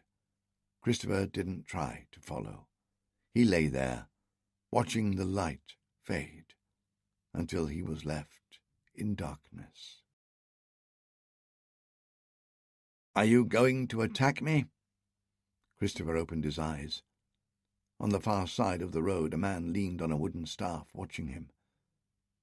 His body was lean and hard. The stubble on his cheeks was grey. "Are you going to attack me?" he said again. He spoke Portuguese, though his face and dress were Indian. Christopher rubbed his temples. His jaw had swollen, and every movement brought a flare of pain racing up his neck into his head. "Do I look so dangerous?" he groaned. "There are many bandits on these roads. Some lie in wait, pretending to have been robbed or waylaid, and when the good traveller stops to help him, he himself is attacked. I don't think I can even stand up." The man didn't move any closer. "Where did you come from?" "My ship caught fire. I swam ashore." The man nodded thoughtfully. He took in the dried blood cracking and flaking off Christopher's chest, and the bruises darkening his face. "I can take you to Trivandrum to rejoin your crew. Surely they will be concerned for you." Christopher shook his head. He pointed to his left, away from Trivandrum. "I'm going that way." "Ah?" The corners of the man's mouth lifted in a dry smile. "So am I. Will you take me with you?" He considered it for about 3 seconds. Then he moved. So fast, Christopher saw it as only a blur. 2 bounding steps, and the staff thrusting towards his head. He put up his hands, though they were little protection. The point of the staff stopped an inch from his eyes. The old man stood over him, just out of reach of his feet. He wasn't even breathing hard. "If you are lying, if you try to do me violence, I will kill you," he warned. Christopher stared at him. "Who are you?" "A man who can defend himself."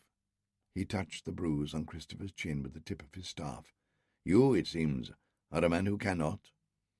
Christopher patted his belt. "I don't even have a knife. There is more than one way to kill a man, and not all are so crude." We have bandits in this country who will strangle a man with nothing more than a loincloth." He said it so casually, Christopher suddenly realized with perfect certainty that he spoke from personal knowledge. "Are you a bandit? Now you insult me." He said it good-naturedly. He extended the tip of his staff so Christopher could haul himself up. "What is your name?" he asked. Christopher opened his mouth. Christopher Courtney, he was about to say, but Christopher Courtney had robbed and killed a man. Christopher Courtney was a fugitive. Worst of all, Christopher Courtney was Guy Courtney's son. He remembered long, sweltering Sunday mornings in church in Bombay, killing flies and listening to the minister drone on. He thought of one of the few Bible lessons that had captured his imagination, the story of King David's son who overthrew his father and drove him out of his kingdom. "My name is Absalom," he said. The old man looked keenly into his eyes, as if he could read the lies and the guilt behind them. "Nonsense," Christopher told himself. "They're only my eyes, a body part no different from my feet or my elbows." "I am Ranjan." The old man looked away, and Christopher felt a great weight lifted from his soul. "I will take you to the next village." They walked in silence. The sun rose higher. The road grew busier. At the side of the track, toddy tappers hung off the palm trees like giant spiders, draining the sweet liquor inside. The old man didn't say a word, while Christopher brooded on everything that had happened. Again and again he replayed those moments with Crawford, and the savage exultation as the knife ripped open his stomach. He wished he was back on the ship, just so he could do it again. The village was a humble place, a few mud-walled huts thatched with palm leaves. Gaunt cows wandered between the dwellings. On the beach, fishermen rolled out their nets, while drying fish flapped from lines strung between trees. "What will you do here?" the old man asked. Christopher shook his head. He hadn't considered it. He could try the fishermen, though the largest craft on the beach was no bigger than the Joseph's longboat. But the thought of going back to sea appalled him. "Do you have food, money, friends?" inquired the old man. "None," he answered. "Then come with me."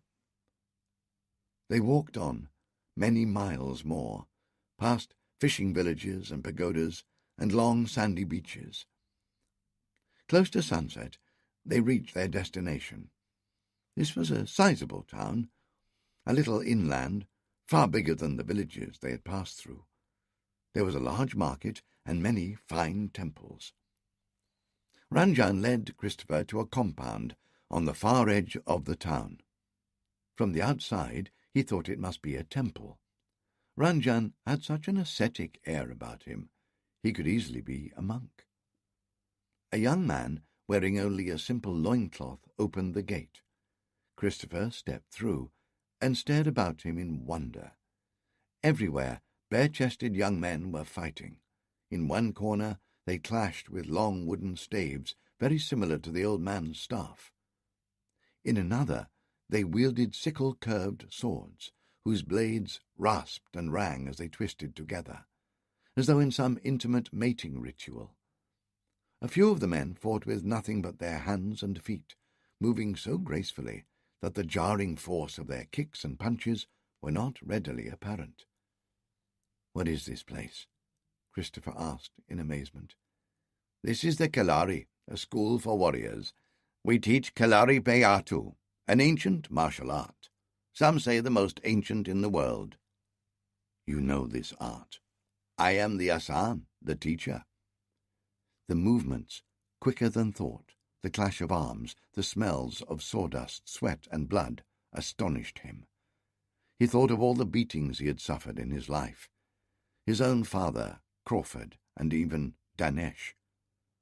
He had learned to accept them because he could not defend himself. These men in this arena could defend themselves. "Can you teach me this art?" "Some of these men have been training since they were boys," Ranjan warned him.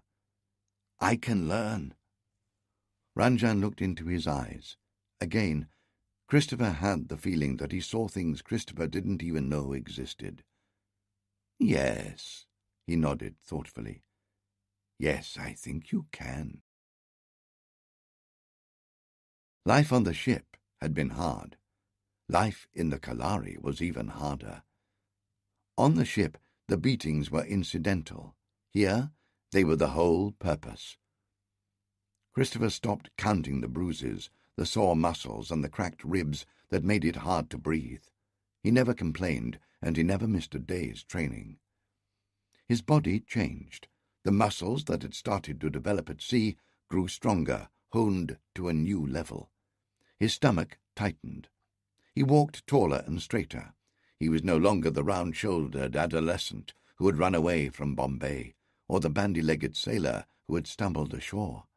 Tall by any standards, he towered over most of the native Indians training alongside him. Some complained to the Hassan that it gave him an unfair advantage, but he sent them away, saying, "Only the gods can choose your opponent." Christopher learned quickly. He learned the 8 steps and the 8 stances. He learned the 108 mamaras, the vital parts of the body, the Vaikalyakara points that would paralyze an opponent, and the Bindu points where a single blow could kill him. He learned to chant the mantras to unlock his powers, and the way to read a man's face and posture to anticipate his next move. He learned to fight with a staff and a sword and the sickle-shaped toti.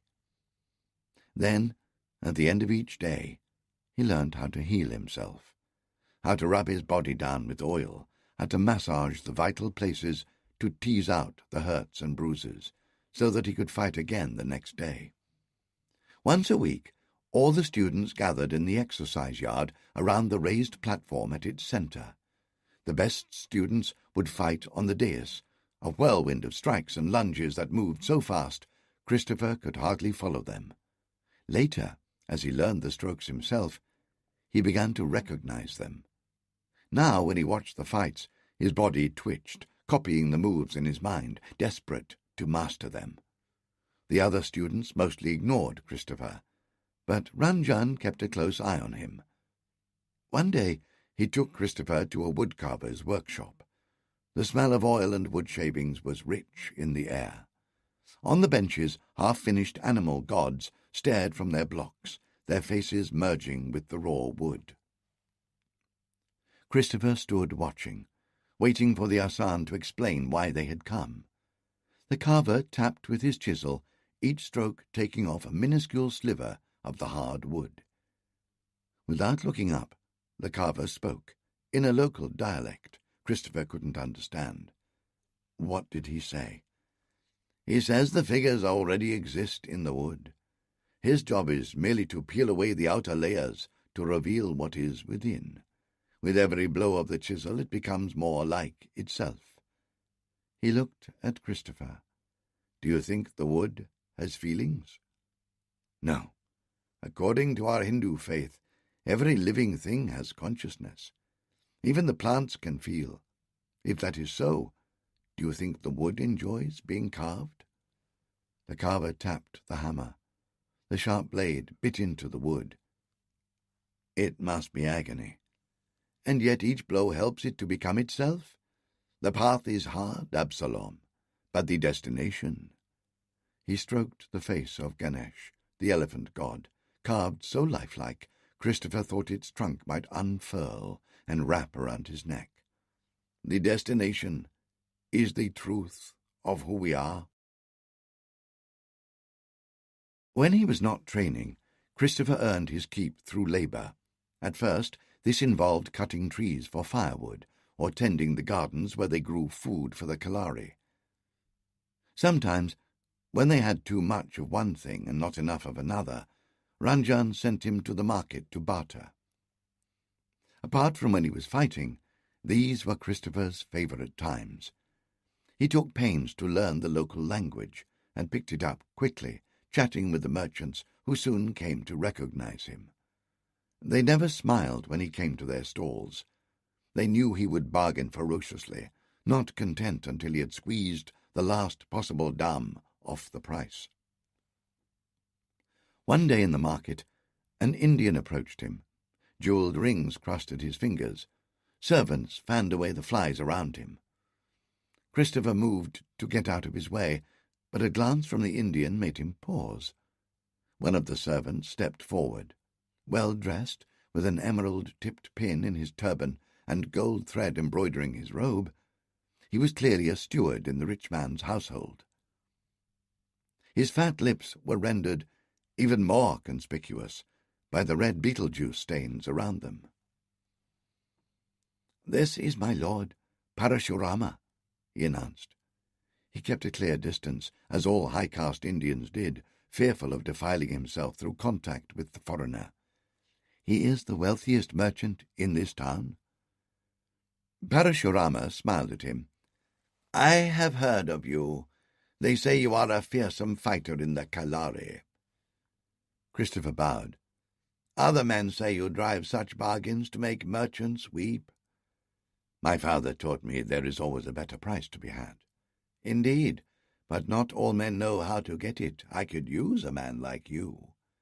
"My master has a cargo that must be brought to the town of Neyor," said the steward. "The roads are not safe, and when it arrives he expects the best price. Perhaps you are the man to do it."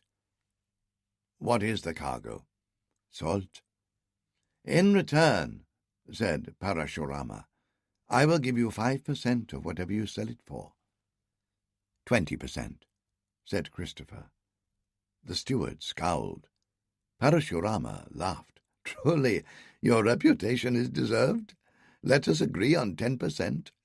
And," he added, as he saw the argument rising to Christopher's lips, "if you serve me well in this, I may have further work for you. I trade in many goods, and there are more valuable cargoes than salt." "I must ask my master," said Christopher.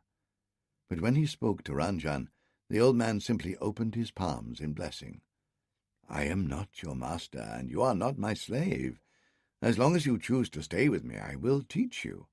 When you choose otherwise, you may go." "Am I ready?" The old man studied his palms. "What is the first precept?" "Never choose a battle. Only fight if you cannot walk away. If you remember that, you will come to little harm." In fact, the trip passed without incident. Christopher was almost disappointed when they arrived at the house in Neyor he'd been directed to. He haggled hard. At one point, he ordered the servants to reload the mules, and was halfway out the gate before the merchant called him back to continue the negotiations. The next day, he returned home and presented himself at Parashurama's house. He handed over the purse he had brought back. "How much did you get for the salt?" 20 rupees, Christopher replied. The steward counted out the coins suspiciously, biting each one to check its validity, and weighing them in a little scale. "It is correct," he said at last, grudgingly. Parashurama smiled at Christopher. "My steward, Jayanthan, did not trust you. The first sack of salt contained a letter to the merchant in Neyor. I asked him to send his fastest runner with a reply to me, informing me the price he had paid you for the salt." Christopher's cheeks burned. "You didn't trust me to give a fair account." "Now I know I can." He counted out 2 coins and handed them to Christopher. "This is your fee, for now. I will find you again soon. I always have work for men I trust." Over the next few months, he was as good as his word. Different cargoes in different towns. Sometimes other men went with Christopher, sometimes he went alone. Once or twice, groups of men made threatening moves, but at the sight of Christopher's sword, they invariably backed off. Each time, Christopher felt nothing but disappointment. He could feel the power growing inside him, tensed like a bowstring. He needed a release. In the bouts on the dais, he fought with such ferocity that one week he almost blinded a man. "What is the second precept I taught you?" asked Ranjan. Cheniga, said Christopher, sullenly. And what is Cheniga? Patience. One day, the rich man's steward, Jayantan, came to the Kalari. "My master has another errand for you." At Parashurama's home, the merchant tipped out the bag onto his hand. Rubies glinted in the soft light that came through the carved wooden shutters. "I need you to take these to a Tamil trader in Mandura, on the other side of the mountains. The journey will take many days, and the roads through the mountains are infested with bandits." Christopher barely heard him. He was staring at the rubies. They winked at him like a whore in the doorway of a brothel. A wicked thought bloomed in his mind, that he could kill these two men here and now and escape with the gems. Then he would have sufficient rupees to marry Ruth. His whole body ached with the temptation, with the awareness of his own capability. "What is the third precept?" Ranjan's voice resounded in his head. "Self-control," his own inner voice responded. He forced his face into a passive mask to hide his thoughts. "Jayantan will go with you," said Parashurama, unaware how close to death he had come. "Only the two of you. I could send a caravan of men, but that would attract attention, and every chieftain between here and Delhi would be drawn to the scent. 2 men may hope to slip through where 20 could not." Christopher bowed. "I will honor your trust." They set out the next day, heading inland. The road was nothing more than a track through the wilderness, churned by the last monsoon rains and the few carts that had attempted it. Tamarind trees shaded the way, and the sounds of birds and insects were punctuated by the clack-clack of looms where the weavers set up their workshops by the roadside. Christopher had lived almost his whole life in India, but this was the first time he had ventured more than a few miles from the coast. Even working for Parashurama, his journeys had always been to the settlements along the coastal strip. Soon the villages grew fewer and meaner. The clack of looms was replaced by the chatter and piping of birds he had never heard before. They slept that night in the courtyard of a roadside temple. Next day the road began to climb towards the Ghats, the great range of mountains that ran like a rampart down the west coast of India. The air grew cooler, the landscape ever more savage. They walked through an untouched forest of great timber trees and bamboo, giant creepers and orchids. Mosses grew luxuriantly, while the red flowers of the silk cotton trees spattered the roadside like drops of blood. They weren't alone on the road. A few peasants joined them, struggling under heavy burdens, bundles of koya mats, baskets of fruit. Each time they approached, Jayantan would grab Christopher's shoulder and whisper loudly, "Be on your guard." However, the moment the peasants realized Jayantan's high caste, they dropped to the ground and pressed their faces to the bare earth until he and Christopher had passed. "At least she can't be a bandit," said Christopher, pointing to a woman leading a donkey laden with mangoes. She wore a demure white sari and white bodice, with a row of copper bangles on her arm. As if she'd heard him, she turned back to look. Unlike the other peasants, she did not bow her head or flinch away the moment she gauged their status. She met Christopher's gaze full on, her eyes frank and wide open. Her lips parted in a shy little smile that seemed to promise possibilities Christopher could only begin to imagine. Desire throbbed through his loins. "Brazen bitch," said Jayantan. "She should be whipped for her insolence." Without hurrying, the woman led her donkey to the edge of the road and let them pass. Christopher tried to catch her eye again, but she was fiddling with the girth on her donkey's panniers, and did not look up at him again. They passed a small shrine at the side of the road, in which sat the statue of Ganesh, the elephant god, draped with garlands of faded flowers. Jayantan looked at the sword in Christopher's belt. "I hope you are ready to use that weapon. That shrine marks the spot where a traveller was killed by bandits." As if on cue, a shrill scream broke the silence behind them. A moment later, a braying pack mule bolted around the corner of the pathway.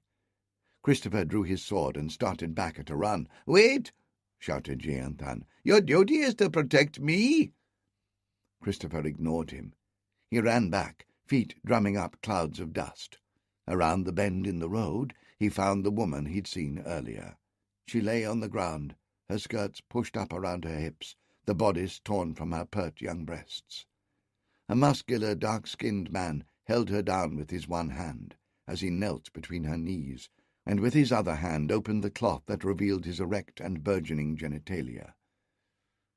Bellowing the war cry he had learned in the Kalari, Christopher charged at him. But the rapist was not so overcome with lust that he had lost all sense of caution. He saw Christopher coming, and he leapt to his feet. With one quick glance, he took in the sword in Christopher's right hand, and he ran. Christopher was fast, but the man was even faster. After a dozen paces pursuing him, Christopher realized he could not catch him in a straight chase. He came to a halt and dropped his sword to the ground. With both hands free, Christopher lifted his tunic. Wound around his waist, hidden from casual view, he wore an urumi. This was a thin ribbon of double-edged, razor-sharp steel, 10 feet long, and as flexible as the lash of a whip. It was the last weapon he had learned how to use at the Kalari, and the hardest to master. Used incorrectly, it could decapitate the man who wielded it. The ivory handle fitted into his hand with perfection. With a flick of his wrist he unleashed the blade. It seemed possessed of its own life.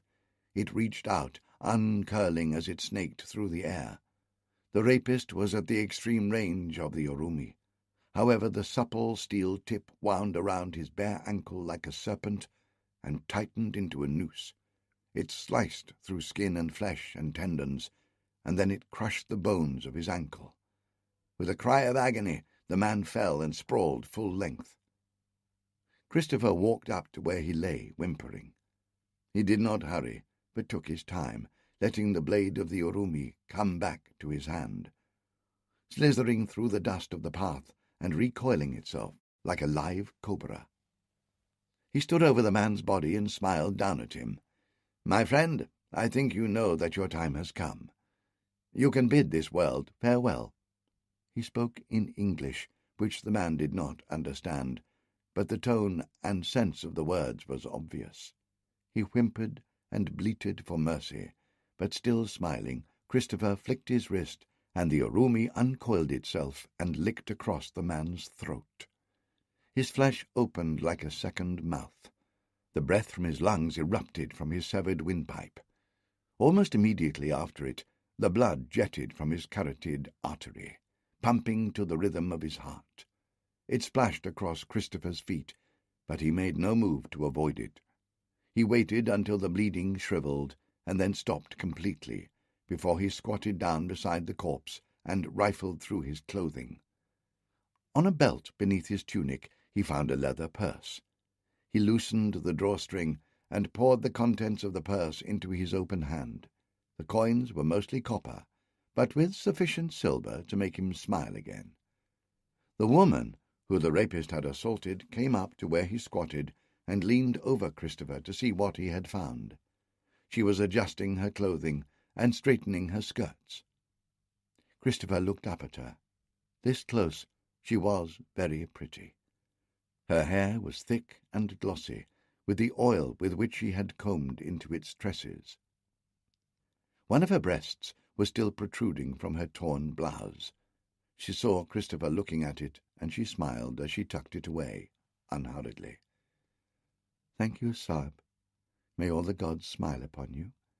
I will be eternally grateful to you for saving me from this animal."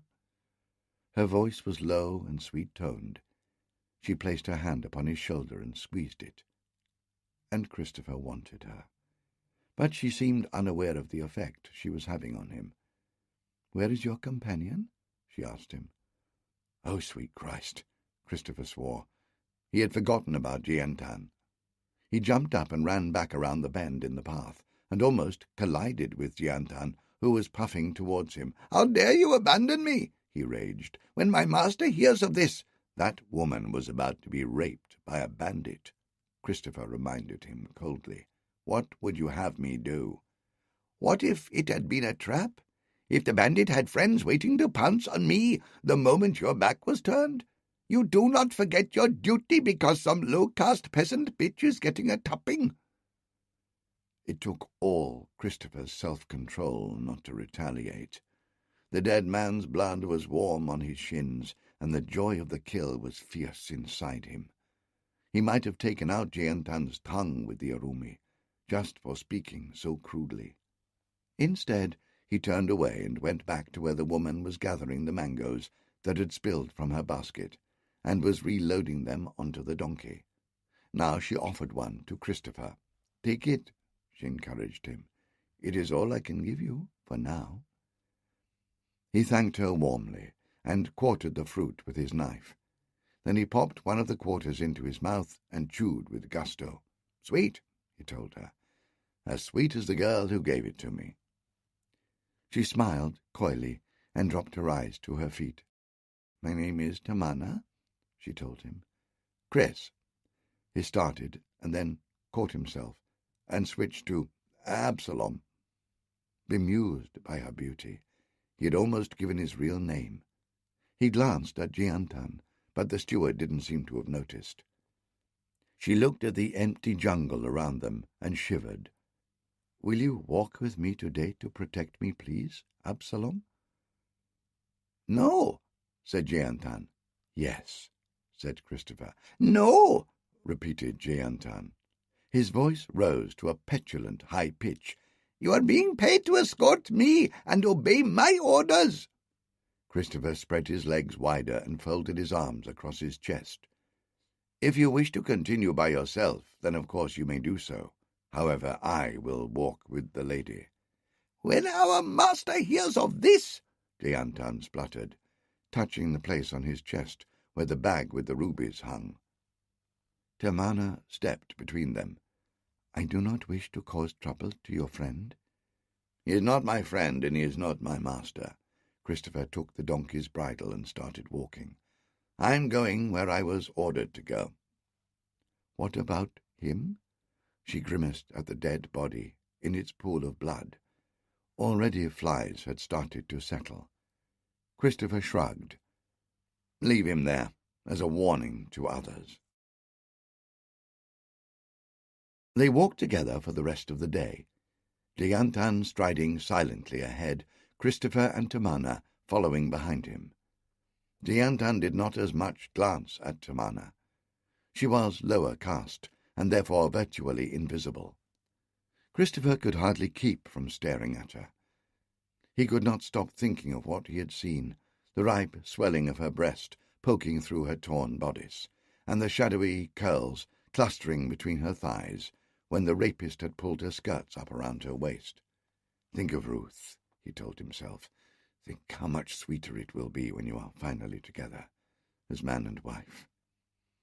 But it was hard to think of Ruth when he had Tamana by his side. Thinking of Ruth made him sullen, knotted up inside, but Tamana brought him out of it with her chatter and her smiles. She was not much older than he was, but she was precocious and lively, with a friendliness and openness that stemmed from her humble upbringing.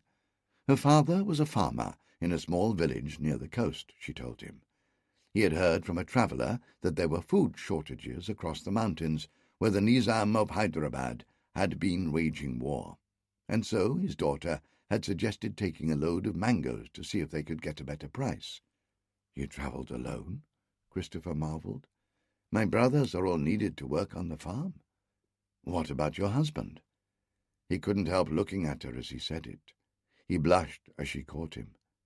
She gave a little smile that was not entirely shy. "I have no husband.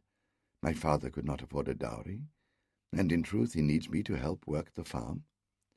Christopher stared at her. "I cannot believe anyone so beautiful as you could not find a husband." She lowered her eyes. I must do as my father commands." As dusk fell, they came to a temple at a lonely place not far below the mountain peaks. A walled enclosure surrounded the small pagoda, though the courtyard was overgrown with weeds and brambles. Blackened fire circles showed that other travellers had camped here before them. Tiantan laid out his blanket inside the pagoda. Christopher cut down a patch of weeds near the door and made his bed there. "I prefer to sleep outside," he told Tamana. "Inside, the vermin and insects prey on you." They did not light a fire in case it drew unwanted attention. They ate a simple supper of rice and dal and one of Tamana's mangoes. Christopher insisted on paying her for it. "Otherwise you will have none left, and nothing to show for it by the time we have crossed the mountains." It took Christopher a long time to get to sleep. He lay on the grass, listening to the sounds of the night. Beyond the walls, the jungle creatures were vociferous. There would certainly be tigers in these mountains, and only the Lord knew what else.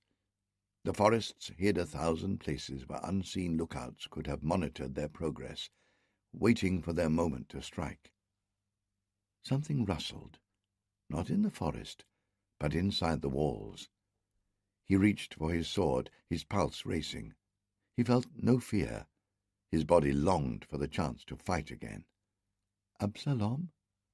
Tamana came wading through the waist-high grass, holding up the skirts of her sari to avoid the brambles.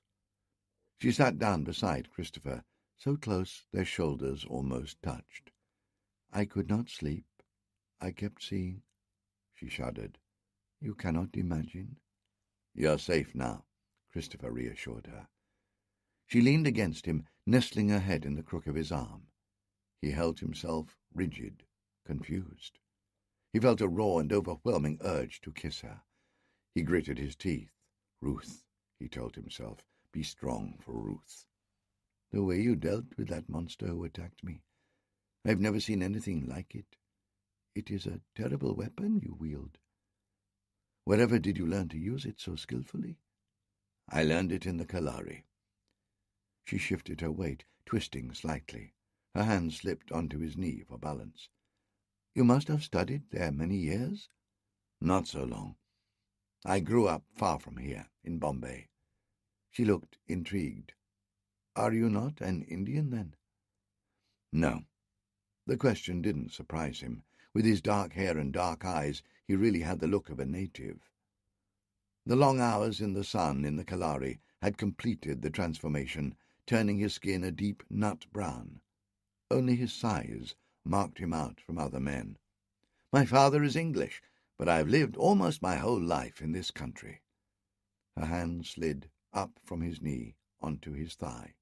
Her fingers settled naturally into the crevice between his legs. "Is England a hot country?" "No. My father says it is cold and it rains all the time." "Like here in the time of the monsoon?" "Maybe." Her hand moved again. Now it rested squarely between his legs. Her fingers worked dexterously through the thin cotton, rubbing and teasing. "Make her stop," his mind ordered. But his body betrayed him. His manhood rose eagerly, stiffening to her touch. "This is not right," he gasped. "There is someone else." "I understand," she said, though she didn't move her hand. "You are married?" "No." "Then how can this be wrong?" She started moving her hand faster, massaging him until Christopher thought he would explode with desire. "Have you ever been with a woman before?" "No," he admitted. She unlaced her bodice. The two halves fell open, revealing her breasts full and perfectly shaped. She took Christopher's hand, opened his fingers, and laid it on one of them. In the cool night air, the nipple was firm and proud. He squeezed it between finger and thumb, and she gasped. "Gently," she whispered. Straggling him, she untied his waistcloth and parted the folds. Her long hair brushed his chest. Her lips covered his face with kisses. She rubbed herself against him. Ruth, a small corner of his mind, pleaded, but he ignored it. His desire was compelling, a raging fire that would burn through his skin rather than be held in check. With a soft cry of longing, he rolled over on top of her. She lay back and opened her thighs, then she clamped them around him. She crossed her ankles over his buttocks and hunted for his manhood with her lower body. She found it standing out hard and hot to meet her. She gasped as she engulfed it with the lubricious lips of her vagina, and he met her thrust for thrust. It seemed to last for an instant and forever, and then she felt his body convulse above her and his penis throbbing as it pumped his generative essence into her womb. She drove her heels into his buttocks, forcing him deeper still into herself, determined to suck in every drop he had to offer her. Christopher woke late. In the Kalari, he always rose before dawn, performing his chores before the day's training began. He could not remember the last time he had slept past sunrise. He savoured the luxury. Memories of the night raced back. So vividly he felt himself beginning to stiffen again. Had it really happened, or was it a dream? No, he could smell her scent on his skin, the smells of coconut and musk and sweat. A smile spread across his face. His body glowed from the night before, and the sun was warm on his skin. He put out an arm, but Tamana was no longer with him. Maybe she didn't want Jian-tan to find them together. With a pang of residual lust, he sat up and looked around. Her blanket was there, spread over the crushed grass. Her donkey still stood tethered to the same tree, munching on weeds. But she was gone. A crow flew across the courtyard and glided into the pagoda. He wondered why Jian-tan had not come to wake him. Normally he never missed a chance to point out Christopher's failings. Reluctantly, he went to find Jian-tan. Climbing the steps to the pagoda, he saw the crow just inside the door, pecking at something on the ground, but from where he stood he couldn't make out what it was. A cloud of flies buzzed around the crow. Rats scuttled into the gloom as he stepped into the building, and he remembered the warning he'd given Jian-tan. These buildings are nests of vermin. After the bright sun outside, it took a moment for his eyes to adjust to the gloom, then another moment to understand what he was looking at. Jian-tan lay on his back, but he wasn't asleep. His throat had been cut in a long, vertical slit from the point of his chin to his sternum. The gash was opened so wide that Christopher could see the vertebrae poking through. The bag with the rubies was gone. A puddle of drying blood surrounded him, crawling with flies. At its edge, a small bare footprint lay stamped in blood on the stone floor, the same size as the feet that had been clenched against his buttocks the night before.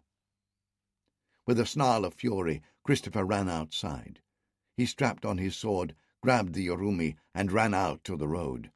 Morning mist had damped down the dust, and there was no one else abroad that early. He could read Tamana's naked footprints plainly. He followed them towards the mountain, every step fired by his hatred. The yorumi hissed at his side, and he imagined the things he would do to her when he caught her. Not far up the road, her footprints veered off towards a goat track that led out along a spur of the mountain. Christopher paused. The path was stony, too hard for Tamana's light feet to have made any impression. Had she gone this way? Or was it merely a feint to throw him off her scent? She had tricked him all along. The mango farm, the poor old father who couldn't afford her dowry, all lies. The rape had been staged. Jian-tan had been right about that, though Christopher was too angry to feel guilt. The rapist must have been Tamana's accomplice.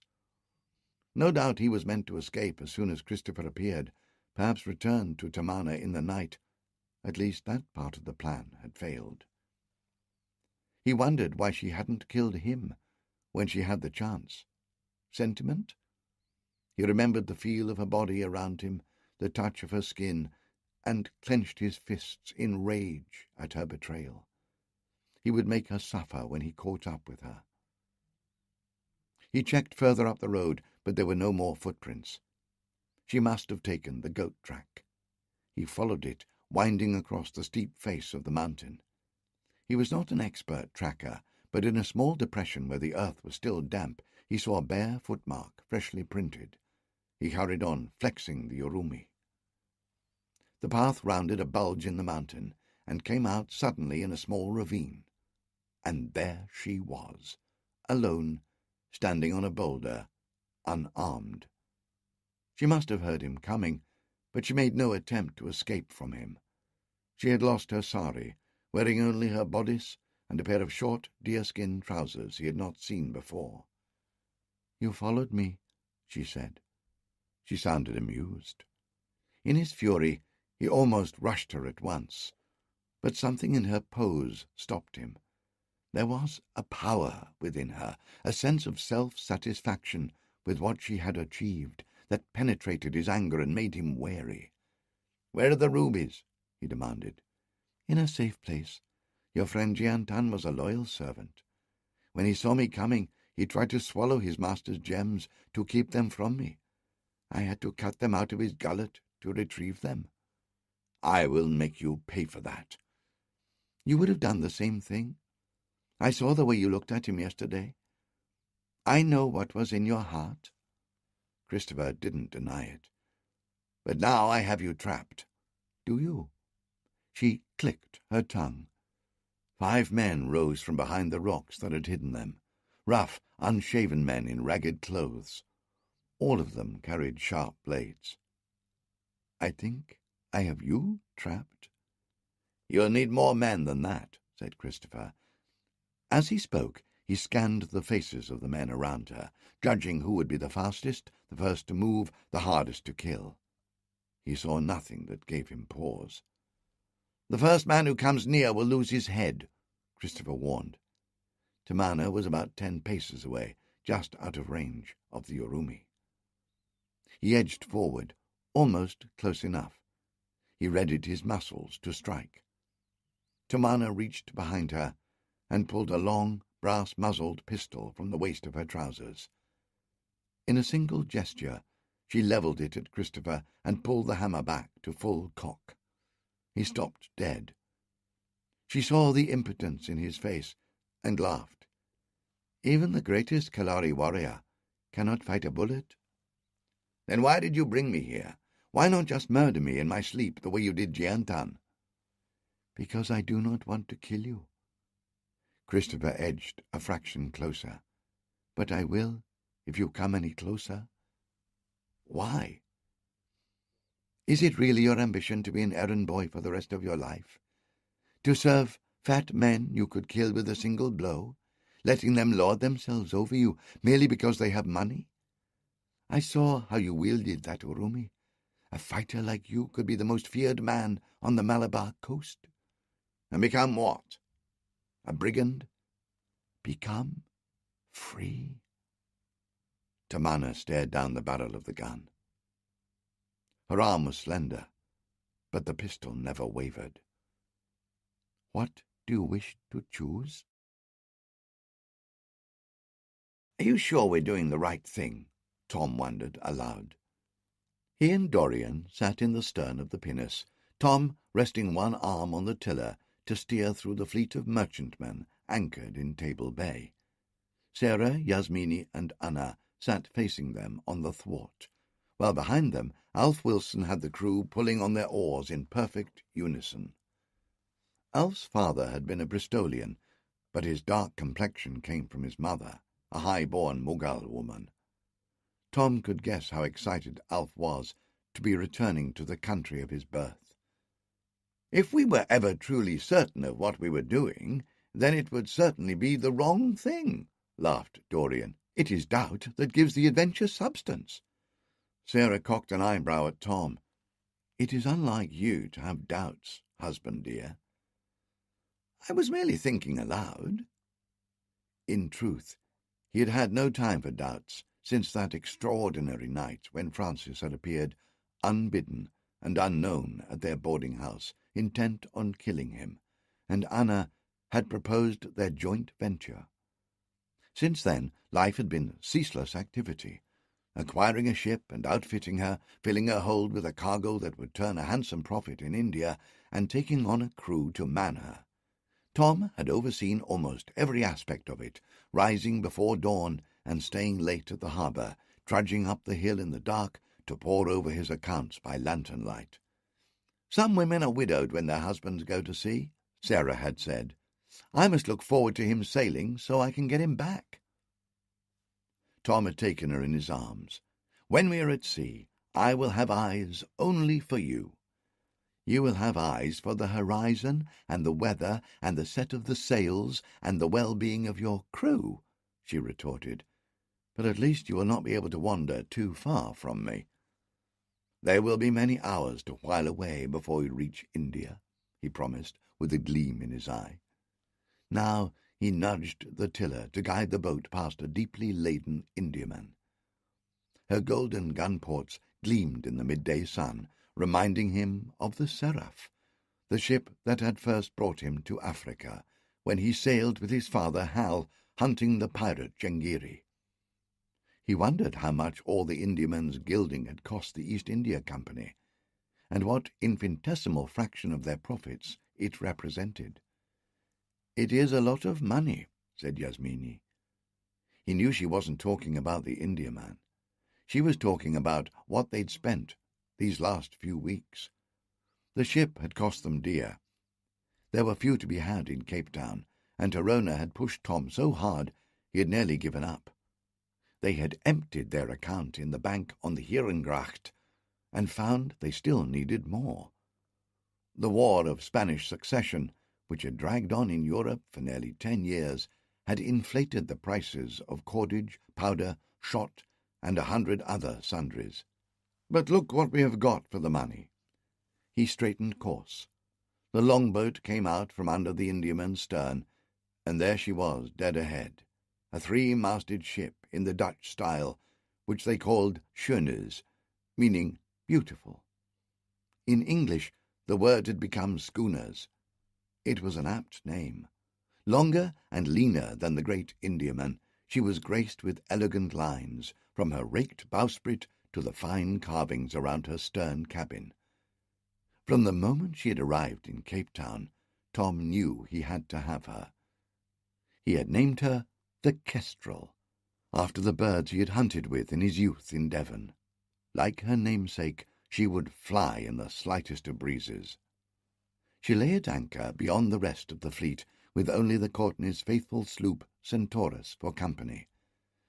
She was out of range of the fort's battery, a wise precaution that Tom had learned from his father. He brought the pinnace alongside the Kestrel, and they climbed the ladder. Aboli was already aboard, supervising his last preparations.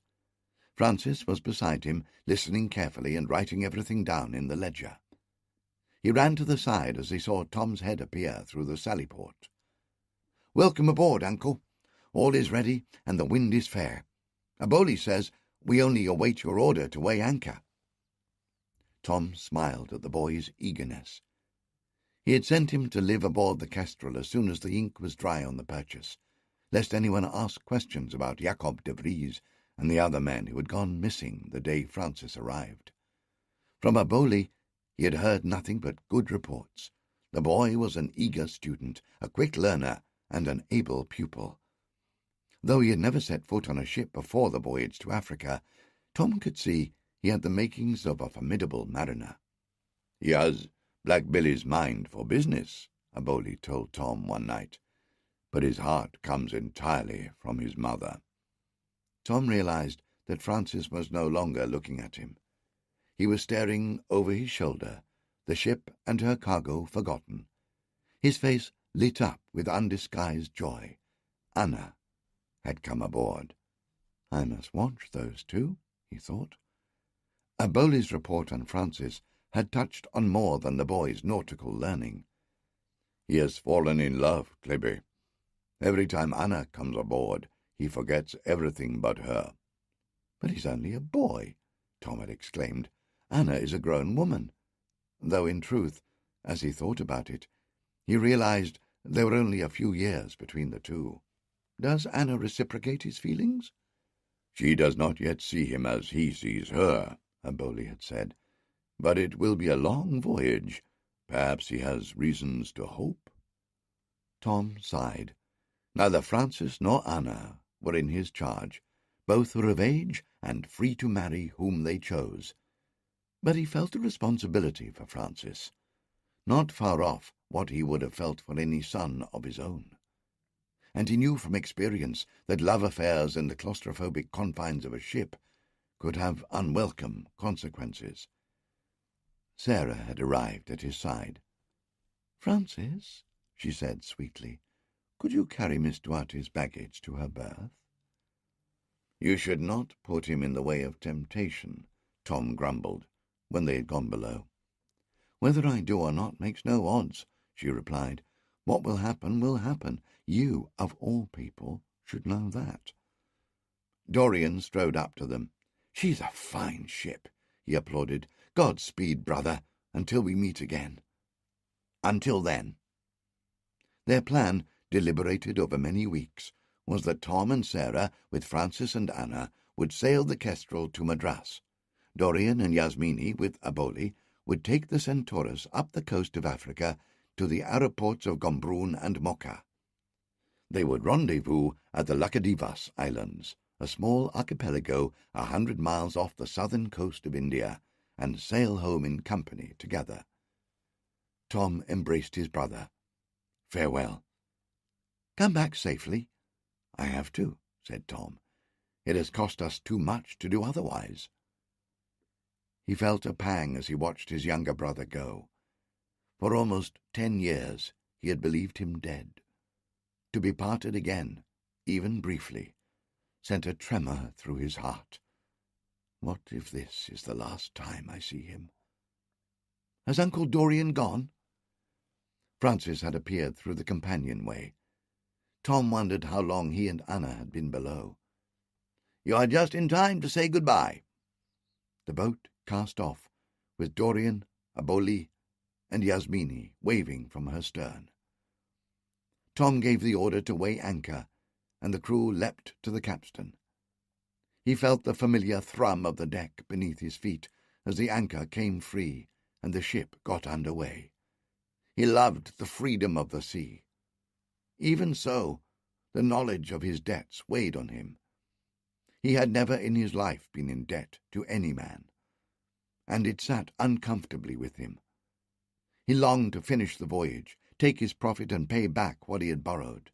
Then he could breathe easily once again. The ocean smiled on them. Though it was late in the season, Tom could not remember an easier voyage. The rough seas that had given the Cape of Good Hope her other name, the Cape of Storms, was nowhere in evidence. The Kestrel lived up to her name, flying before the wind as if the sea beneath her keel were thin as air.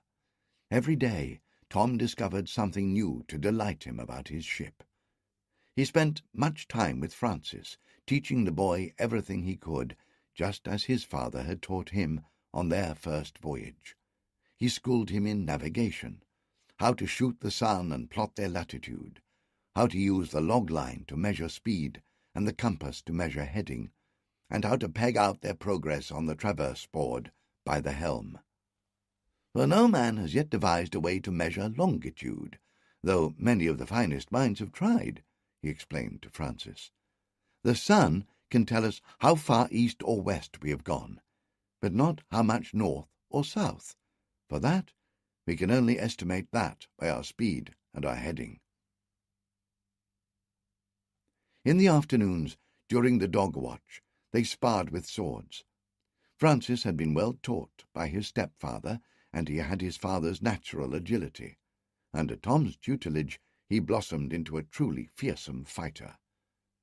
They also exercised with heavier weapons. The Kestrel carried 10 9-pounder cannons, and every day Tom trained his men to use them. He hardly dared hope that they would reach India without incident, and he was determined to take no risks. He worked the crews until they could fire as quick as an English man-of-war, a broadside every 2 minutes.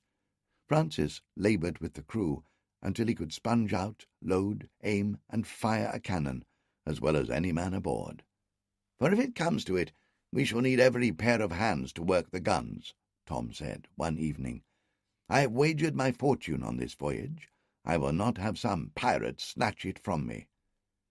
"You think we will meet with pirates?" Tom saw the look on Francis' face, and had to hide a smile. The boy could not hide his eagerness to test himself in battle. "It's good," Tom told himself. "You were like that at his age." He remembered begging Big Daniel Fisher, his father's chief warrant officer, to be allowed to sign on, and his joy when his father finally allowed it. "It's not only the pirates," he cautioned. "If Guy hears of our little interloping expedition, he will call the East India Company's entire fleet down on us."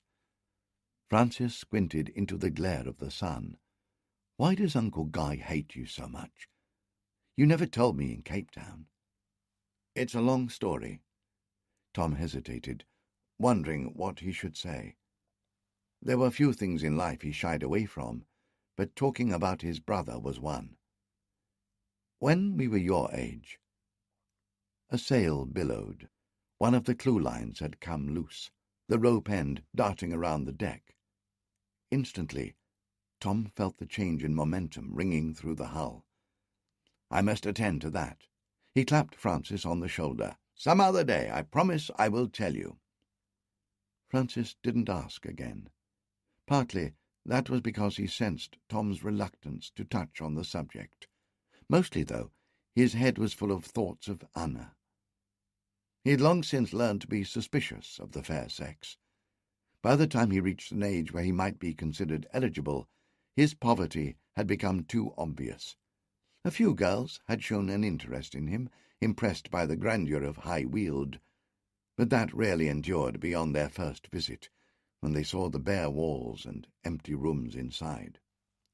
Yet with Anna he felt none of that. She had seen him without pretensions or privilege, and it had not repelled her. She spoke to him kindly, plainly, and naturally, though that brought its own torment, for he could not tell what feelings underpinned her words. He nursed the memories of her kindnesses, while if she was ever short or did not seem to notice him, he teetered on the edge of despair. Each time she came on deck, he would concentrate on very little else. He fumbled with the traverse board and lost his position in the back-staff tables he had to consult to read the angle of the sun. "You've put us somewhere in the latitude of Greenland," Tom reproved him one afternoon, when Francis' calculation was unusually wide of the mark. "I'm sorry, Uncle." "Have you heard of Admiral Sir Cloudesley Shovel? 2 years ago he miscalculated his position and ran his fleet aground on the Scilly Isles. He lost 4 ships, and near to 2,000 lives, including his own, which at least saved the Admiralty the trouble of having to shoot him." Francis hung his head. "I see." Tom softened his tone. "You must understand, Francis, that there are only 3 men aboard who can shoot the sun accurately. If something were to happen to me and Alf Wilson, a storm, a pirate attack, a falling block, you would be the only man who could navigate the ship to safety." "I had not taken that into account, sir." "I did not insure this ship. The underwriter in Cape Town works for the VOC, and would have charged me more than I paid for her. All my fortune, and more, is bound up in this vessel. If she sinks, so do we all." "I worry about his stepfather's influence," Tom told Sarah that night, laying in their bed in the stern cabin. The ship had come fitted with a single high-sided cot, but Tom had ordered the carpenter to extend it to accommodate the 2 of them. They lay side by side, both naked in the clammy tropical heat. A gambler like that must have been a slave to his appetites. What if Francis learned the same habits? Then he will unlearn them. Sarah rolled on her side, laying her head on his chest and listening to his heartbeat. "And he has Billy's blood running through his veins," Tom went on. "And my father cared only for the profit he could turn, and my mother could never enter the same room as a cream cake without devouring it. Yet am I such an incontinent monster?" Tom stared at the low ceiling. Above, he heard the measured tread of the men on watch, pacing the deck. What makes a man? He wondered aloud. Is it what is in his blood, or what he learns from those around him? Sarah propped herself up on her arm. She was a little past 30 now, but if anything more sensual than ever. Her golden skin remained flawless, her breasts smooth and firm, and her eyes as clear and blue as the Devon sky. Whatever Francis was made, and whatever he learned, he will be his own man. And all you can do, Tom Courtney, is help him to find the right path to follow. Her long hair spilled across his chest, tickling him. She traced the outline of the muscles with her finger, working her way steadily lower. Tom found his thoughts drifting to other things. Sarah kissed him on the lips. Her eyes sparkled. I must confess, though, that I'm not wholly free of my mother's influence. In some ways, I am quite insatiable. Their luck held almost to Cape Comorin, the southernmost tip of the Indian subcontinent. Once there, they would be safe from the monsoon winds that would soon make any navigation on the west coast impossible. And once we clear the Cape, it is a fair run around Ceylon and up to Madras, said Tom, pointing to the chart spread out on his cabin table. He touched the wood to ward off bad luck. They had arrived right at the turn of the monsoon, and the wind had been stiffening all afternoon. They were not safe yet. There are sapphire mines in Ceylon, said Anna, the most beautiful, most precious stones in the world. It is said King Solomon gave them to the Queen of Sheba to woo her. Across the table, Tom saw Francis start and guessed what he was thinking. He glanced at Anna, wondering if her comment had been deliberately aimed to plant thoughts in Francis' head. Could we call in at Ceylon? Francis asked. Maybe on the return voyage, Tom said. He meant to make a joke of it, but it came out sounding brusque. At present we could not afford a lump of cheese. There is a fortune to be made in gemstones, said Anna. Looking in her eyes, Tom saw no guile or games, only a merchant's desire to take profit where it could be found. A few years back, the governor of Madras, Sir Thomas Pitt, bought a diamond that weighed nearly a full quarter-pound, 410 carats. Even Tom was interested now. He let out a low whistle. It had been smuggled out of the Golconda mines by an Indian labourer. He had to hide it in the suppurating wound inside his leg so that the mine guards would not find it. Pitt paid £20,000, and when the stone is cut and polished it will fetch upwards of 100,000.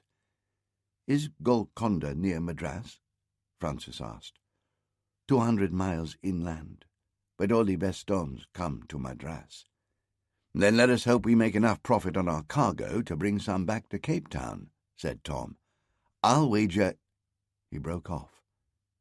Something had changed. He felt it through the timbers of the ship. He started to rise even before the knock came at the door. Begging your pardon, sir, said the mate. Wind's backed, and weather's boiling up ugly. The master says there's a storm coming. Tom ran out on deck. Even in the short time they had been below, a fearsome change had come over the sea. The waves swelled large around them. The wind hummed in the rigging with a high-pitched wail. An eerie, bruise-red light flooded the ocean as the sun tried to penetrate the angry clouds massing on the horizon. Take in all sails except the main and mizzen staysails, Tom ordered.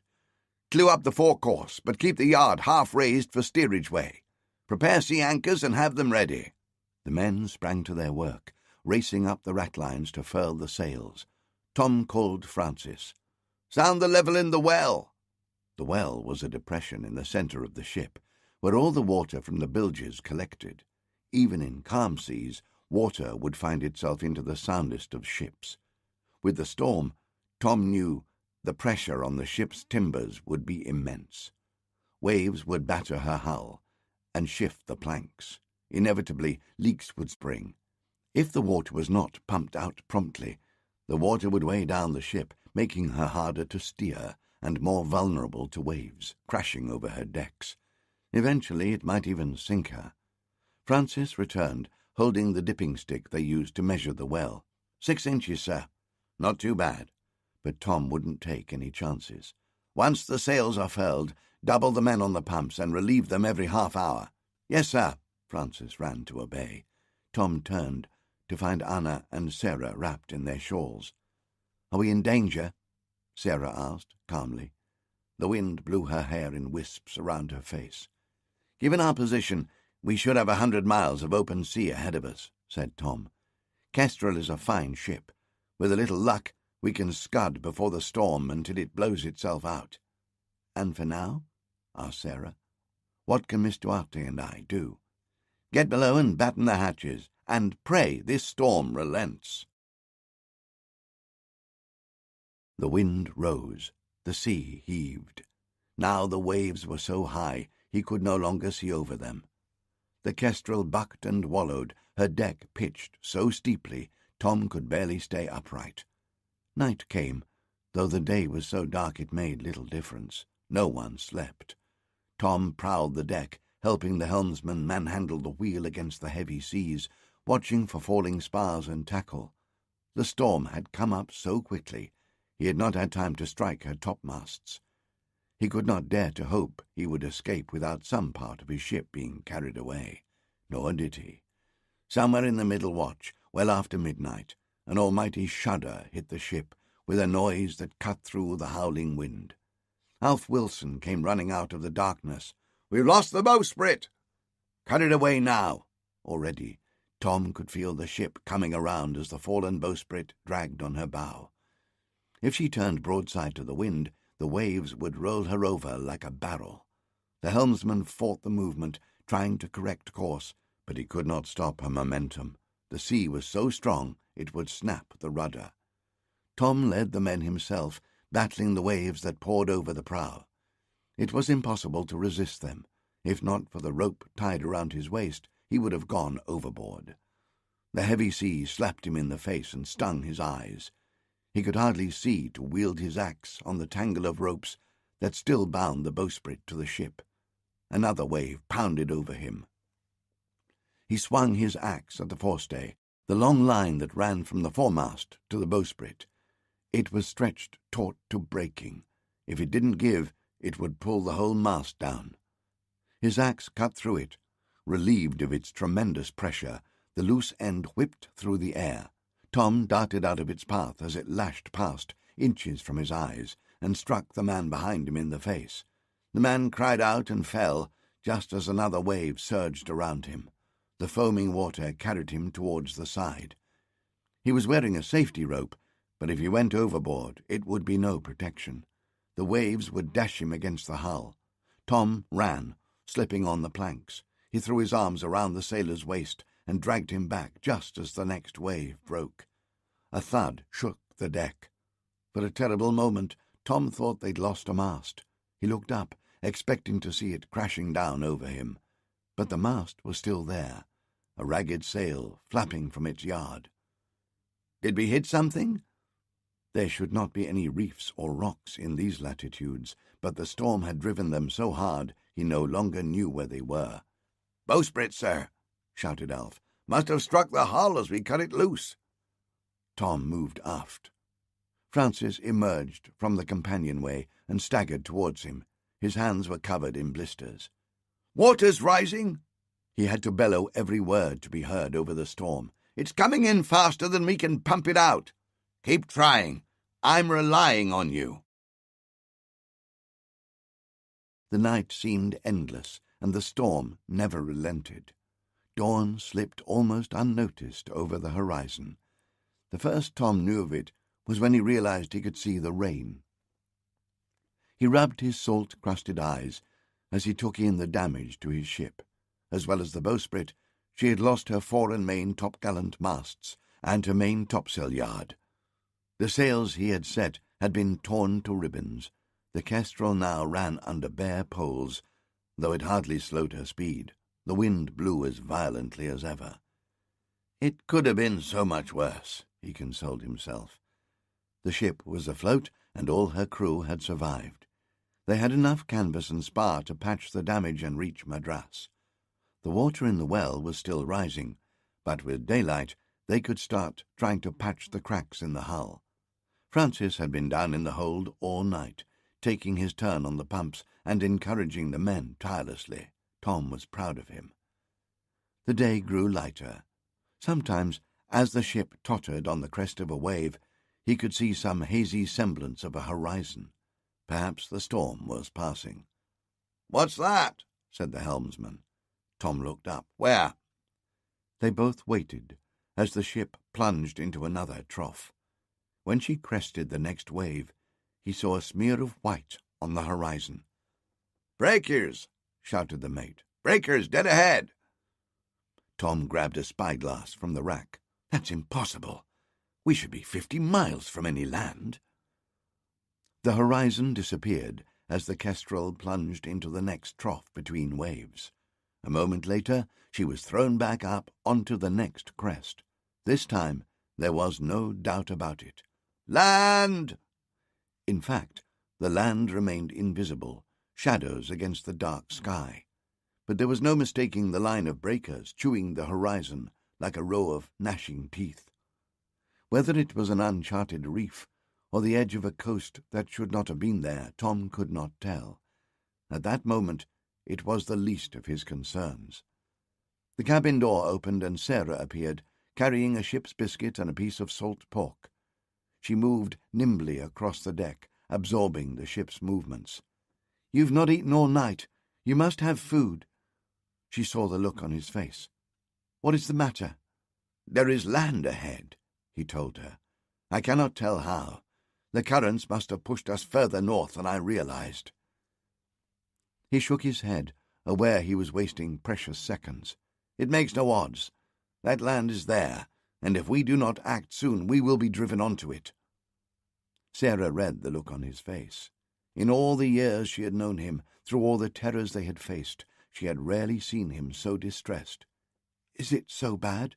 "We are trapped on a lee shore, in heavy seas, and we have no sails. It is about the worst position any ship can find herself in." He ran up on deck. "We must bring the ship about." Alf Wilson stared at him. "In this weather? You'll dismast her, or worst. If we don't, we will be driven onto that shore and smashed to pieces." No one could argue with that. Sailors raced up what was left of the rigging, trying to bend on sail. The wind made their work almost impossible. The canvas bucked and snapped, resisting all efforts to tame it. The main topsail was carried away and vanished into the storm. "It'll be a man overboard next," said Alf. "If we do not get canvas on her, we will all drown." Without sails, they could not hope to get on a tack against the wind to carry them away from shore. Even under canvas, it would be a close-run thing. They would have to put the ship about, through mountainous seas and in the face of a gale, and they had precious little time left to them. "Coast's getting nearer," said Alf. With the low visibility brought on by the storm, Tom hadn't realized how close they had already come. Now he could make out a strip of white sand, individual palm trees bending like swans' necks in the gale. "Pray God there are no rocks or reefs between us," he thought to himself. He looked at the pattern of the waves, reading them for more danger. A sailor thudded to the deck. For a moment, Tom feared he had fallen. He got up, rubbed his hands where he had burned them, sliding down the backstay. "Sail set, sir." Above, Tom saw the forecourse finally unfurled. It hung askew, spilling wind where it had not been sheeted home. It would have to do. "Put her about." "We don't have the steerage way," Alf warned. "We'll club haul her," Tom decided. Club hauling was the last resort, a brute way of forcing the ship's bow against the wind. Now they had no choice. At the bow, men tied a second hawser to the anchor and fastened it to the lee quarter. "Are you sure?" said the mate. "If we lose the anchor, we'll be at the mercy of the wind." "We have to get away from that shore." Tom raised his voice. "Anchor away!" The anchor dropped overboard. At the same time, the helm went hard over. Slowly, slowly the bow came around. The ship heeled over as it came broadside on to the waves, rolling heavily.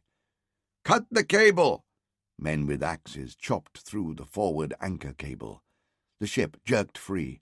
The stern cable took the tension, keeping the ship swinging around. But not enough. Against the onslaught of wind and wave, she did not have the momentum she needed. Her bows started to slip back downwind. 2 more men joined the helmsman. Together they hauled on the wheel, fighting to keep the ship's head up. Suddenly they fell to the deck. The wheel spun round and round, no longer bound to anything. "Rudder's gone!" shouted the helmsman. "And the sail!" said Alf. The forecourse had split down the middle, billowing open like a shirt front. With no steerage way, the Kestrel slipped back. Waves battered her hull, turning her broadside to the surging seas. Tom looked to larboard and saw a huge wall of water bearing down on them. "Grab on!" The wave hit the Kestrel square on her side, putting her on her beam ends. The world changed. Her deck rose almost perpendicular to the sea, while her masts heeled over so far they touched the waves. Men who had not had time to take hold found their footing swept from under them. They fell into the sea, surging around the gunwale. Some managed to grab on to rigging, others were carried away. Tom saw the heavy timber of the anchor stock strike a man on the head. He went under and did not reappear. A cannon on the starboard side broke from its lashings. It rolled down the deck and crashed through the opposite gunwale. The other guns strained on their tackles. "Cut the masts!" Tom cried. In a moment the ship would roll back, and then the top weight of her masts would act as a murderous pendulum, increasing the roll and turning her right over, turtle fashion. Some of the men still had their axes. They made their way to the mainmast, sliding and slithering across the foaming deck. It didn't take much. As soon as 2 of the stays had gone, gravity and the sea did the rest, carrying the mast away in a welter of cordage and canvas. The men had to leap clear or risk being snared. The Kestrel began to roll again. Her deck turned back through 90 degrees and kept going. Further, further. Waves boiled over the side. The wreckage mast saved them. Hanging in the water, it acted as a giant outrigger, steadying the ship and stopping her from rolling over. It was small respite. "I've lost her," Tom thought. The starboard side had collapsed. The sea was flooding in. Soon she would be sunk. Even so, he could hardly bear to give the order. Francis seized his arm. Tom had not seen him come on deck. "The bilge is flooded. The pumps are overwhelmed." The words crushed Tom's last hopes.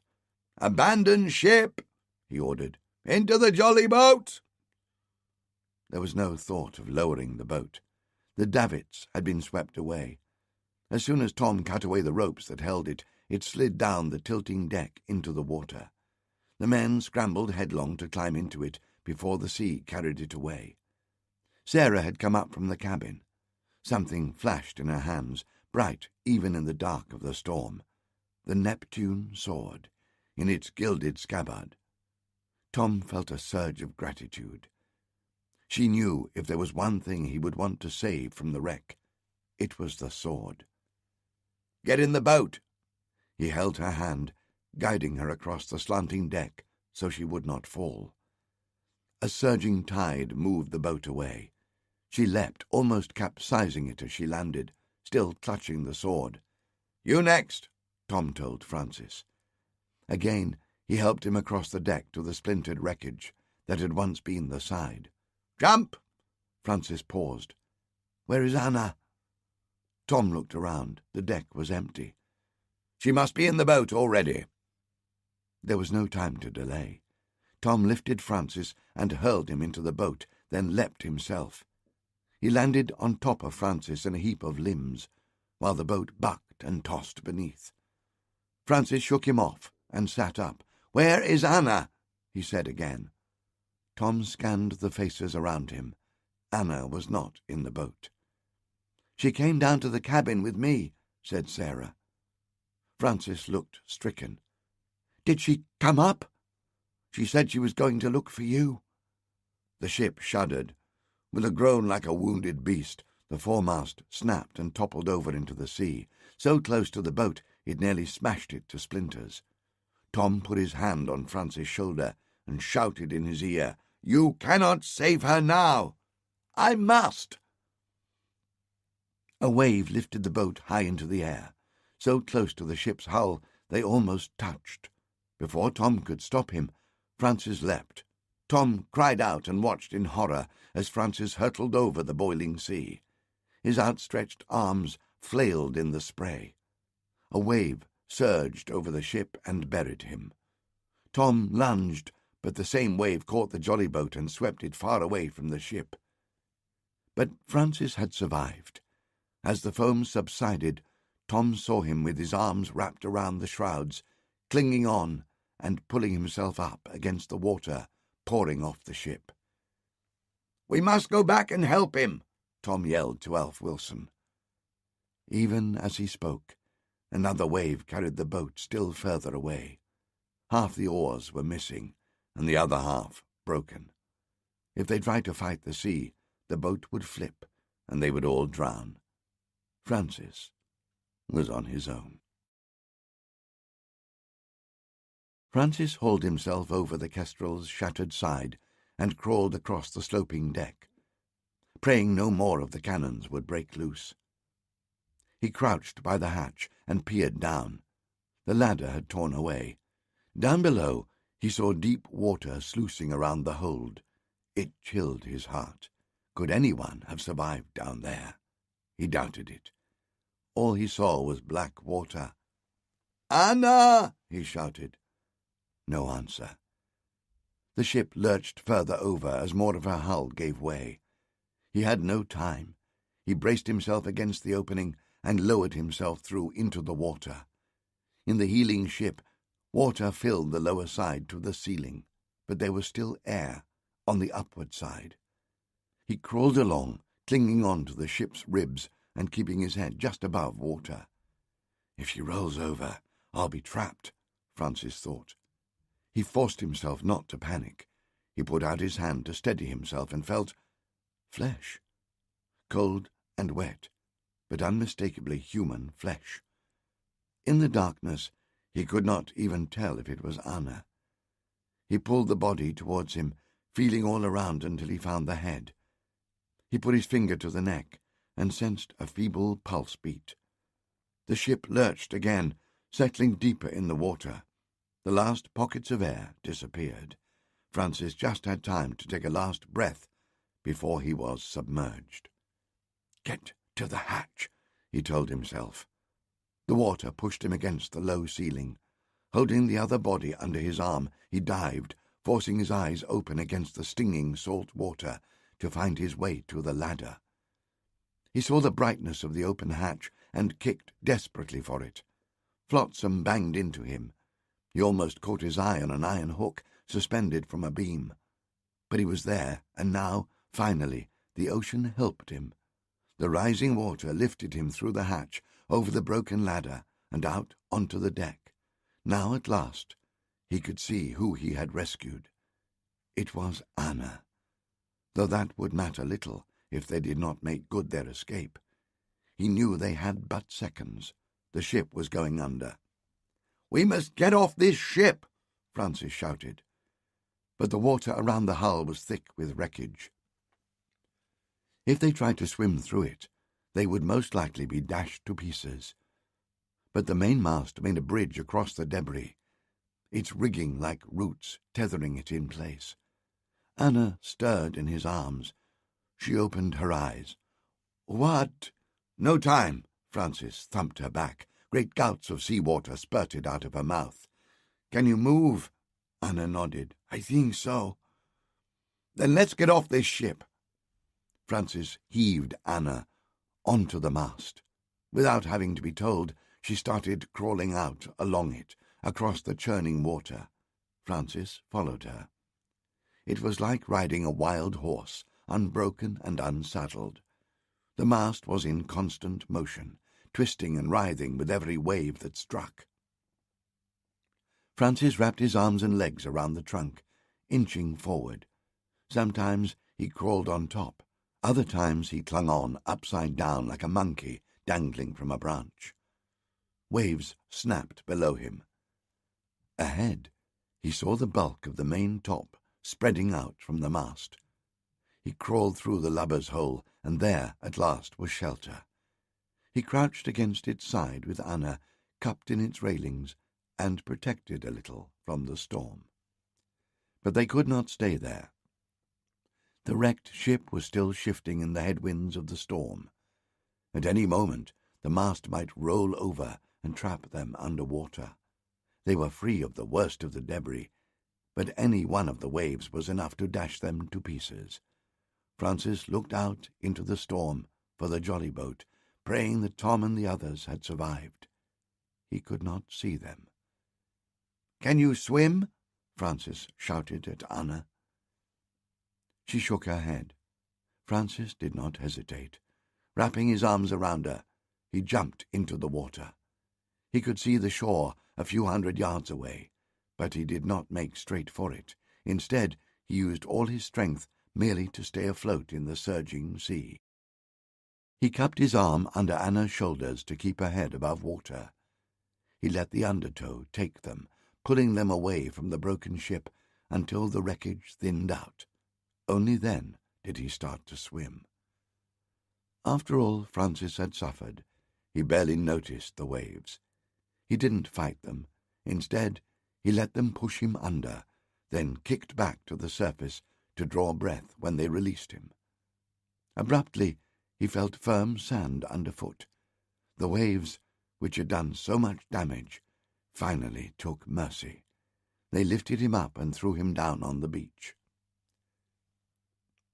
With the last of his strength, he dragged Anna away from the water and to safety, before the sea could reclaim them.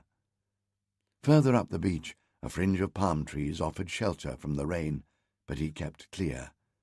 The wind was bending their trunks like reeds, stripping away leaves and fruit. A falling coconut was as fatal as a cannonball. Francis' body ached, and his legs were so weak from fighting the sea he could barely stand upright. The storm winds battered him. All he wanted was to bury himself in the sand and wait for the storm to pass. But he couldn't. Tom was out there, and so was Sarah and the rest of the crew. Francis left Anna where she lay, barely conscious. Half crawling, half running, he worked his way along the beach. Warm rain stung his face. The wind whipped up sand that flayed his skin. He never thought of stopping. He searched the beach, shouting Tom's name with every aching breath. He looked at the crashing waves and doubted that the little jolly boat could have survived in such turmoil. Ahead, further down the beach, he saw a cluster of wreckage spread across the sand. As he hurried closer, he saw it was the jolly boat, battered and overturned, but still in one piece. The dark shapes around it were people, lying where they had fallen from the boat. He ran between them, turning each over until he found Sarah, and then at last Tom. "Thank God you are here." "And Anna," said Tom, scanning the sea fearfully. Francis pointed back to where he had left her. "She is safe." "Where are we?"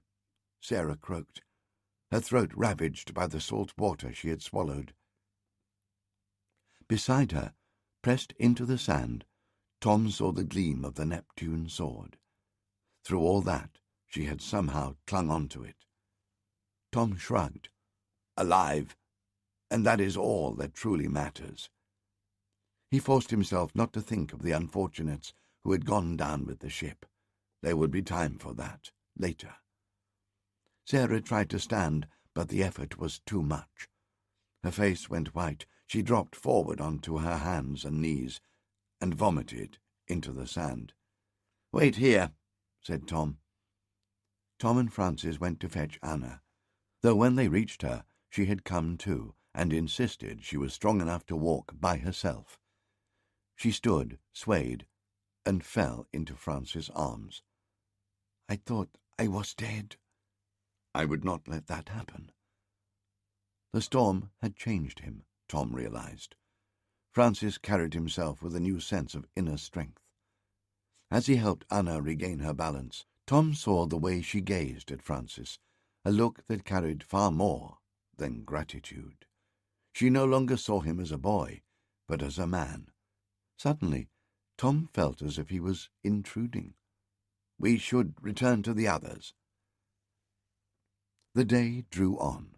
The winds dropped, the rain eased to a drizzle, but the waves never relented, pounding the beach, each one breaking with a sound like thunder. The jolly boat had vanished, dragged out by the tide and smashed to matchwood. Tom was exhausted, but he continued scouring the beach until he found all the men from the Kestrel's crew who had made it ashore. To his relief, Alf Wilson was among them. He gathered them together as far up the beach as he dared, huddling together to protect each other from the rain. Out to sea, he could see Kestrel's hulk with the waves breaking over her. So low, she often disappeared into the surging sea. One look at her, and Tom knew she would never sail again. Her back had broken, cracking open her hull. Her foremast was a stump. Her main and her mizzen had been carried away. Half her planking seemed to have washed up on the beach. Seabirds settled on the flotsam around her, like vultures picking over a corpse. He could hardly bear to look. Then he thought of the men he had lost and felt ashamed. He would have traded the ship and all her cargo twice over to bring them back. "What shall we do now?" said Francis. "We will find a way," said Sarah. Her colour had returned. Now she was able to move about, minding the sailors' wounds as best she could, with cloth strips torn from their clothing and splints cut from driftwood. "I never found that sitting, feeling sorry for myself, improved matters." Tom stood and strode a few paces up the beach. He pointed to scars on the palm trees where knives had cut the coconuts. "Someone has harvested those. There must be a village nearby." A little way down the beach they found a creek that opened up the interior. A path ran along its banks, trodden to mud by many feet. "Francis and I will go and explore." Tom hooked the Neptune sword to his belt. "Sarah and Anna will wait here with Alf and the men." "No," said Sarah firmly. "We have come too close already to losing each other today. Anna and I will come with you." Tom knew better than to argue. Leaving Alf in command of the remaining crew, the four of them followed the path along the creek. It led through a forest of palm and jack trees, bright green against the red soil. The rain had released the odours of the forest, and the air was heavy with smells of vegetation and damp earth. They had not gone far when Francis let out a yell. Ahead, they saw a thorn fence surrounding a low, mud-walled house and a yard. Beyond it, more houses straggled along the creekside, each standing at a distance from the others in its own compound, so that the whole village stretched more than half a mile. Out in the creek, a woman stood waist-deep washing clothes. Gaunt and naked, except for a small cloth tied around her hips, she seemed impervious to the pelting rain. Have they no modesty in this country? Francis wondered. We are a long way from London society here, Tom pointed out. There is no shame in nakedness in their religion, Anna explained, and in this climate little need for clothes. The woman heard them speaking and looked up. With a cry, she gathered her laundry to her and waded ashore. "Wait!" called Tom. She ran into one of the huts, shouting unintelligibly. Before Tom could follow, a man came striding out, dressed little differently from the woman. Others, hearing the commotion, emerged from their huts. Soon the whole village had gathered around them, chattering and pointing. A wizened old man with white hair and a long beard stepped forward, evidently the chief or headman.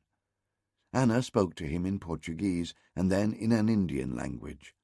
The headman remained impassive. He replied slowly. "Can you understand it?" he asked Anna. "They speak a dialect of Malayalam," she answered. "It is similar enough to Tamil that I can make out what he is saying." "Tell him we need food. Ask him where the nearest port is." Anna spoke. When she had finished, the headman gave orders. A skinny boy ran off through the trees. Several of the women went to fetch food. Another woman went into the nearest hut with a lump of what looked like dried mud. She rubbed it over the beaten earth floor and then over all the walls. "What is she doing?" asked Francis. "Cleaning the house." "With mud?" Anna gave a sly smile. "It is not mud. It is cow dung." "Dung?" cried Francis, astonished. "Do they clean their houses with filth?" "The cow is holy to these people," Anna explained. "Even its excrement purifies the house." The woman came out. The headman pointed them inside. "He invites us to enter." Tom peered in. The door was low and there were no windows. The only light came through cracks where dung plaster had flaked off the wicker frame. But it was dry and out of the rain, and a small fire smouldered in a stone circle. Even so, it was more like an animal pen than a house. In an unknown country, among strangers, Tom's instincts warned him against letting himself be confined. "I'd rather sit outside." Anna put this to the villagers, but either they didn't understand, or it was some grave breach of etiquette. They crowded around the Courtneys, herding them in through the doorway. More than one of them touched the Neptune sword on Tom's belt, marvelling at the intricacy of the workmanship and the enormous sapphire in the pommel. They sat on the floor while the villagers waited at the door, ignoring the rain that soaked their skins. Naked children pushed through their parents' legs to stare at the strangers. Women brought them balls of rice and lentils served on broad vine leaves. Tom devoured the food. His stomach craved more, but looking at the tight ribs and spindly limbs of the children, he guessed they had already given more than they could afford. When they had eaten, Tom moved to the door. The crowd gave no ground. "They say we have to stay here," said Anna. "Why?" "From what I heard, I think they have sent to their local chieftain," Anna explained. "Perhaps he will be able to help us." Tom went back to his place. He drummed his fingers on the earth floor in frustration. "Have they even told you where we are?" "No." "Can you not tell from our last course and heading?" Tom shrugged. "That storm drove us so hard, I could not place us within 50 miles. It might be Ceylon." "It is not Ceylon," said Anna. "Their language is different." "India, then? The Malabar coast?" Anna nodded. "I think so.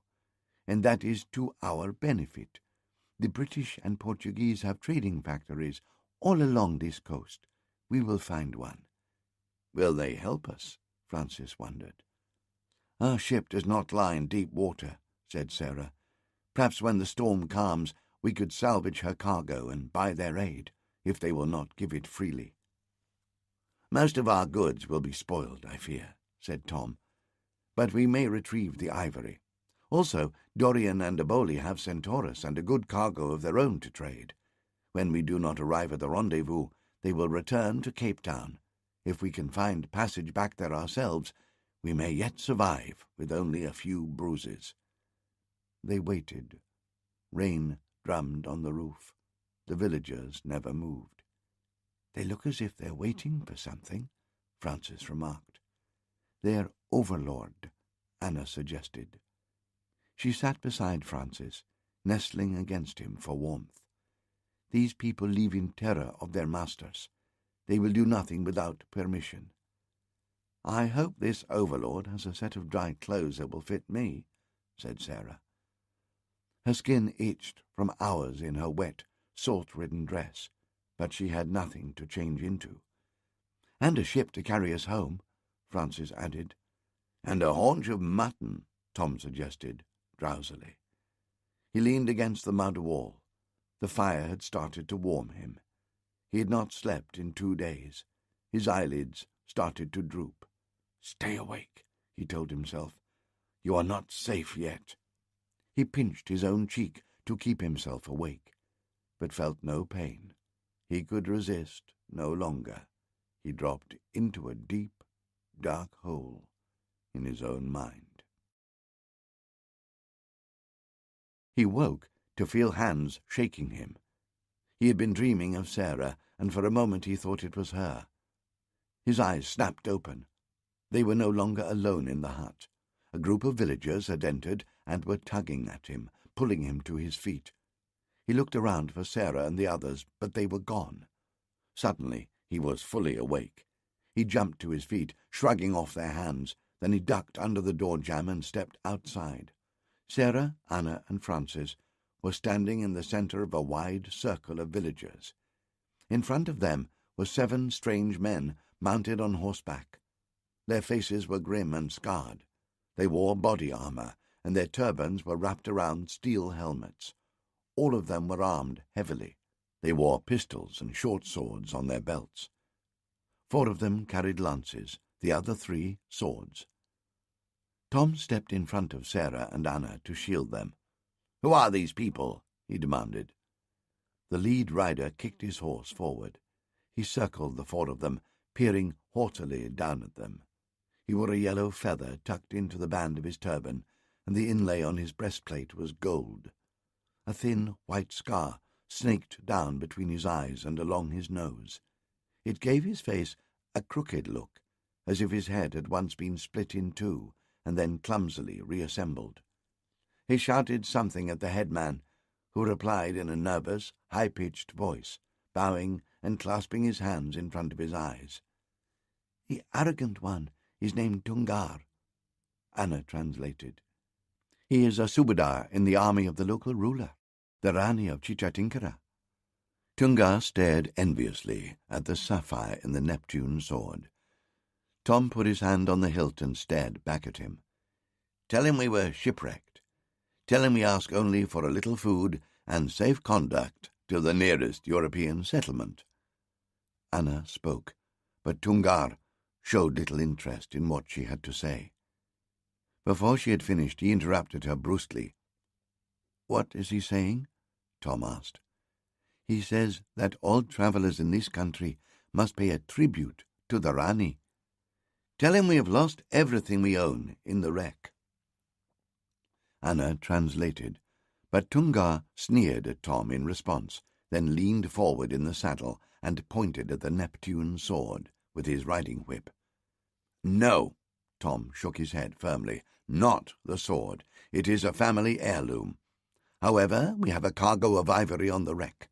When the sea is calmer, we will dive for it and present some of it to his queen."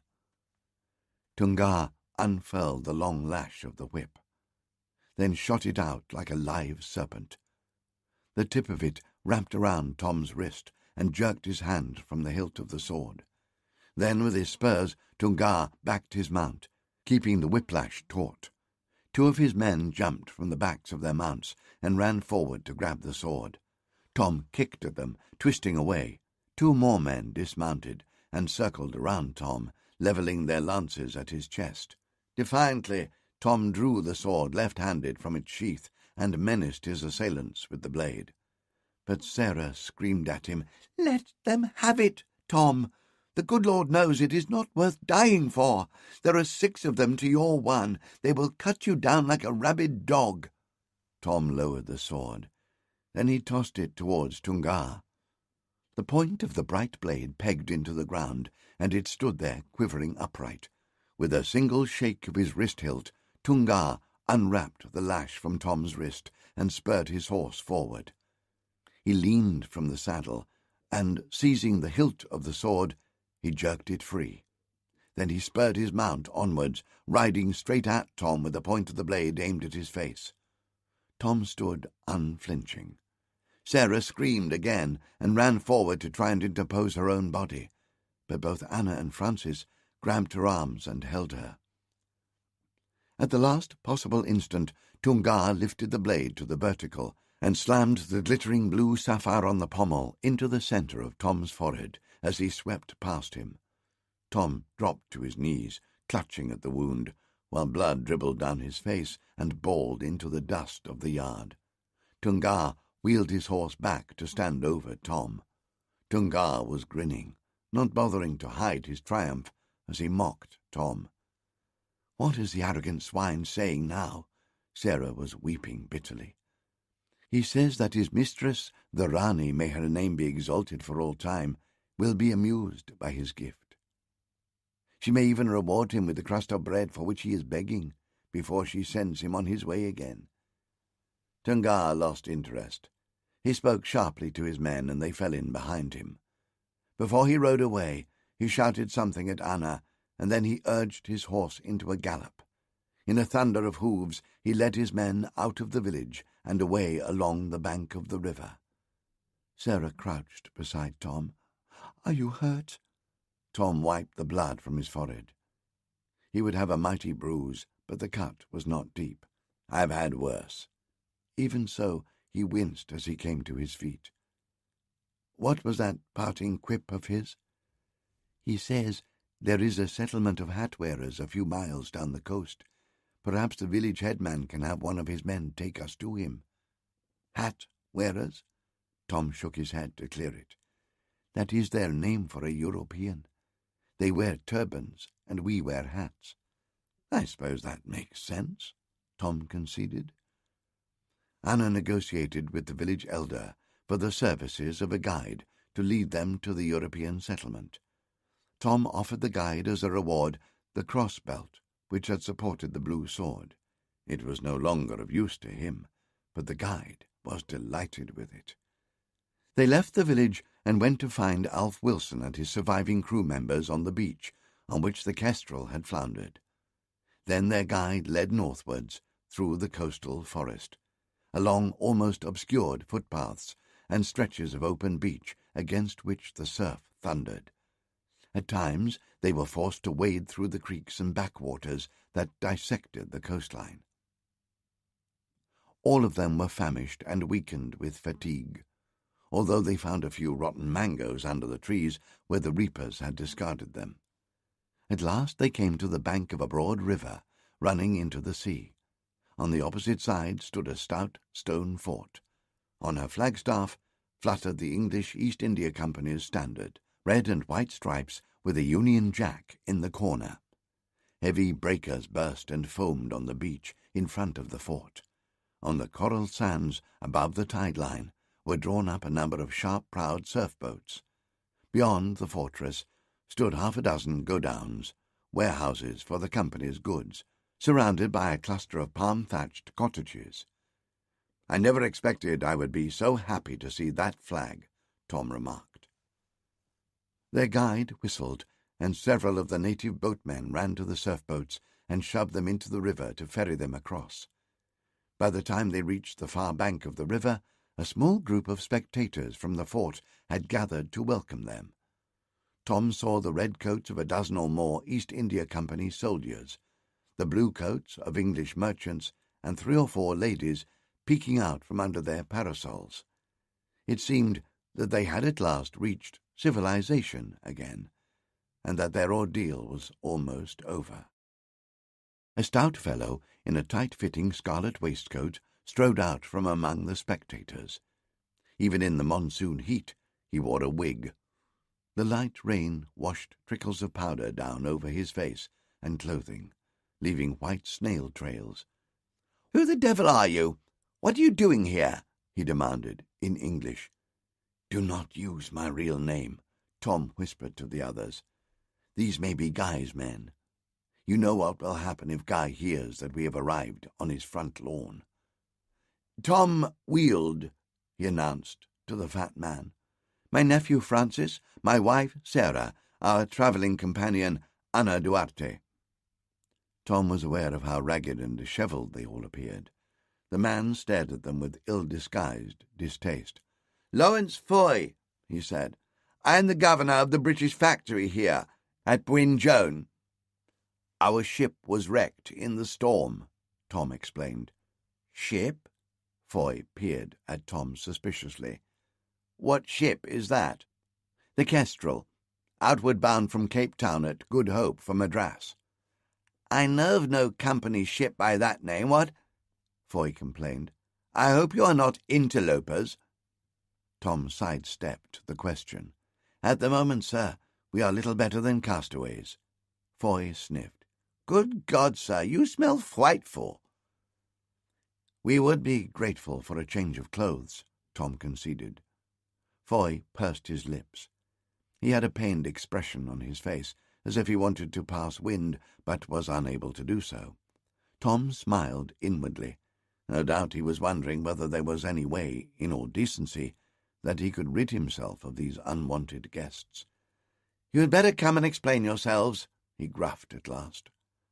He led them into the fort.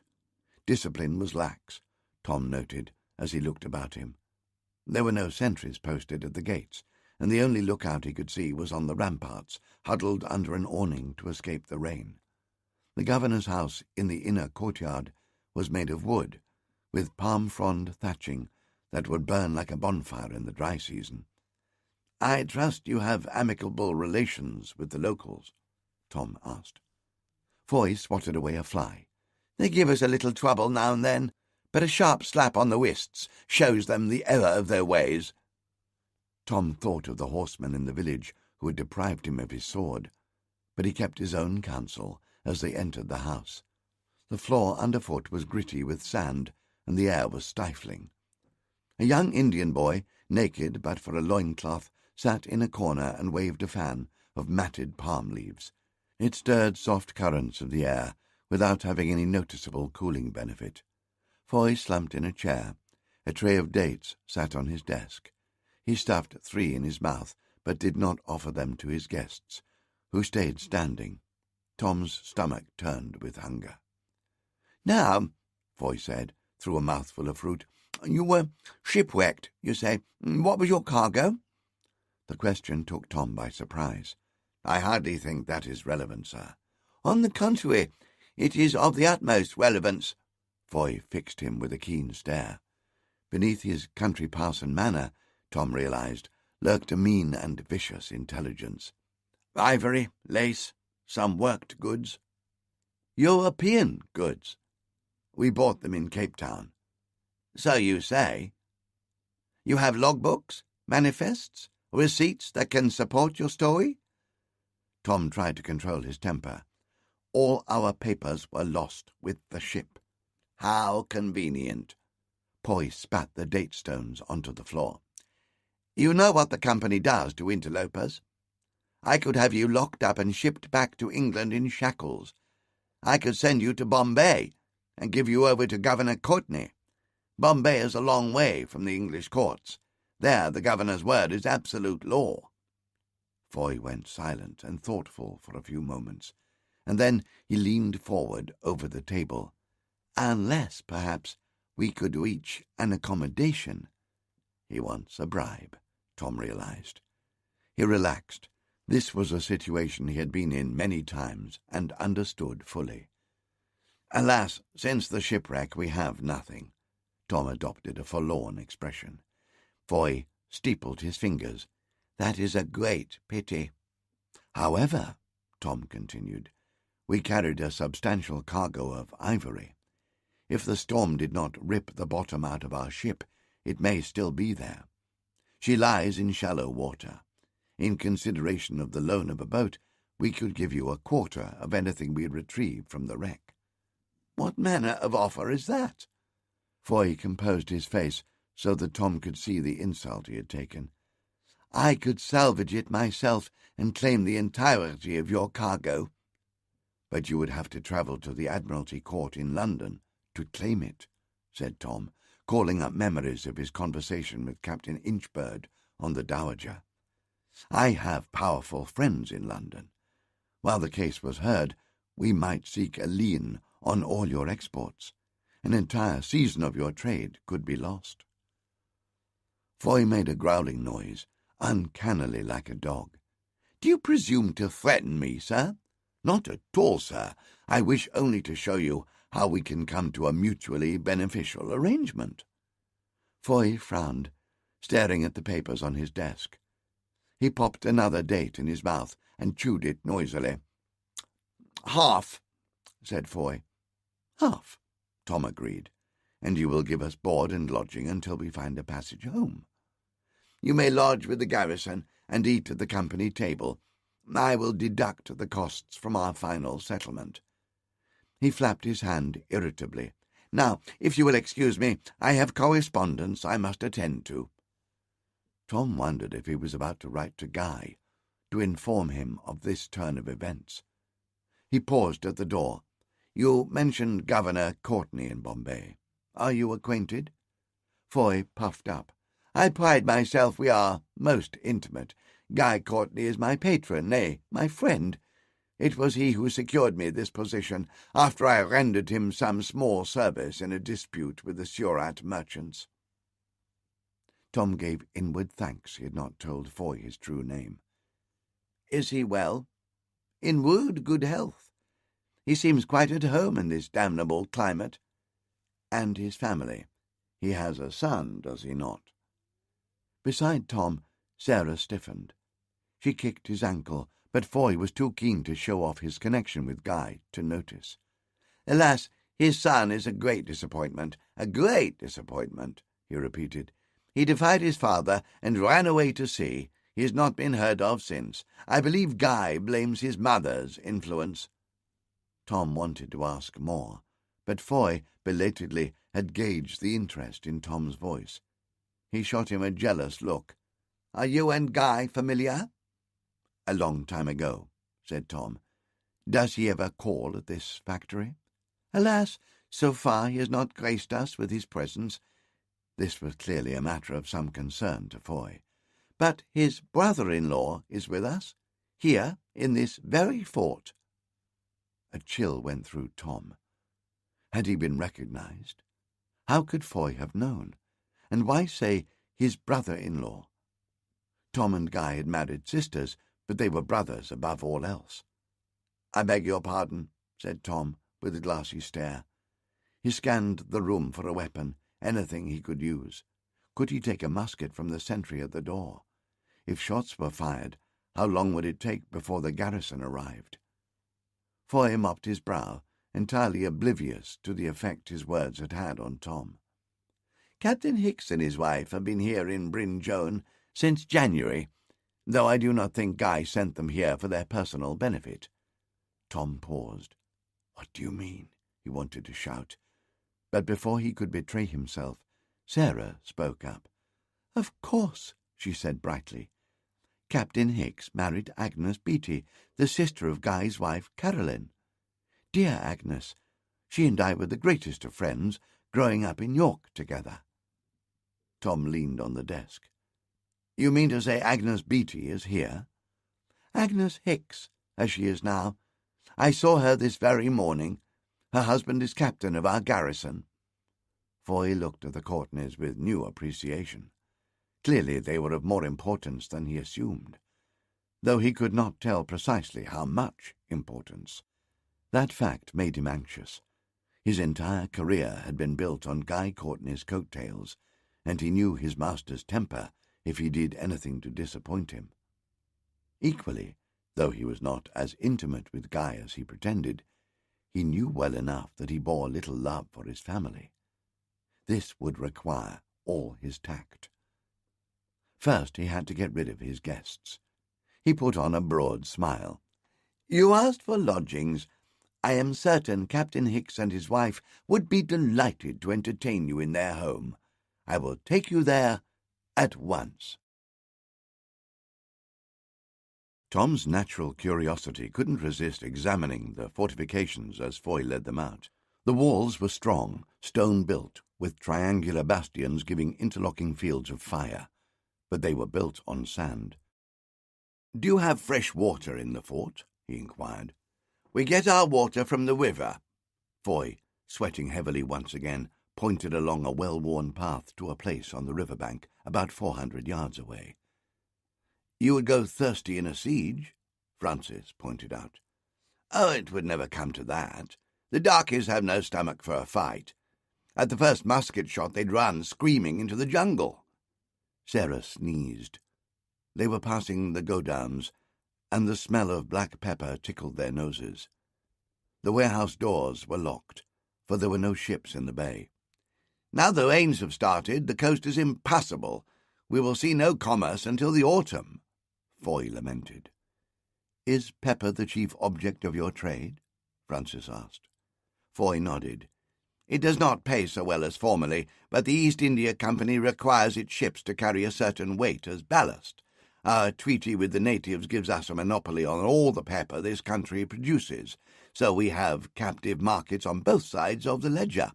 Enough that, with sound management, we may hope to realize a small profit." Tom could imagine what Foy meant by sound management. From all he had heard, the governors of these small outposts of the company's empire ran their stations as personal fiefdoms, cheating their own employers as much as they cheated the natives. Whatever profit Foy turned, little would find its way back to Leadenhall Street. "Are the local merchants happy with the arrangement?" Anna wondered. "Happy?" Foy looked appalled at the notion. "If they were happy with the price I gave them, I would regard it as a personal failure." "A trade must benefit both parties if it is to endure." "I repeat, these people are ignorant savages. A month ago, some of the local merchants refused to sell to me. I broke a sword over their heads and sent them packing, and they have no choice. The Rani, their queen, commands it." Tom stiffened. "The Rani of Chichatinkara?" Again Foy shot him a cautious look. "Do not tell me you are acquainted with her, too." "We encountered some of her servants when we were shipwrecked. They stole something valuable from me." "Valuable, you say?" Foy's face lit up with interest. But at that moment they stopped at the door of a broad, one-story house in the Indian style called a bungalow. "Here we are." Foy knocked. Behind him, Sarah and Tom exchanged an anxious glance. Sarah had not seen her sister since she was 16. Who knew how she might have changed? A dark-skinned Indian servant girl opened the door. She curtsied to Foy, lowering her eyes. "Tell your mistress she has some unexpected guests." Almost before she had spoken, a woman came to the door. She stared at the group on her doorstep, blinking. "Sarah?" she breathed. "Can it really be you?" A shudder of recognition convulsed her. She went white. Tom stepped forward for fear she would faint. "Dear Agnes," said Sarah, trying to control the emotion in her voice. "I did not know if you would recognize your old friend. Sarah wheeled." Foy looked suspiciously between them. "Did you not have a sister named Sarah, Mrs. Hicks?" "Poor thing, she died years ago." Agnes collected her wits. She grabbed Sarah's hand and led her inside. "You must come in, my dear, and your friends." She beckoned in Tom, Francis, and Anna. "No doubt we will have so much to talk about. Will you join us, Mr. Foy?" "Alas, I have urgent correspondence that demands my attention." He touched his hat. "Good day to you all." As soon as he was gone and the door was shut, Agnes threw herself at Sarah, clutching her so tight Sarah gasped for breath. "Sarah," she cried in a low whisper, "can it be possible? I thought you were dead in Africa." "I nearly was, more than once." Sarah stroked Agnes' hair back from her face. It came away damp with tears. "But here I am." "Why did you never let me know that you were still alive?" "I knew not where to reach you, and I could not be certain that any letter I posted would not fall into Guy's hands." She pulled away a little and inclined her head towards Tom. "Do you remember Tom Courtney?" Agnes had lost the capacity for wonder. She simply stared at Tom, then said softly, "So the story Caroline told me was true, that you and Sarah eloped together from Zanzibar?" Tom bowed. "It is a long time since we all left Plymouth on the Seraph." Sarah and Agnes had been little girls then, so irrelevant in Tom's scheme of things that he could hardly tell them apart. He was enraptured only by their elder sister Caroline, who had eventually married Guy. Since then, the intervening years had emphasized their differences. Agnes had darker hair and lighter skin than her sister, with tense lines on her face that spoke of many cares. She was a long way from the carefree child she had been back then, but perhaps they all were. They sat in Agnes' parlour. Tom and Sarah told her everything, from the moment they had fled from Guy in Zanzibar harbour 15 years earlier. They related their adventures in Africa, their marriage in Cape Town, everything, right up to their meeting with Francis in Cape Town and their shipwreck on the coast of Brinjone. Agnes listened, completely entranced, clutching Sarah's hand as if she feared her sister would vanish again if she ever let her go. "I cannot believe you are here," she said hoarsely in the end. "And William Courtney's son Francis also, all grown up. It is nothing short of a miracle." "It was a strange twist of fate that brought us here," Tom agreed. "But now we must consider how we can make our escape. Do you trust your husband?" Agnes nodded. "Captain Hicks is no friend of Guy Courtney. In Bombay, Guy took every opportunity he found to slight us. I think we are an embarrassment to him. It was Guy who stationed my husband here in this miserable outpost." "And Mr. Foy?" asked Francis. "Mr. Foy cares only for himself. As governor, he is legally in command of the garrison here, and he does not let my husband forget it, nor does his wife. But my husband and I will see that they learn nothing of the truth of our relationship." "Then we are safe," said Sarah. "Thank the Lord." And with that, she toppled over in a dead faint onto Agnes' lap. "Poor thing," cried Agnes. "What have I done? You sit here starving and soaked in your wet clothes, and all I do is prattle on. You need good food and complete rest."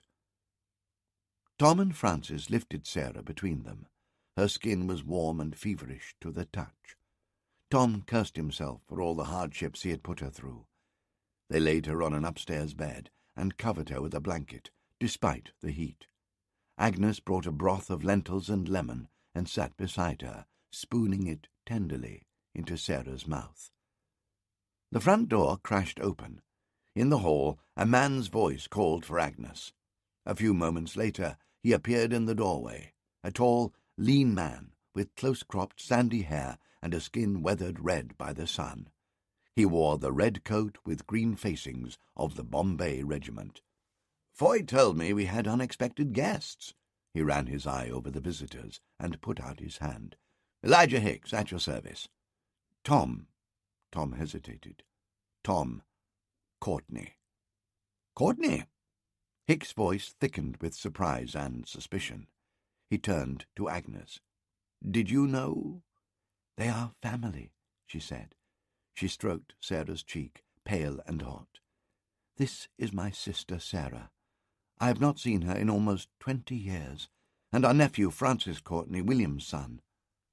Hicks was at a loss for words. He shook hands with Tom and Francis and bowed to Anna. Then Agnes shooed them all out. "Sarah needs peace, not a company of men all crowding around her. Go!" They left the women and returned to the parlour. Hicks fetched shirts and breeches for the men to change into. They fitted Francis well, though Tom struggled to fasten the buttons on his shirt. Hicks poured them a sweet white wine. The maidservant brought a dish of fish and rice. "This cursed heat," Hicks complained. "God knows how I've survived it this long."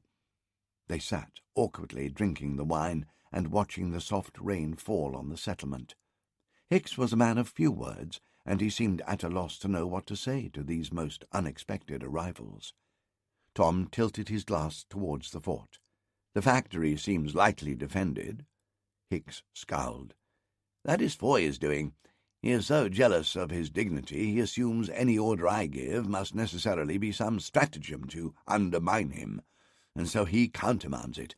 I cannot suggest I should drill my men, or reconnoitre the countryside, or even see to the fort's upkeep, without him devising some ploy to prevent me." Tom was glad that Agnes' husband was not to blame for the garrison's meagre defences. On first impressions he warmed to the man, with his no-nonsense demeanour and honest way of speaking, a good man to have on their side. "And he is my brother-in-law," he thought, wondering again at the chance that should bring Agnes and Sarah together in this distant land after so many years. "Are the local people friendly?" "Not so much as I would like. Foy provokes them constantly. He has eyes only for his profit, and he is too blind to see what harm he does. He will not concede one peppercorn from his due, though the men who bring it are starving. He forces the merchants to sell at whatever price he stipulates, and God help them if they refuse. I am surprised they are not more vocal in their grievances. Foy believes the Rani will keep them in check." Tom grimaced. "That is the third time I have heard of this Rani. Who is she?" "The local queen. She is very young, but from what I have seen she has the mind of a serpent. Her court is divided between those who would trade with us and those who would drive us into the sea. She holds them in check, but it is an uneasy balance. If my experience of the Rani's men is any guide, they do not treat gently with Englishmen." Tom told of his ordeal at the village. Hicks nodded. "I know that man, Tungar. He is one of the Rani's captains. He hates the English. His uncles used to control the pepper trade before we arrived. He took something precious from me, a sword that has been in my family for generations. I must retrieve it." Now that they were safe, dry, and fed, his thoughts turned instinctively to the blue sword. More than a weapon, in his mind it represented the whole honour and legacy of the Courtneys, all that survived of them, now High Weald was gone.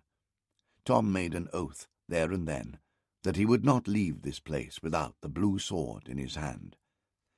"Foy intends to make an embassy to the Rani in 3 days," said Hicks. "Tungar has been making trouble for us again, and Foy hopes to bring him to heel. You may try your suit with the Rani then, though you may find she is more minded to receive gifts than to dispense them. She is as jealous of her dignity as Mr. Foy."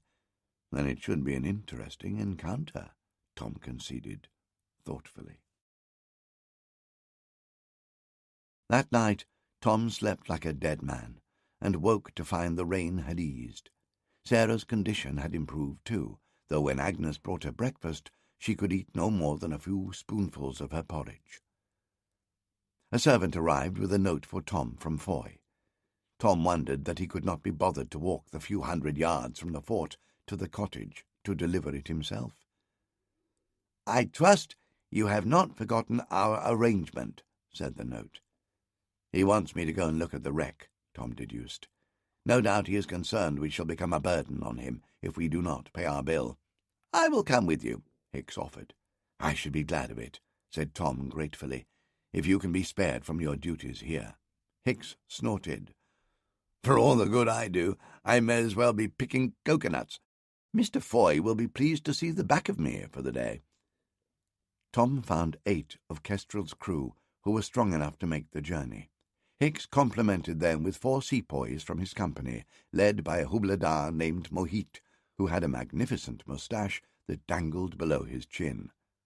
A hubladar was the equivalent of a sergeant in the Bombay army, and Tom could see by the easy respect between the 2 men that Hicks relied on him utterly. They sailed out in a borrowed galivat, a native craft as big as a longboat, but sporting a triangular sail like a dhow. Tom watched the weather anxiously, but the storm seemed to have relented. The galivat glided along under the onshore breeze, her lateen sail bending eagerly to the tack. "I wish Dorian were here," grinned Tom.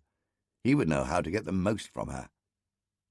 With luck, we will soon be drinking coffee with a bowlie on the waterfront at Gombrun and toasting the fortune he has made, said Francis. Having arrived in Bryn Joan by land, Tom recognized nothing of the coast. They sailed for some hours, always watching the horizon.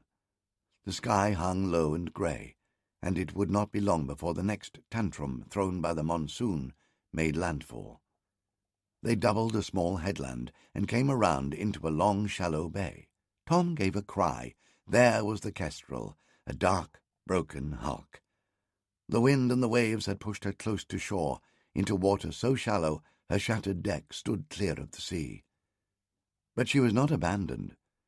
3 men stood on her deck, pointing and shouting to a larger group of men on the beach.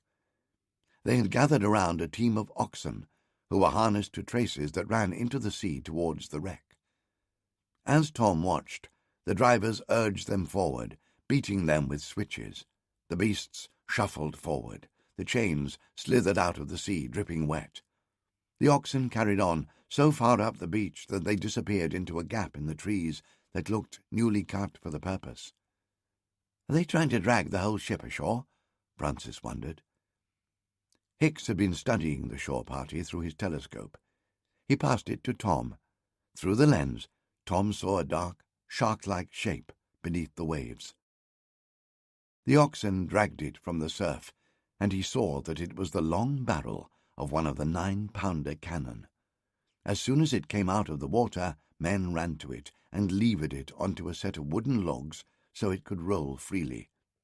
What are they doing with that? European cannon are like hen's teeth for the natives, said Hicks. Their princes would pay their weight in gold to have one, but even your brother Guy draws the line at selling them arms. Whatever the profits, he fears the guns might be turned on his ships and factories one day. Tom scanned the beach again. The cannon had reached the trees. The oxen had been unhitched and were being coaxed back to the shoreline, while 2 men waded out to the wreck with the ends of the chains. Evidently, they intended to salvage her whole armament. With the telescope, Tom found the group's leader. Tall and broad-shouldered, he towered above the other men. He was naked to the waist, with pistols hanging from the bandoliers crossed over his chest, and a pair of swords on his belt. He directed his men with short, confident commands, and Tom noted how they leapt to obey. They were more than well drilled. They feared him. He looks a perfect villain, Tom muttered. Something about the man unnerved him. Who is he? Hicks took the telescope back. I have not seen this one before. Perhaps he's new to the Rani's service. Or a bandit. It would be a brave bandit who looted a shipwreck on the Rani's coast, and taking cannon is not like dipping for travellers' purses. To bring that many men, a whole team of oxen, to say nothing of the difficulty of transporting the guns away, they could not do it without her knowledge. Then it looks as if we shall have more than just my sword to ask her for when we visit. Hicks frowned. I do not like it. This portends some mischief, I'll warrant. On the beach, the men had seen the Galivat. They waved and shouted, though whether they were beckoning her in or warning them off, Tom couldn't tell. He took the telescope again.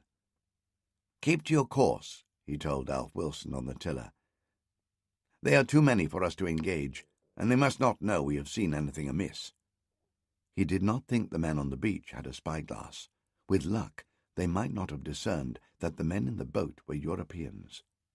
Hicks read his thoughts. If we are to convince them we are innocent passers-by, you had best put away that telescope. Native fishermen do not usually carry such instruments. Of course, said Tom, feeling slightly foolish.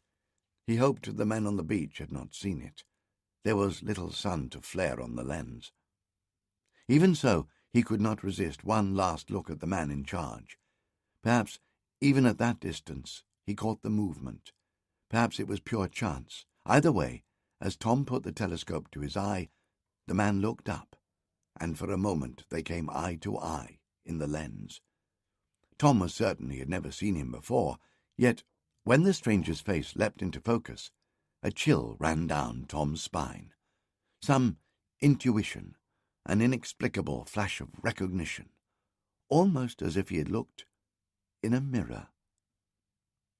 He lowered the telescope away and slipped it into its leather case. It was a foolish fancy, he decided, or perhaps something he had dreamed. Once again, he remembered the flash of brilliant green on the horizon at Cape Town. A spirit returning from the dead. Without the telescope, the man on the beach was little bigger than an ant.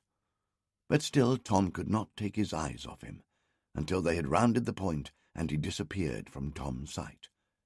And all the way back to Bryn Joan, he could not forget Hick's warning. This portends some mischief. Lying on his belly, Christopher crawled forward to the edge of the escarpment. He peered over a rotting tree stump and saw the caravan below. A curtained palanquin led the way, carried on the shoulders of 8 slaves. 20 armed men followed behind. Tamana came up beside him. I told you we were wise to wait. They had watched the same caravan pass by 3 days earlier, travelling in the opposite direction. Christopher had wanted to attack then, but Tamana had counselled patience. They are taking cloth to the English factory at Bryn Joan, she had said. When they come back, they will have traded all those heavy bales of cloth for gold. Now Christopher could see the truth of it. 3 days ago, almost 100 native bearers had followed the palanquin, balancing bulky parcels of fine-spun cotton cloths on their heads. Now they had been dismissed, replaced by a single mule straining under the weight of its saddlebags. Christopher was surprised the beast could move at all, with so many guards clustered around it. He edged back a little. He felt a flicker of misgiving and wondered why. It certainly wasn't conscience. In the 6 months since he had joined Tamana's bandit company, they had done this more times than he could count. They had robbed and murdered single travellers and routed well-guarded caravans. Success had brought attention, both useful, their band had now swelled to 12 men, and unwanted. Only 3 weeks ago they had moved north into the kingdom of Chitatinkara to escape a ruler who was determined to capture the bandits who infested his roads. Are you sure we should attack now? Tamana gave a devilish smile. That poor mule's back will break if we do not relieve him of his burden. Are you frightened? Of course not. Then we should spring the trap before they escape. It was the obvious place for an ambush. The road twisted through a narrow gully worn deep by the rains. Broken rocks littered the slope above, giving ample cover. The guards knew it. Watching, Christopher saw them loosening the swords in their scabbards. The captain, a huge man in a red turban, barked an order. The men who had guns, 4 of them, lit the matches for their firelocks and clamped them to the serpentines of their weapons. They scanned the steep slopes that hemmed them in, alert to any sign of movement. Christopher, well practiced in the art of remaining unseen, held his breath. The caravan came around a bend and stopped with cries of dismay. A tree had fallen across the road, blocking it completely. The guards formed a defensive circle, facing outwards around the litter and the mule. Christopher saw the captain check the base of the tree. He knew his business. If the trunk bore the marks of an axe, he would know it had been deliberately felled. There were no axe marks. That was intentional. Christopher's men had spent hours digging out the roots until the tree fell of its own weight, spreading the earth so it would look like natural erosion. It deceived the captain. While the men with matchlocks kept guard, the others put aside their weapons so they could drag the tree out of the way. They worked quickly, spurred by fear for their lives as much as their captain's barked orders. In minutes they had rolled the heavy tree away, and with it the weight of their anxiety. The road stood clear. Christopher saw smiles and heard the laughter, the relief of men embarrassed by their own fears. A hand extended from the curtained palanquin, waving them forward. The first arrow hit the captain through the throat. The second hit the mule. Tamana's men had guns, but they always used bows for the first assault. It left the victims disoriented, with no telltale puff of smoke to mark from which direction the attack had come. Without their captain, the guards' discipline dissolved. They fired blindly, wasting precious shots and blinding themselves with their own gunsmoke. Before they could reload, Tamana and her men charged down the slope. Christopher uncoiled his urumi and joined them. Through the smoke that filled the ravine, he saw one guard frantically trying to reload his matchlock. The urumi sang through the air and opened his chest. With practiced motions, Christopher drew it back, twitched the handle, and caught another guard on the back of his knees, severing the tendons. He went down, screaming. Not long ago, Christopher might have been one of those guards. Now, he was the hunter. He strode through the smoke, barely needing to raise his sword as his men finished off the surviving guards. Soon the only men from the caravan left standing were the litter-bearers, 8 broad-shouldered men, naked to their waists. In the speed and brutality of the attack, they had not even moved. Armed, they would have made formidable opponents. But if Christopher had learned one thing about India, it was that the caste system was absolute. A litter carrier would not fight, any more than a warrior would milk a cow. A man's birth was his destiny. So Christopher felt no surprise when the bearers dropped the litter and fled. It was expected of them. Christopher let them go and approached the fallen palanquin. The curtains parted. A short, fat man in a green silk robe stuck his head out. The anger on his face melted to abject terror as he took in the scene, and Christopher standing over him with drawn sword. The man started pulling off his rings and throwing them at Christopher's feet. Christopher enjoyed seeing him struggle to squeeze the tight bands over his plump fingers. "It would be faster if I cut them off," he suggested, helpfully. The man squealed and redoubled his efforts. A gold ring set with carnelian and rubies was so tight it tore off a strip of skin when he removed it. Blood swelled from the wound. Christopher touched the blade of his sword to the man's throat. He went very still. "Save your energy. I will take them when you're dead." The man cowered back into his litter. Christopher ripped the curtains away, exposing a sanctum of sumptuously embroidered pillows that smelled of perfume. He wondered how much they would fetch. He should avoid getting blood on them. "Please," begged his prisoner, "do you know who I am?" "No," said Christopher.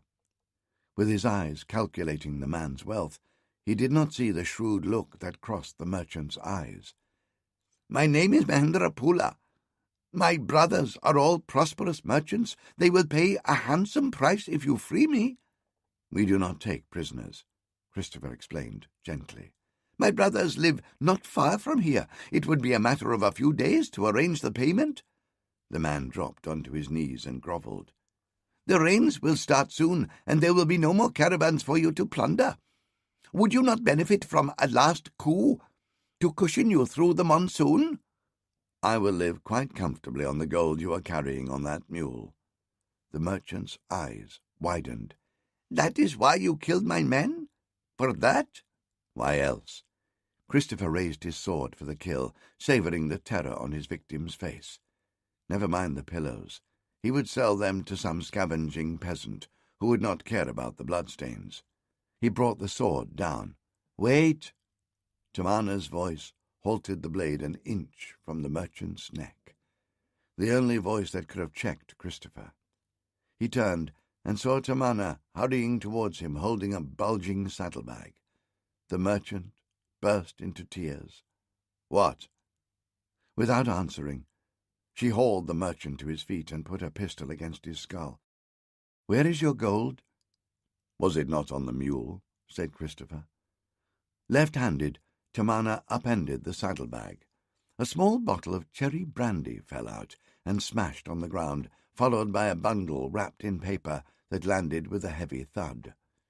Christopher slit the paper with his sword, revealing flat black ingots, stacked crosswise. He picked one up. When he tested it between his hands, It bent. Lead? The merchant put up his hands to ward off the expected blow. Christopher tossed the ingot away. Where is the gold? There is none. Then what happened to the cotton you took to bring Joan 3 days ago? Tamana demanded. The English agent at Bryn Joan is a thief. He takes my wares, but does not pay me for them. He traded me this lead as part payment.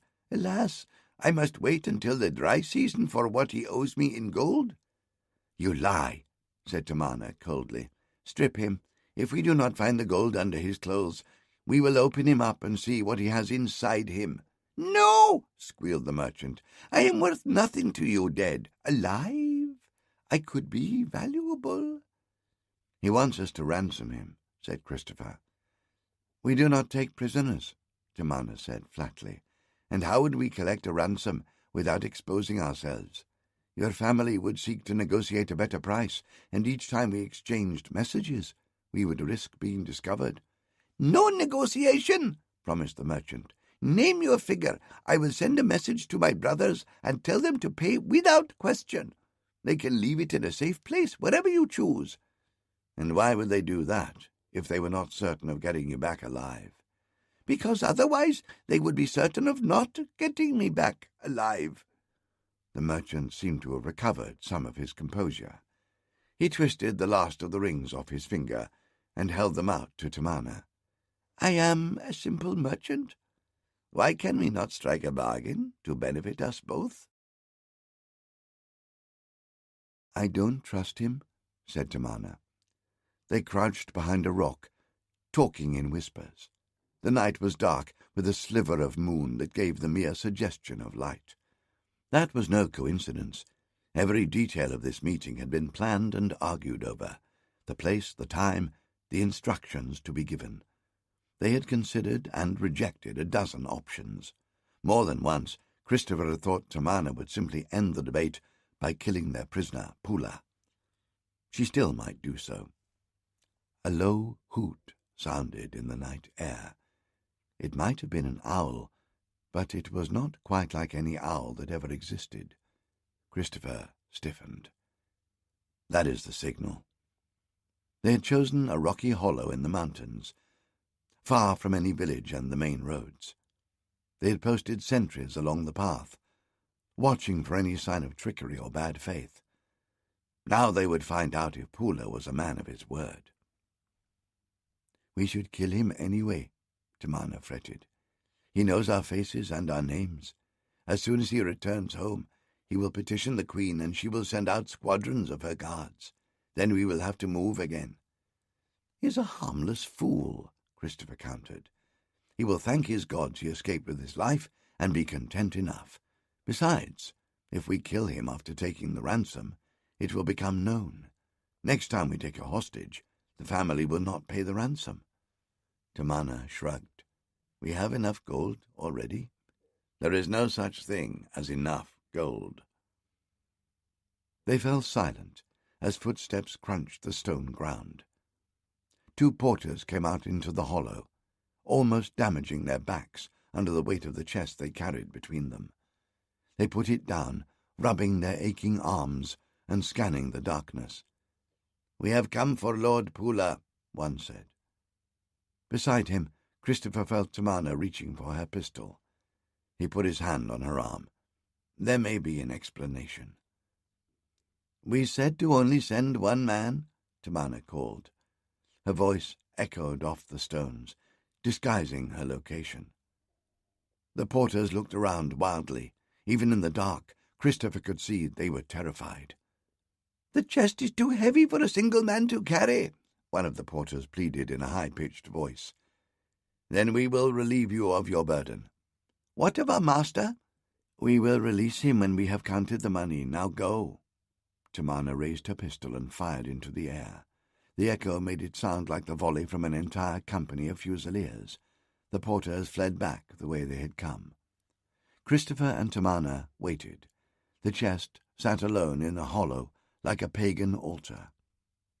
Christopher scratched his palms with his nails, itching to open it, but he did not move until their watchman emerged from the path and signaled all was clear. They came alone, he confirmed, and ran away as if a tiger was on their heels. Christopher went to the chest. It was extravagantly carved from heavy mahogany. It must have been used to store spices or medicines, for it smelled strongly of aniseed. He lifted the lid, and even in the feeble moonlight he saw the glint of gold. He scooped up a handful of the coins, enjoying the feel of the metal slipping through his fingers. Tamana knocked them out of his hand and slammed the chest shut. Later. We must be away from here before those messengers gather their wits and return in strength. And Pula? From the glint in her eyes, he knew what she was thinking. She tested the edge of her curved dagger with her thumb. Christopher kicked the chest. There is more money here than we would ever have taken from one caravan. We could cut out his tongue to stop him describing us, Tamana murmured reflectively. He could still write, Christopher pointed out. Then we would cut off his hands to prevent that. His family might feel we had cheated on our bargain, Christopher demurred. In this brittle mood, he could not tell if Tamana was teasing him or giving it serious thought. Without answering, Tamana whistled to her men. They dragged Pula stumbling and tripping into the hollow. He was blindfolded, his hands tied behind his back. Even in the warm, pre-monsoon night, he was shivering and shaking. Christopher studied Tamana's face, trying to guess what she intended to do with him. "Why are we doing this, if not for money?" he asked quietly. Tamana nodded slowly. She pushed the dagger back into the sheath on her belt. Christopher breathed out carefully. He cared nothing for Pula. He would happily have inflicted any torture on him if he thought he could profit from it, but this was better business. "You will stay here," Tamana told Pula, "and pray someone finds you before the hyenas and snakes do." "Untie me and leave me a weapon to defend myself," he begged. "You will work those ropes loose eventually," she told him, "and I think your friends will soon come looking for you." She turned to go. "Should we not count the ransom first?" Christopher asked. "What if they cheated us?" "Then we will find out where they live and kill them. We will kill their wives, their children, their brothers and sisters, and their servants. Last of all, we will kill him." She kicked Pula. "Do you understand?" "Yes," Pula whimpered. "They would not cheat you, I swear it." "Every second we delay here, we risk capture, and we cannot take the prisoner. He will only slow us down, since you are so keen to leave him alive." She nodded at the wooden chest. "You can carry that." When Christopher tried to lift it, he discovered the porters had not exaggerated its weight. Strong as he was, he could barely lift it to his shoulder. He shouted at two of the men to help him. Each of them seized a handle, but they staggered over the uneven terrain. Tamana rode ahead of them, chiding them angrily to keep up. They came down off the mountain and into the thick jungle on the lower slopes. Here there were few paths, used only by wild animals and bandits. The pain in Christopher's arms was excruciating. It made him hate Pula. He distracted himself from the pain by concocting fantasies of the ways he could kill him. At last, Tamana called a halt in a jungle clearing. The pain in Christopher's arms faded miraculously as he opened the chest and started counting the gold coins. It took almost half an hour to count them, and by the time he had finished, everyone was smiling or laughing. It was all there. Even Tamana relented and came to sit beside him, resting her hand on his leg and stroking his thigh. "But we cannot rest long," she warned him. "We must reach a town, a large town, where we will not be noticed or remembered. There we will buy supplies to last us through the monsoon. Then we find a secure place to wait it out until the travellers and caravans take to the roads again." Christopher thought of the long, wet afternoons ahead of them, imaging how he and Tamana might make good use of them. He felt a stirring under his tunic, and he took her hand and guided it downwards. She smiled and nodded coyly. She stood up and opened one of the packs, and from it distributed a bottle of arrack to each of the men. Then she took Christopher by the hand and led him to a grassy hollow a little deeper in the jungle. She stamped her feet and beat the grass with her staff to frighten away the snakes. Then suddenly and unexpectedly she dropped to her knees, facing away from him. She bent over and with both hands pulled her skirts up under her armpits. Then she looked back over her shoulder at him and laughed to see the expression on his face turn from astonishment to rampant lust. She was naked from the waist downwards. Her buttocks were full and magnificently rounded. The skin was tinted the colour of ripe mangoes. Between them the dense curls of her pubic hair parted, and her vagina pouted out at him. Its opening was glossy with the love juice that oozed from the depths of her womb. He dropped his trousers around his ankles and then fell to his knees behind her. She humped her back and reached behind with both hands to seize his rampant penis. It leapt and quivered in her grip like a creature with a life of its own. Her thumbs and fingers were only just able to encompass its girth, and it took all the strength of her wrists to direct the engorged head up between her brimming lips. She cried out with sweet agony as he forced the full length of it into her, and almost immediately she screamed again in ecstasy as she felt it pressing imperiously against the very mouth of her womb. They awakened together and lay in each other's arms, uncertain as to what had disturbed them. The night around them was strangely silent, but the silence was menacing, fraught and terrifying. "What is it?" Tamanna started and then broke off as they both heard the dogs. They scrambled to their feet, reaching for their clothing to cover their nudity. Christopher seized her hand. "They are hunting, and we are the prey. We must go back and get the gold. We have to leave the bulk of it. It will weigh us down. We would not cover a mile before the dogs caught us. Come on!" They ran back to where they had left their comrades and the treasure chest. The men lay sprawled around the clearing, all of them fast asleep. Most of them were still clutching an arrack bottle. Christopher swore and kicked the nearest of them. "Get up, you drunken pigs!" "Leave them. They deserve what is coming to them," Tamanna ordered Christopher. "Fill your pockets with as much of the gold as you can carry. Then we must run." The chest still stood in the middle of the clearing. They hurried to it. Christopher flung the lid back, and they stuffed their pockets with gold pagodas. "That's enough." Tamanna slammed the lid of the chest, and they both paused to listen to the night. The baying of the dogs was louder, and now Christopher thought he could detect the soft trembling of the earth beneath his feet. "Horses!" he exclaimed. "That makes it certain. They are after us." In all the months that they had travelled these roads, they had not encountered more than 5 or 6 horsemen. Any man who could afford to own one was powerful enough to be feared. He cocked his head again to listen. It sounded like a squadron of cavalry was hunting them.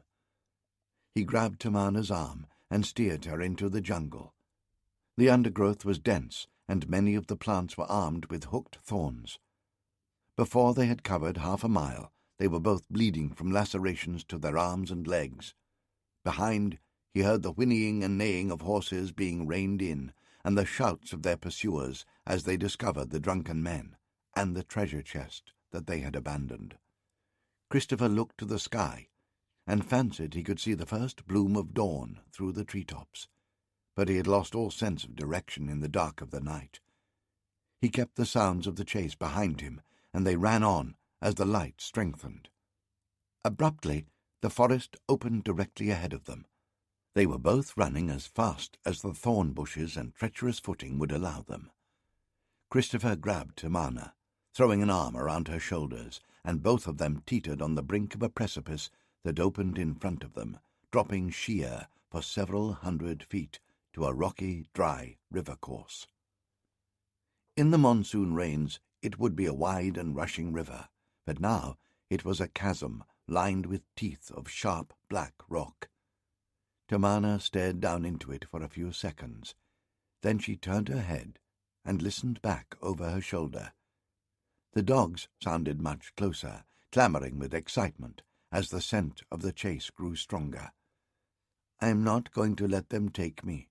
Tamana made up her mind suddenly, and tried to tear herself from his embrace. "I am going to jump." "No, my darling, I can't let you do it." He tightened the grip of his arms about her. He could hear the horses and the dogs coming up behind them, the sound of running men blundering through the jungle. "Better a quick death. If they catch us, they will make us suffer torment too terrible to contemplate." "I love you," he shouted into her face. "As long as we stay alive, we have hope." She twisted her head away from him. "I listened to you once before, but never again. I will not let them take me."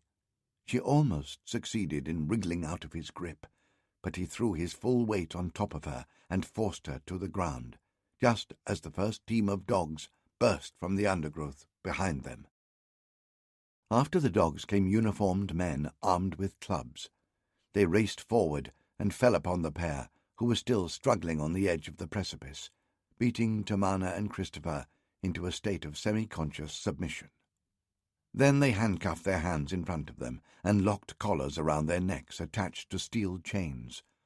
The ends of the chains were made fast to the saddles of two of the horses, and they were dragged back to the clearing where they had left Tamana's drunken henchmen and the treasure chest. This was the first opportunity that Christopher had to examine their captors. They were obviously crack troops and first-class horsemen. All of them wore similar uniforms of quilted armour, steel helmets, and orange sashes about their waists. There was an air of self-confidence about them that was intimidating.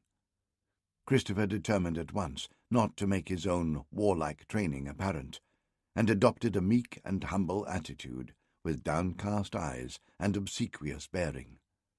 Their erstwhile prisoner, Pula, stood in their midst, unrecognizable from the gibbering wretch they had left only a few hours earlier. He had changed into fresh clothes, combed his beard, and stood erect and proud. He gave a satisfied smile as he saw Christopher and Tamana brought in. "Our situation has changed somewhat," he observed dryly. "How did you find us so swiftly?" Christopher answered meekly. "I can always follow the scent of gold." Pula kicked the wooden treasure chest that still stood in the centre of the clearing. He lifted the lid and sniffed at the contents. "I suppose you noticed that it smells rather strongly of anise. Did you think my family put the ransom in such a heavy chest merely to inconvenience you?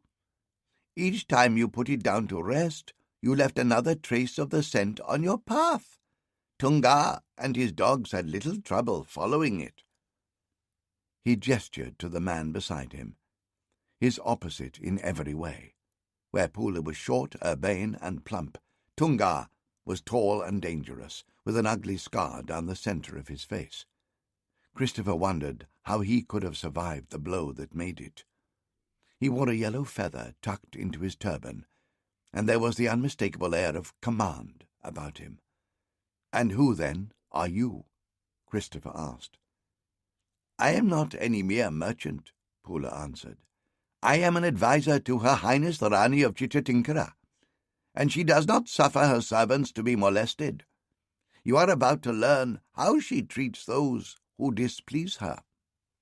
Tunga's men loaded the treasure chest onto the cart they had brought with them. All Tamana's men were chained behind horses, along with Tamana and Christopher, and the column set off. Christopher didn't know how long they walked. By the time Tunga, the captain, called a halt, Christopher's feet hurt so much he could barely shuffle forward. The prisoners collapsed in a heap at the roadside. Flies settled on Christopher. Ants and beetles crawled over his scabbed and bleeding legs. He longed to swat them, but his manacled hands were useless. Some of the guards went into the forest. Through his pain, Christopher heard the rhythmic thud of axes chopping wood. Perhaps they meant to make a cooking fire. He was ravenous. "What will you do with us?" he asked Pula. A plan had begun to form in his head. "Will you bring us to the Rani?" Pula snorted. "I would not demean Her Highness with untouchable scum like you."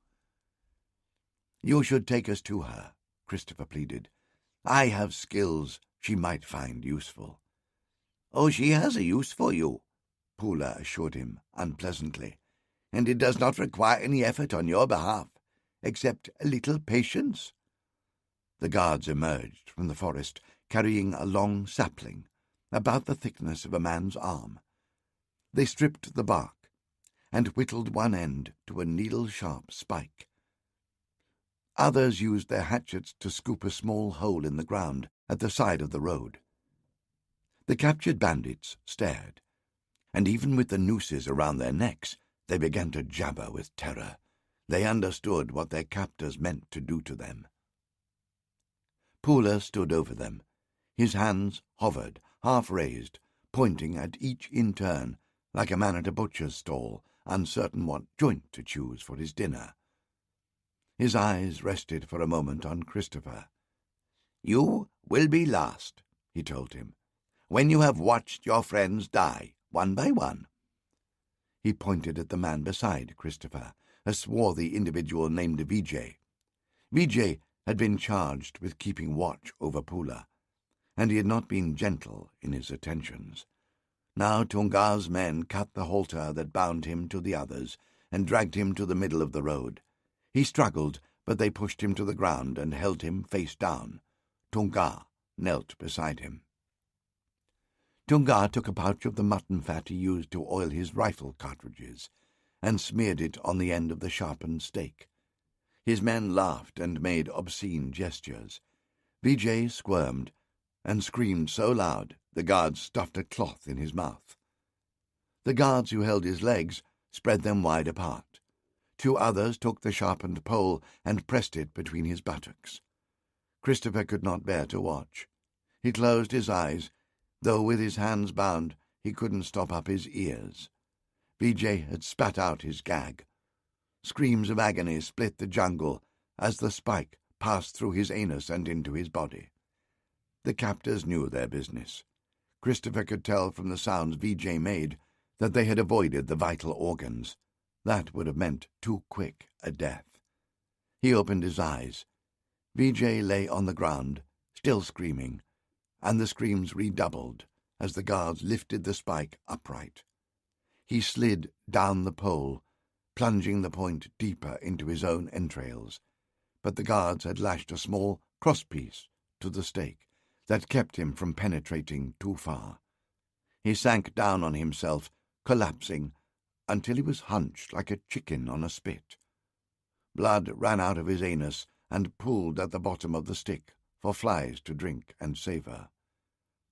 They put the base of the stake into the hole they dug and packed it with earth and rocks to keep the stake upright.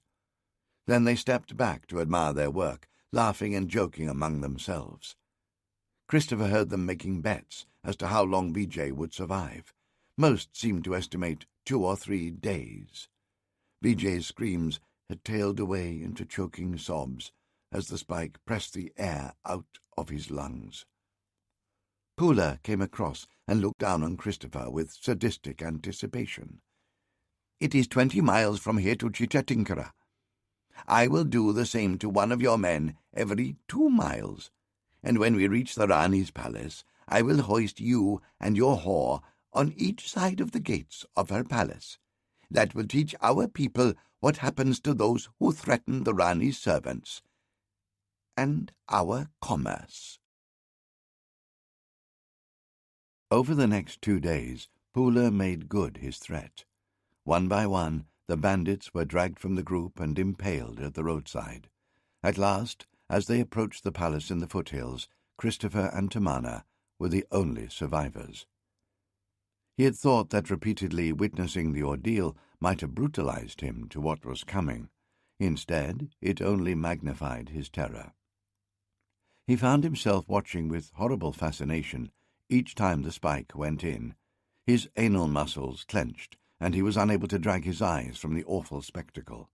With no food and no rest, he began to hallucinate. He dreamed he was back in his father's study, breeches around his ankles, bent over a chair waiting for the strap, while his mother sat sternly in the corner and told him to be brave. Once he dreamed he was making love with Tamana. Her fingers stroked his back in ecstasy, but when she lifted her hands, he saw she had torn away great bleeding chunks of his flesh. They reached the palace gates in the late afternoon of the second day. Birds wheeled in the sky as if they already scented the feast of carrion they would be offered, while the inhabitants of the palace came out to watch the spectacle. Tunga's men already had the stakes cut earlier in the day and sharpened to points.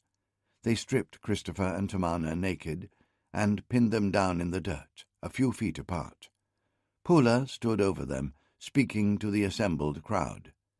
In his high, pompous voice, he listed Christopher and Tamana's crimes. The audience cringed and sighed, but through the sweat filling his eyes, Christopher could see the looks on their faces. They were looking forward to the entertainment. Pula finished his speech with a florid canticle of praise to the Rani. Christopher twisted his head, wondering if the Queen had come to witness his execution, but he could not see her. Pula nodded to Tunga, who snapped an order to his men. They brought the stakes, flourishing them so the crowd could admire their sharpness and imagine the torments they would inflict. At the sight of the spikes, all Christopher's strength melted away. He began to babble, a hysterical stream of sobs and barely intelligible pleas. "I will repent. I will crawl on my belly over hot coals to kiss the Rani's feet. I have skills. I can use them in her service. I can serve her well, only please God do not do this terrible thing to me." The spectators laughed and jeered and made monkey faces at him. In his panic, without realizing it, he had started speaking in English. Even Tamana had never heard him speak the language before. "Quiet," she said in her own language. "At least die with dignity." Pula frowned and gestured to the men to hurry their work. They readied the stake. Gobs of mutton fat dripped from its tip. But Tunga had other ideas. He accosted Pula and started speaking, gesturing angrily at Christopher. In his daze, Christopher could not understand what he was saying, though it seemed urgent. Perhaps they were devising some new refinement to his torture. A stake pricked between his buttocks. After 2 days of mounting horror, he screamed the moment it touched him. He felt warmth between his legs as his bowels emptied. Pinned down, face in the dirt, he met Tamana's eyes opposite. She kept perfectly still, making no sound. "I love you," she mouthed. She made him feel ashamed. He bit his lip until it bled, trying to swallow the pain as the stake pushed into him. The guards were toying with him, inching it in, pulling back a little, enjoying every twitch and whimper. He wondered how long it would take to die. He felt it slide out again, further than before. He tensed himself. Surely they were readying for the final push, ready to split him open and thrust it up through his entrails. But the thrust did not come. Tunga was shouting at his men, and Pula was shouting at Tunga, and Christopher could not understand a word of it. The audience started to boo, but a glare from Tunga made them lapse into sullen silence. The crowd thinned. The guards pulled him and Tamana to their feet and dragged them away. When they entered the palace dungeons, they were separated. Christopher was taken to one of the cells, but he had no idea what they had done to Tamana. They chained him to the stone wall and left him. He lost count of the time that he lay in the dungeon. In his misery, bound in the utter darkness, he might as well have been in his grave. Only the pain assured him he still lived. His wrists and neck ached from his bonds, his buttocks were crusted with dried blood and feces, and terrible hunger cramps racked his stomach. Through a hole in the floor, he could hear running water, a river that flowed beneath the dungeon in a culvert. With his mouth almost numb from thirst, it was the most perfect torture. He dreamed of diving into it, the cool taste of the water in his mouth. At last guards came, and they were not gentle.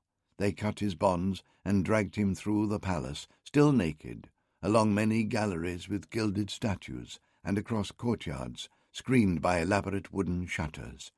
At last, when he had lost all sense of direction, they came to a pair of bronze doors. The functionary who guarded them wrinkled his nose when he saw Christopher and tried to send him away, but his guards responded brusquely, "The Rani has commanded it." The doors opened. The room beyond was larger even than the great reception rooms in Bombay Castle, decorated with tapestries and beautiful paintings. His captors led him around a tiger-skin rug in the middle of the floor to the far end of the room. Pula and Tunga knelt there before an ornate mahogany throne, upon which was seated a beautiful young woman. Eyes downcast, Christopher barely caught a glimpse of her before the guards pushed him to his knees. However, he knew from her surreal beauty and the magnificence of her crown and costume that she was the Rani of Chittatinkara. Pula and Tunga were arguing. Pula was red in the face, while Tunga's scar seemed to throb, and both wore the expressions of men trying to contain their anger. "We cannot afford to confront the English," Pula was saying. "We depend too much on them for our trade." "You mean you depend too much on them," Tunga countered. "How much did the English pay you to advise the Rani to grant them a monopoly?" "I wanted to secure a market for our wares. Without the English, no one else will buy them." "There are other hat-wearers. They would probably give us a better price." They paid no attention to Christopher. He cowered on the floor and wondered why they had brought him up from the dungeon. The woman on the throne lifted her hand, clinked the golden bangles on her arms. Instantly, the two men fell silent and adopted subservient poses. "The English traders at Brinjoan are jackals who feast on our people," she declared. "We have sought to mend their ways, and each time they heap insult upon us." Tunga smirked. Pula bowed stiffly to concede to her opinion. "Your Highness?" "However, we are not a vengeful people. War should be undertaken only as a last resort," the Rani continued. Now it was Pula who nodded his approval. "You are one of the hat-wearers?" said the Rani. Cowering on the floor, Christopher did not realize she had addressed him. Tunga reminded him with a sharp kick in the ribs. "Answer Her Highness when she deigns to address you." Christopher pushed himself onto his knees and looked up. The Rani sat on her throne, as still and beautiful as a Hindu goddess. Gold and ivory bangles covered her slim arms. Her dress was stitched with gold threads and pearls. A diadem circled her head, with a pendant ruby hanging down between her eyes, like a bindi mark. From his studies in the Kalari, Christopher knew it represented the 6th chakra, the seat of concealed wisdom. Her almond-shaped eyes stared down at him, unreadable and ineffable. "Yes," he nodded. "Yes, I am one of the hat-wearers." "Then how do you explain this?" Her eyes flicked towards one of her servants, who held a leather bag. Attentive to her every movement, he stepped forward and turned out the bag. The urumi slithered out onto the floor with a soft whickering sound. Christopher stared at it like a cat watching a bird, calculating the distance and the time it would take him to reach it. Tunga put his foot on the urumi and touched the hilt of his sword. The message was unmistakable. "I ran away from home," Christopher explained, "and Assam took me into his Kalari and trained me in the art of Kalaripayattu." "He is lying," said Pula. "Bring me any Englishman, and when he hears me speak he will know that we are of the same nation," Christopher pleaded. He did not know why it mattered to them, but he understood that his life hinged on his nationality. "Can you teach my guards to use the urumi?" Tunga began to protest, but the Rani silenced him with a wave of her hand. She waited for Christopher's answer. "I can teach it," he declared. She wanted more. "I can teach them to stand together in battle, as the hat-wearers do, and to fire faster than they ever have before. I will make them into such an army as has never been seen in this country." "This is unnecessary," Pula protested. "The path to greatness is commerce. War impoverishes all who indulge themselves in it." The Rani gave him a look that would have felled an elephant. "The hat-wearers have offered my people many injuries," she declared. "They must learn that we are a proud people, unafraid of their ships and their guns. If they do not bow to me, we will teach them a lesson they will not soon forget." Tunga ran his fingers over his chin, stroking the scar that split his face. "Your Highness is wise and just." "But I must be sure of this creature's loyalty to me." She spoke about Christopher as if he wasn't present. He only understood what she meant by the way all eyes in the room turned to him. Christopher bowed. "I will serve only your Majesty." The Rani leaned forward from her throne. "You have plundered the travellers on my roads, murdered my subjects, and abused my counsellors. Can you imagine what punishment we reserve for men like you?" Christopher thought of the men he had watched being impaled along the road. The first of them, Vijay, might almost be dead by now. He swallowed painfully and nodded. "Do you think you deserve better?" the Rani asked. "I beg your Highness's mercy. Let me prove my repentance in the zeal of the service I render you." The Rani considered it. "One of your bandit companions still lives," she observed. She held his eyes, and in the power of her gaze he understood what she wanted. This was the ultimate test, perhaps his only chance to prove his loyalty and secure his life and his freedom. With the ruthless intuition of the truly powerful, she had fixed on the one thing that still meant anything to him. She wanted him to kill Tamana. Had he saved her from jumping into the ravine for this? He could not do it. He gave the Urumi another sidelong glance. If he could get his hands on that, he could kill them all, fight his way to the dungeon, free Tamana, and escape the palace. There must be stables. They could take 2 horses and ride all the way to China if needs be. Another name, another new beginning. But then reason and reality washed over him in a cold, dark wave.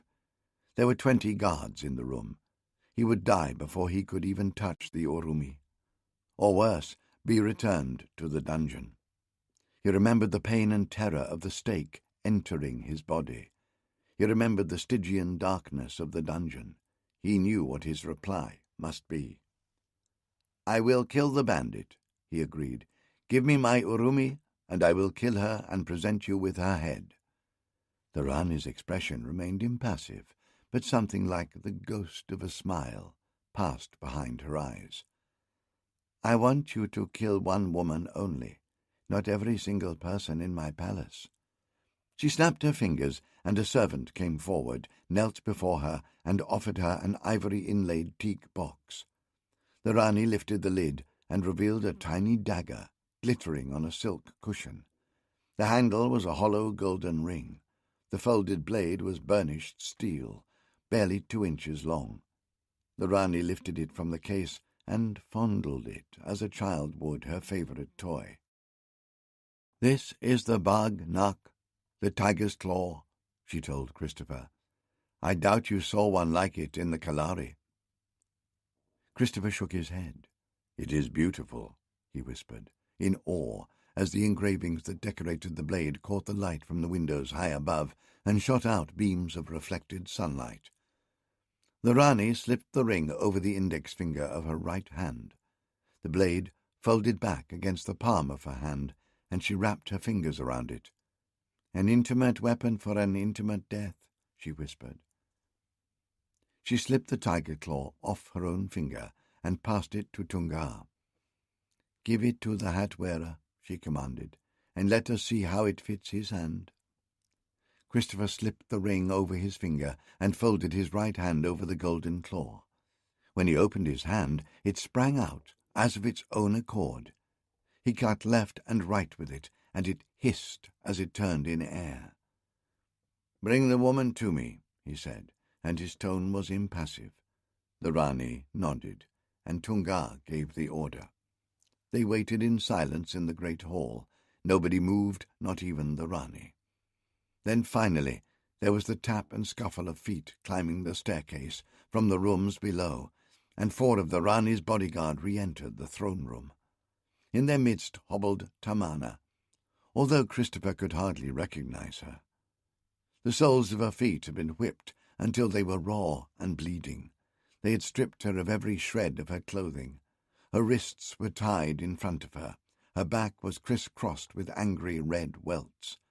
Her hair hung to her waist, matted with sweat and dried blood. Her eyes had receded into the sockets of her skull and were bloodshot. Her eyelids were swollen and almost closed.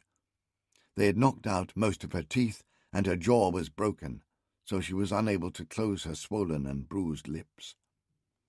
She looked about her blearily, staggering to balance on her swollen feet. Her eyes ran over Christopher's face without her showing any sign of recognition. Her breathing whistled through her broken nose. "Tamana," he called her name, and she looked about her with wild and sightless eyes, trying to trace the source of that familiar voice.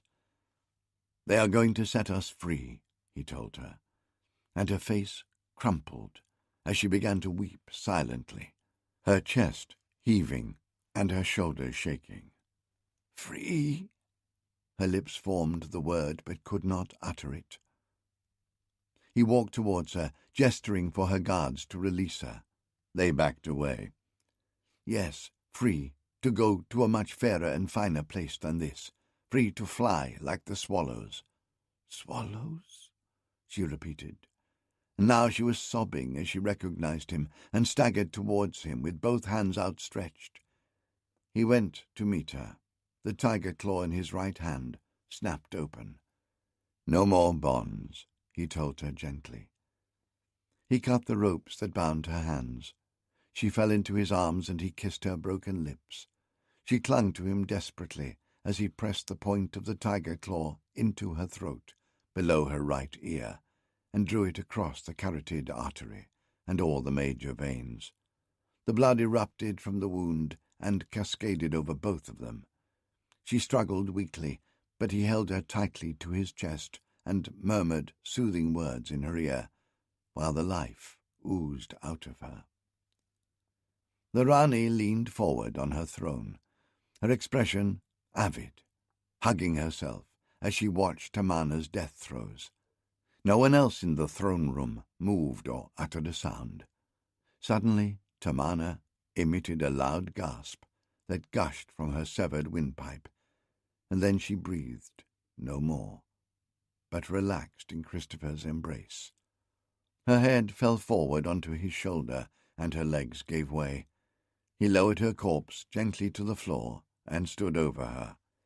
"That was beautiful," cried the Rani, and she clapped her hands. Christopher was astonished to see that she was weeping. "That was one of the loveliest and most moving things I have ever watched."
Worm and sponge.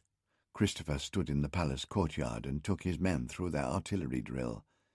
He was unrecognizable from the wretched prisoner who had stumbled out of the dungeons a month previously.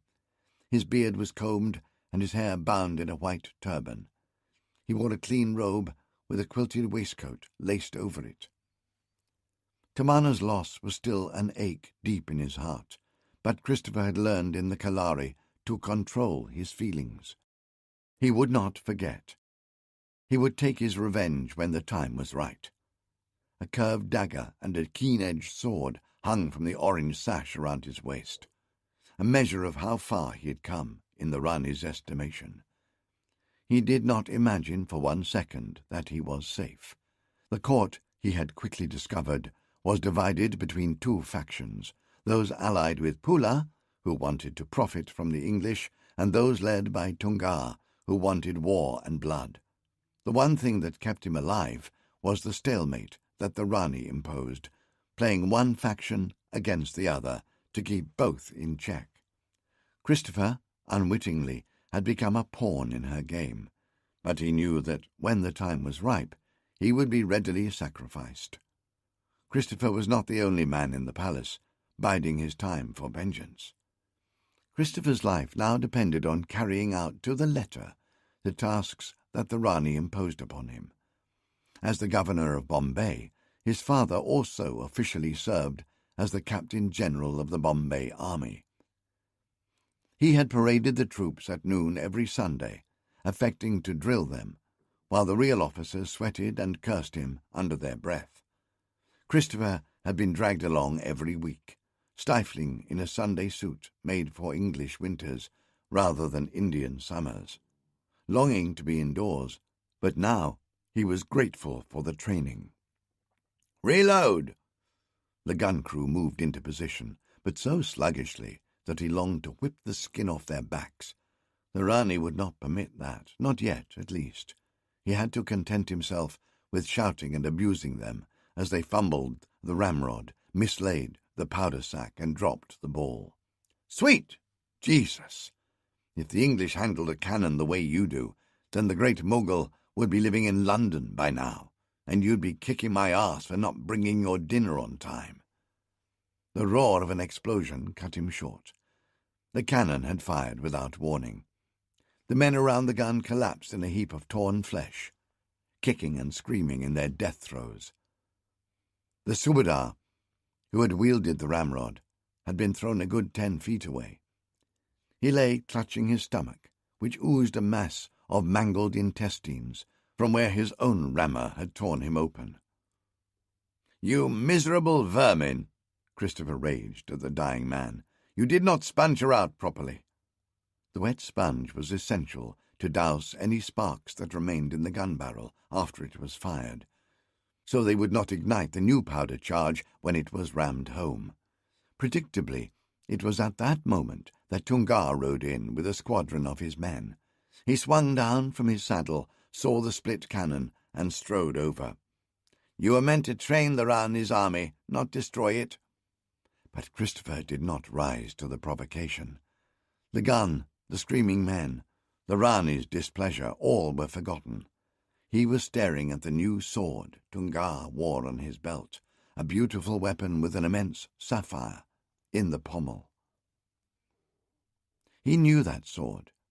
He had seen it in the portrait of Sir Francis Courtney that hung in Guy's office in Bombay. He had spent hours staring at it in his youth, hours when he should have been concentrating on his work, imagining the magnificent weapon hanging on his hip or sitting clutched in his right hand. More than once, Guy had beaten him for his daydreaming, but it had not deterred Christopher. He had pestered his father until one day Guy told him the story of the Neptune sword. Hearing those famous names, Sir Francis Drake, Charles Courtney, his grandfather and his great-grandfather, was a roll of honour ringing in his ears. "Where is the sword now?" he had asked Guy, full of wonder and desire. "Your Uncle Tom stole it from the High Weald shortly before he murdered William," Guy had told him. That explained his reticence. Guy almost never spoke of Tom, and became furious whenever the name was mentioned. "He must have had it with him when he died in Africa. Probably it has fallen into hands of some pirate captain or brigand leader." Christopher could not imagine how it could now have arrived on the Malabar coast, or how it had come into Tunga's heathen hands. Tunga saw at once the effect it had had on Christopher.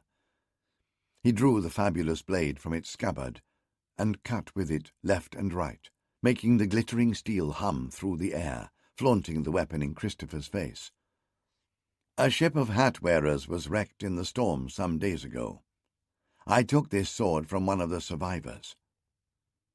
Christopher had to ball his fists and keep his hands behind his back to prevent himself from seizing it and stabbing Tunga through the throat with it.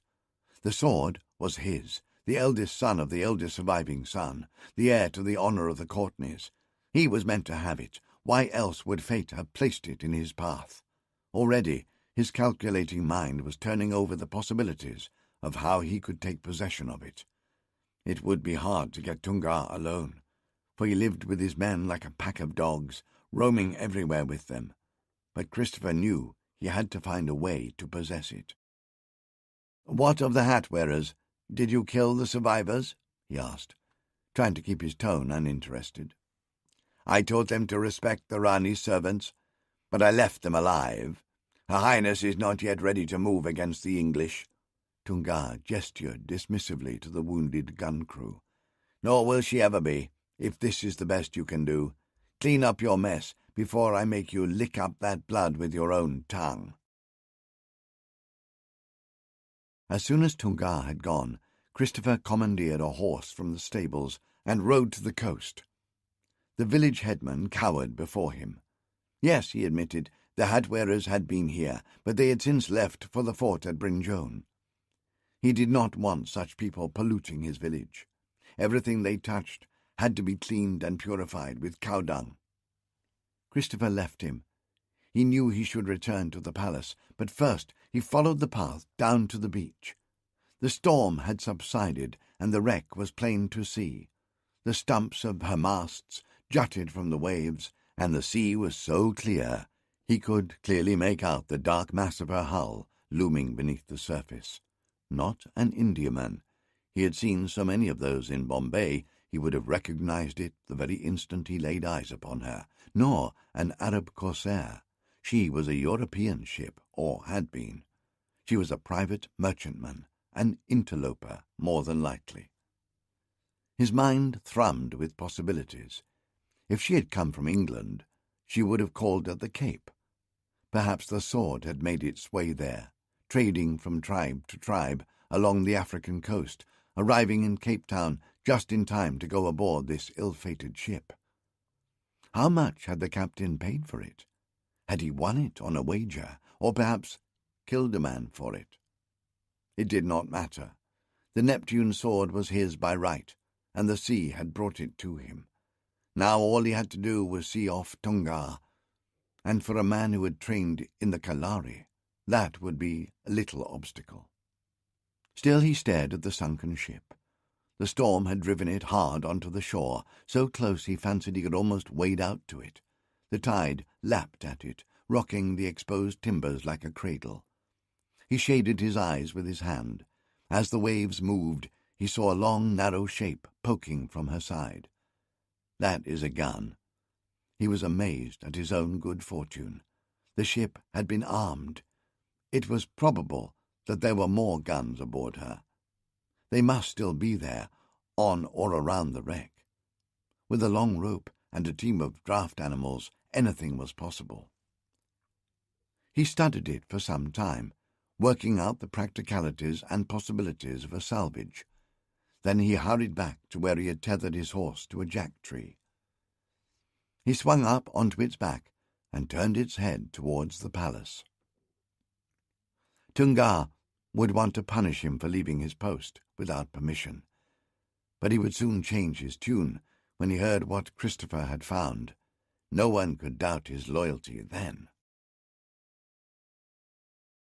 3 days later, he stood on the same beach, Deep gouges showed where the cannon barrels had been dragged up the beach. It had been a good day's work. The Rani would be pleased. Yet he was not satisfied. He looked again at the small boat loitering offshore. She had been there much of the day, apparently drifting aimlessly, making no attempt to come closer inshore. Probably fishermen, he knew, but something bothered him, a feeling of being watched, a charge in the air like static electricity ahead of an oncoming storm. It means nothing, he told himself.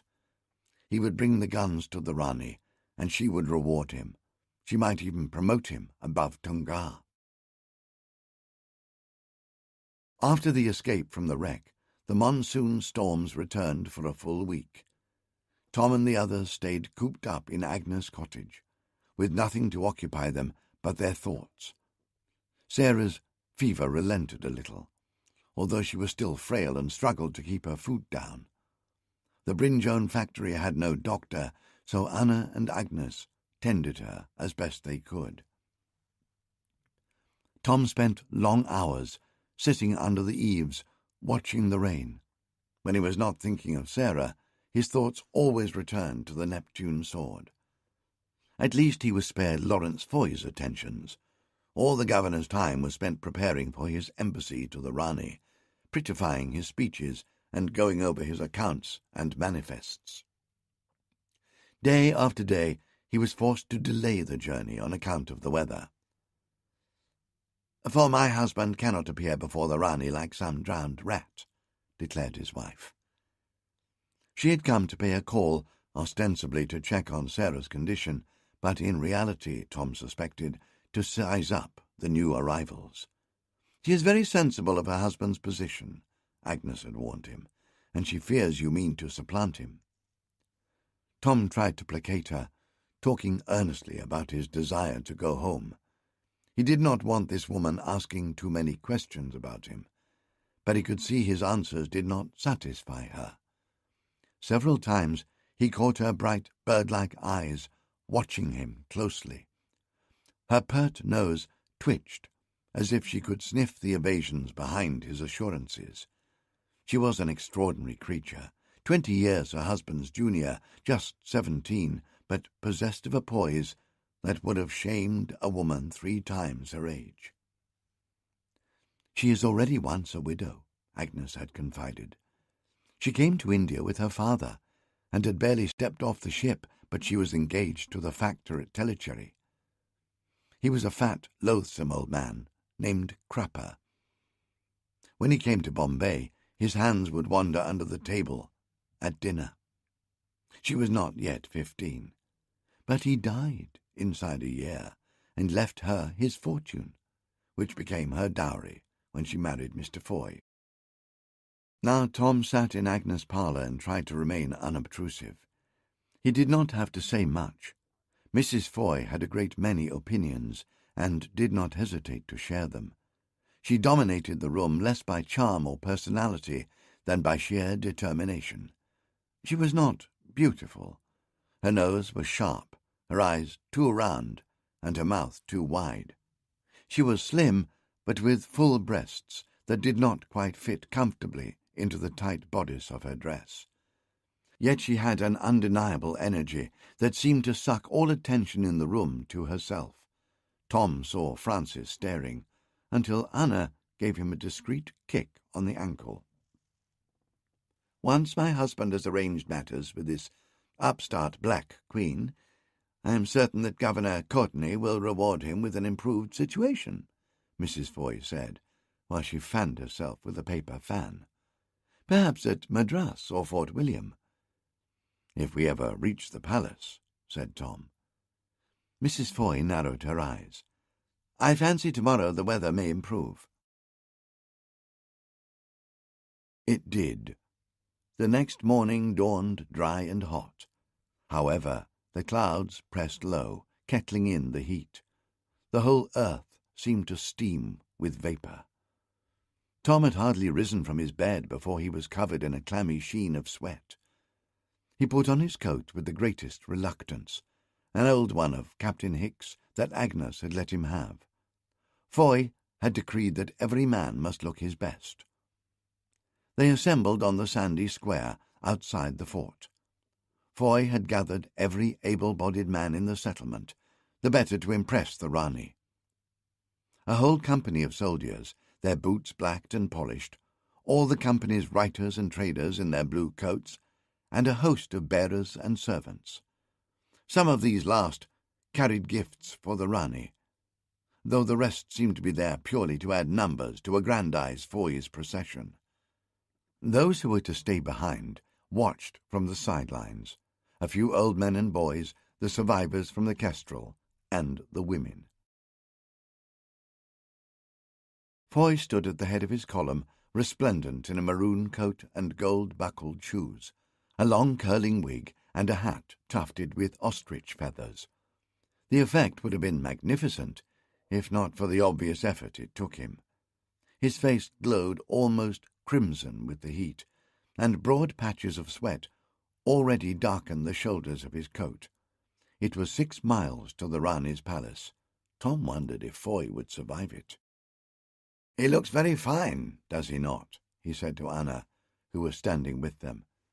"He is a peacock," she said vehemently. "With a brain to match, I doubt he will even understand what the Rani tells him." "Perhaps you should translate for him." Tom went over to Foy and suggested it. He looked appalled. "The devil, you say? These are weighty affairs. The business of the whole company hangs on this. I cannot conduct it through a woman." He placed special scorn on the last word. "It would humiliate me." "I wonder if the Rani would agree with that," Francis murmured in Tom's ear. Tom saw Anna was about to offer a sharp retort. He steered her away. "You must stay here and look after Sarah. If anything should happen to us, she will need all your care." The anger in Anna's eyes softened to concern. "You think you are going into danger?" "You saw how the Rani's servants handled me last time." "Then stay," she pleaded. "And Francis, too. Mr. Foy's business is not yours." "I must go. I must have my sword back from that rogue Tungar, and this is my best chance. As for Francis, I would not make him go, but he is of an age where the prospect of danger only makes him more determined. I would not stop him even if I could. But Alf Wilson and the men will be here to protect you." They fell in behind Foy, walking with Captain Hicks at the head of the infantry. Glancing back, Tom saw Foy had not left so much as a single sentry to guard the fort. A shadow of misgiving crossed his conscience. Should he really leave Sarah, Anna, and Agnes so undefended? The sword, he reminded himself. The column moved slowly. It comprised over 100 men, and the rains had softened the road to a quagmire. Soon Foy's gold-buckled shoes were invisible under their coating of mud, while the sepoy's breeches were spattered almost waist-high. Even after an hour, they had travelled little more than a mile. Tom noticed all the sacks and bags the native porters were carrying. "Does Foy intend such generosity to the Rani? I did not think it was in his nature." Hicks laughed. "Foy would not spend a drop of his own piss if he did not have to. Those bundles are powder and shot for the men." "They do not carry their own?" "Mr. Foy does not trust the men. He worries they are liable to turn on us." He kicked at a pebble in the road. "All he sees is the colour of their skins. He has no conception of their loyalty." Tom's misgivings deepened. He checked the priming on his pistols. He had borrowed a fine matched pair from Hicks, who had also lent him a blade, a serviceable army hanger, that nonetheless made Tom itch to have the Neptune sword back at his side. They struggled on. The whole country seemed to have turned to water. Tom imagined this was how the world might have looked to Noah when he stepped off the ark. Trees dripped down their necks, puddles yawned at the roadside, and the maze-like channels of the backwaters glistened through the trees. Yet, in so much water, their greatest enemy was thirst. Their woolen coats and hats weighed on them as they trudged through the mud. The heat was like a gun deck in the thick of battle. Tom felt as if all the fluid in his body had been wrung out of him into his clothes. "There is a well at the next crossroads," said Hicks. "We can refresh ourselves there." Tom tried to distract himself by studying the country they passed through. He was used to the wildernesses of Africa, but this was entirely different. Trees and flowers he had never seen before grew in lush abundance. Screw pines, tottering on their roots like stilts, custard apple, guava, and papaya, a bush with leaves like holly and bright blue flowers. "It is a veritable Garden of Eden," Francis exclaimed. "A fortnight ago this was a parched country," said Hicks. "The rivers were mere trickles, and the plants had withered. When the rains come, it is made new almost overnight."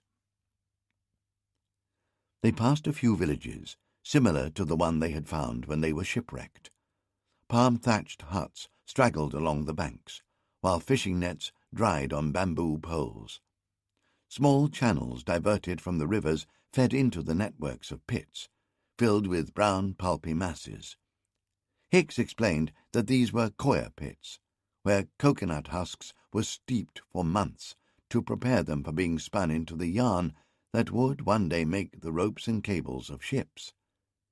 In other places, Tom saw women beating the fibres with short sticks. Children and adults alike ran from their tasks and gaped at the procession snaking through the forest. But Tom could not help feeling there was more than curiosity behind their staring faces. Even away from the villages, he could hear movement in the undergrowth. Sometimes he glimpsed dark bodies running ahead of them through the forest. He had faced danger often enough in his life to trust his instincts. Now he felt like a hunted animal. They reached a crossroads where a makeshift wooden bridge spanned a creek. A small shrine to the monkey god Hanuman stood among a grove of yellow hibiscus flowers, and beside it was a well. Foy called a halt and hurried eagerly to the well. But when he looked in, he gave a cry. "It's dry!" Tom joined him and peered down. Blocks of stone and rubble had been thrown down the shaft, filling it so deep that not even the high monsoon water rose above it. "It does not matter," said Foy irritably. His face had gone past scarlet and was now almost white with the effects of the heat. "The Rani will entertain us when we reach the palace." Tom sidled closer to him so the men would not hear. "I do not like this," he cautioned. "Someone has blocked the well deliberately. They know how the heat saps our strength. They want us weak and parched by the time we arrive at the palace. We should turn back." "Go back?" said Foy loudly. "Are you mad? We have over 100 men. What harm can the Rani and her rabble possibly do us? Perhaps an interloper flees at the first sniff of trouble, but gentlemen in the company's service are made of sterner stuff." For a moment, Tom let himself contemplate what he might gain by tipping Foy into the well. He restrained himself. All his instincts told him to return to safety, but the sword was a siren song, calling him forward. The road climbed into low red hills, the first risings of the Western Ghats. Paddy flats and coconut gardens mingled on their slopes. Ahead, in a valley nestled between wooded hills, loomed the palace. It was the first stone building Tom had seen since they left the fort. At least, parts of it were stone. The whole edifice was a rambling complex that had spread over decades like weeds colonizing a garden, throwing out wings and courtyards and turrets according to the mood of its rulers.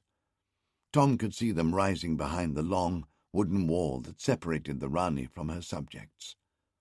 Foy drew up the column outside the gate.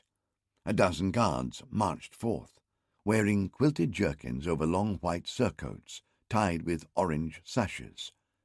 Silvered helmets with long cheek flaps and nose guards hid their faces. They made 2 files, holding their firelocks erect. A man strode out between them. Tom stiffened. His fingers automatically went to the pistol in his belt. It was Tungar. He had changed from his warrior habit into a silk gown with intricate embroidery, his helmet replaced with a turban, but there was no changing that evil face, with the dislocating scar down the centre. Hicks laid a hand over Tom's.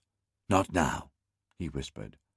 Tungar addressed them in Malayalam, speaking with exaggerated smiles that only served to show his blackened teeth. A young Indian boy came up from the back of the column to translate. "He says Rani not well. Too much toddy. You wait." "Now look here," said Foy sternly. He mopped his forehead. "We have travelled many miles with gifts for your poxy queen, and we do not expect to be kept waiting, do you hear?" Tungar's smile widened ingratiatingly. He spoke again. "You wait," repeated the interpreter. "Damn you, I will not. Tungar turned his back and sauntered away. Foy made to follow, but the Rani's guards closed ranks, staring him down. The gate closed from the inside. "Now what are we supposed to do?" demanded Foy. "You wait," said the interpreter. The hours dragged on, but Foy kept the column standing to attention in the full heat of the day. When Hicks suggested letting the men fall out, Foy rounded on him in fury. "Do you wish to embarrass me in front of the Rani? I am certain she will receive us at any moment." But the gate stayed closed. Tom's tongue felt like a dry brick in his mouth. Looking at Francis, he could see the boy was dazed with thirst. Anticipating a short march, they had brought no food. By mid-afternoon, all the men were faint with hunger. One of the porters, a scrawny boy no more than 11 or 12, collapsed. His friends tried to revive him, but Foy ordered them to leave him where he lay. Were it not for the Neptune sword, Tom would have taken Francis back to the factory that instant. Already he wondered if there remained enough daylight to make the return journey. "When we see the Rani, I hope you will remember to inquire about my sword," he said to Foy. Foy gave a scornful laugh, though his mouth was so dry it sounded more like choking. "This is a diplomatic embassy. I will not risk the entire trade of this province for the sake of some gewgaw you have lost." Before Tom could reply, the gate swung open. Tungar reappeared behind the line of guards. He bared his teeth in a grin. "The Rani is pleased to see you." "You see," said Foy, "I told you all would be well." Tungar's guards led them through the gate, across a square and through another low archway. Tom hesitated. Everything felt wrong. But Francis and Hicks had already passed inside, and the sepoy column was pressing up behind him. Tom had to hurry to catch up. As he crossed the square, he became aware of some kind of commotion at the gate behind him. It seemed not all the bearers had been allowed inside, and now the gates were closing. He tried to see what was happening, but the flow of men pushed him under the inner arch. He came out into a courtyard. In a strange way, it reminded Tom of a coaching inn back in England, though on a much grander scale. At ground level, the square was ringed by an arcade, though most of the arches had been covered with coir mats and hangings, so you could not see what was inside them. Guards with long pikes were stationed all around. Above, the high walls were ornately carved with foliage and animal figures. Figures moved behind the lattice screens that covered the windows, though Tom could not make them out clearly. Directly opposite him, on the first floor, a balcony looked down into the courtyard. Another 6 guards with gold-plated helmets and bronze firelocks flanked the door that led inside the palace. The courtyard could barely contain all the men. The porters, who had got through the gate, struggled through to deposit their gifts next to Foy, who stood at the front facing the balcony. The men pressed and jostled behind him. Tom searched the crowd for Tunga, but he had vanished. They waited. The interpreter reappeared at Foy's side. Tunga said, "When the Rani comes, your men fire salute." "Of course." Foy shooed him away. "Does the fellow think I'm entirely ignorant of protocol? Bit of sound and thunder makes a great impression on the blacks." Tom edged away, squeezing through the packed men to the perimeter of the courtyard. Something about the coir mats that masked the arcades made him uneasy. Leaning against the pillar of the arcade, he tugged the corner of the mat slightly aside and peeked in through the crack. In the gloom beyond, he saw many men lit by the steady glow of a slow match. They were standing around something large that was covered by a tarpaulin. A firm hand on his shoulder pulled Tom away. One of the guards scowled at him and shook his head. He pointed to the balcony where the doors had opened and put a finger to his lips. Tom shook his hand off his shoulder. He had to warn Foy that the Rani's men were up to something fishy. But at that moment, the Rani herself stepped out onto her balcony in a flutter of gauze and a sparkle of gems. 40 sepoys presented arms, then aimed their muskets at the sky. "Wait!" Tom shouted desperately. But even if Foy would have listened, the words were drowned by a crisp volley of gunfire as the sepoys made their salute. The Rani smiled down from the balcony. She raised her arm in a lazy wave, then she let it drop to her side. Tom realized that this was a signal. Around the courtyard, the coir mats fell away, revealing the mouths of black cannon staring out from the shadows. Tom threw himself against the wall just as the cannons fired in a blast of thunderous smoke. A volley of musket balls, scrap iron, and rusty nails swept through the ranks of men who were packed shoulder to shoulder in the courtyard. The palace walls shook to the discharge. In an instant, the courtyard was turned into a shambles. Only the back ranks of men were screened by the bodies of their companions in the front rank. Those under direct fire were cut down almost to a man. The screams of the wounded mingled with the shouts of the sergeants, desperately trying to rally the survivors whose muskets had been discharged in the salute to the Rani. But then the marksmen on the balconies above the courtyard fired down into the milling confusion of sepoys, and the guards around the perimeter charged in with their pikes, joined immediately by the gun crews, who abandoned the cannon and waded into the fight with swords and axes. And somewhere, in the midst of all this, was Francis. Tom could not see him, but he guessed the boy must be among a knot of men who had made a stand under the Rani's balcony, where the marksman's fire could not reach them. He could see Hicks, his mustachioed hubladar, beside him. The surviving sepoys formed a ring around them, desperately fending off the enemy. But they had discharged their weapons in the salute to the Rani, and their spare powder and shot was with the bearers, locked outside the gate. Some had managed to affix their bayonets. Others simply used their guns as bludgeons. Tom drew his sword. In the first rush of battle, no one had seen him, pressed against the column. He came at the attackers from behind. Their quilted armor and long helmets defended their backs and necks, but their legs were unprotected. He sliced one man's hamstrings, and as he fell back, Tom ripped the helmet off his head and hacked through his skull. He snatched up the fallen pike and speared the next man like a wounded wild boar. The man screamed, and the enemy turned on Tom. One man rushed at him with bared sword. Tom took his guard, but before he could engage, the man dropped to his knees with blood spurting from a bullet wound in his back. On the balcony above the yard, Tom saw a marksman almost hidden by a cloud of smoke. He realized that the ball had been meant for him.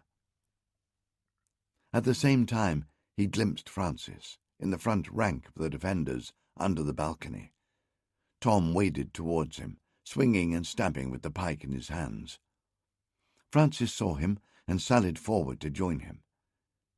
He ducked under the swing of an axe, stabbed the guard who wielded it with a bayonet thrust in his guts, and dragged Tom into the knot of defenders.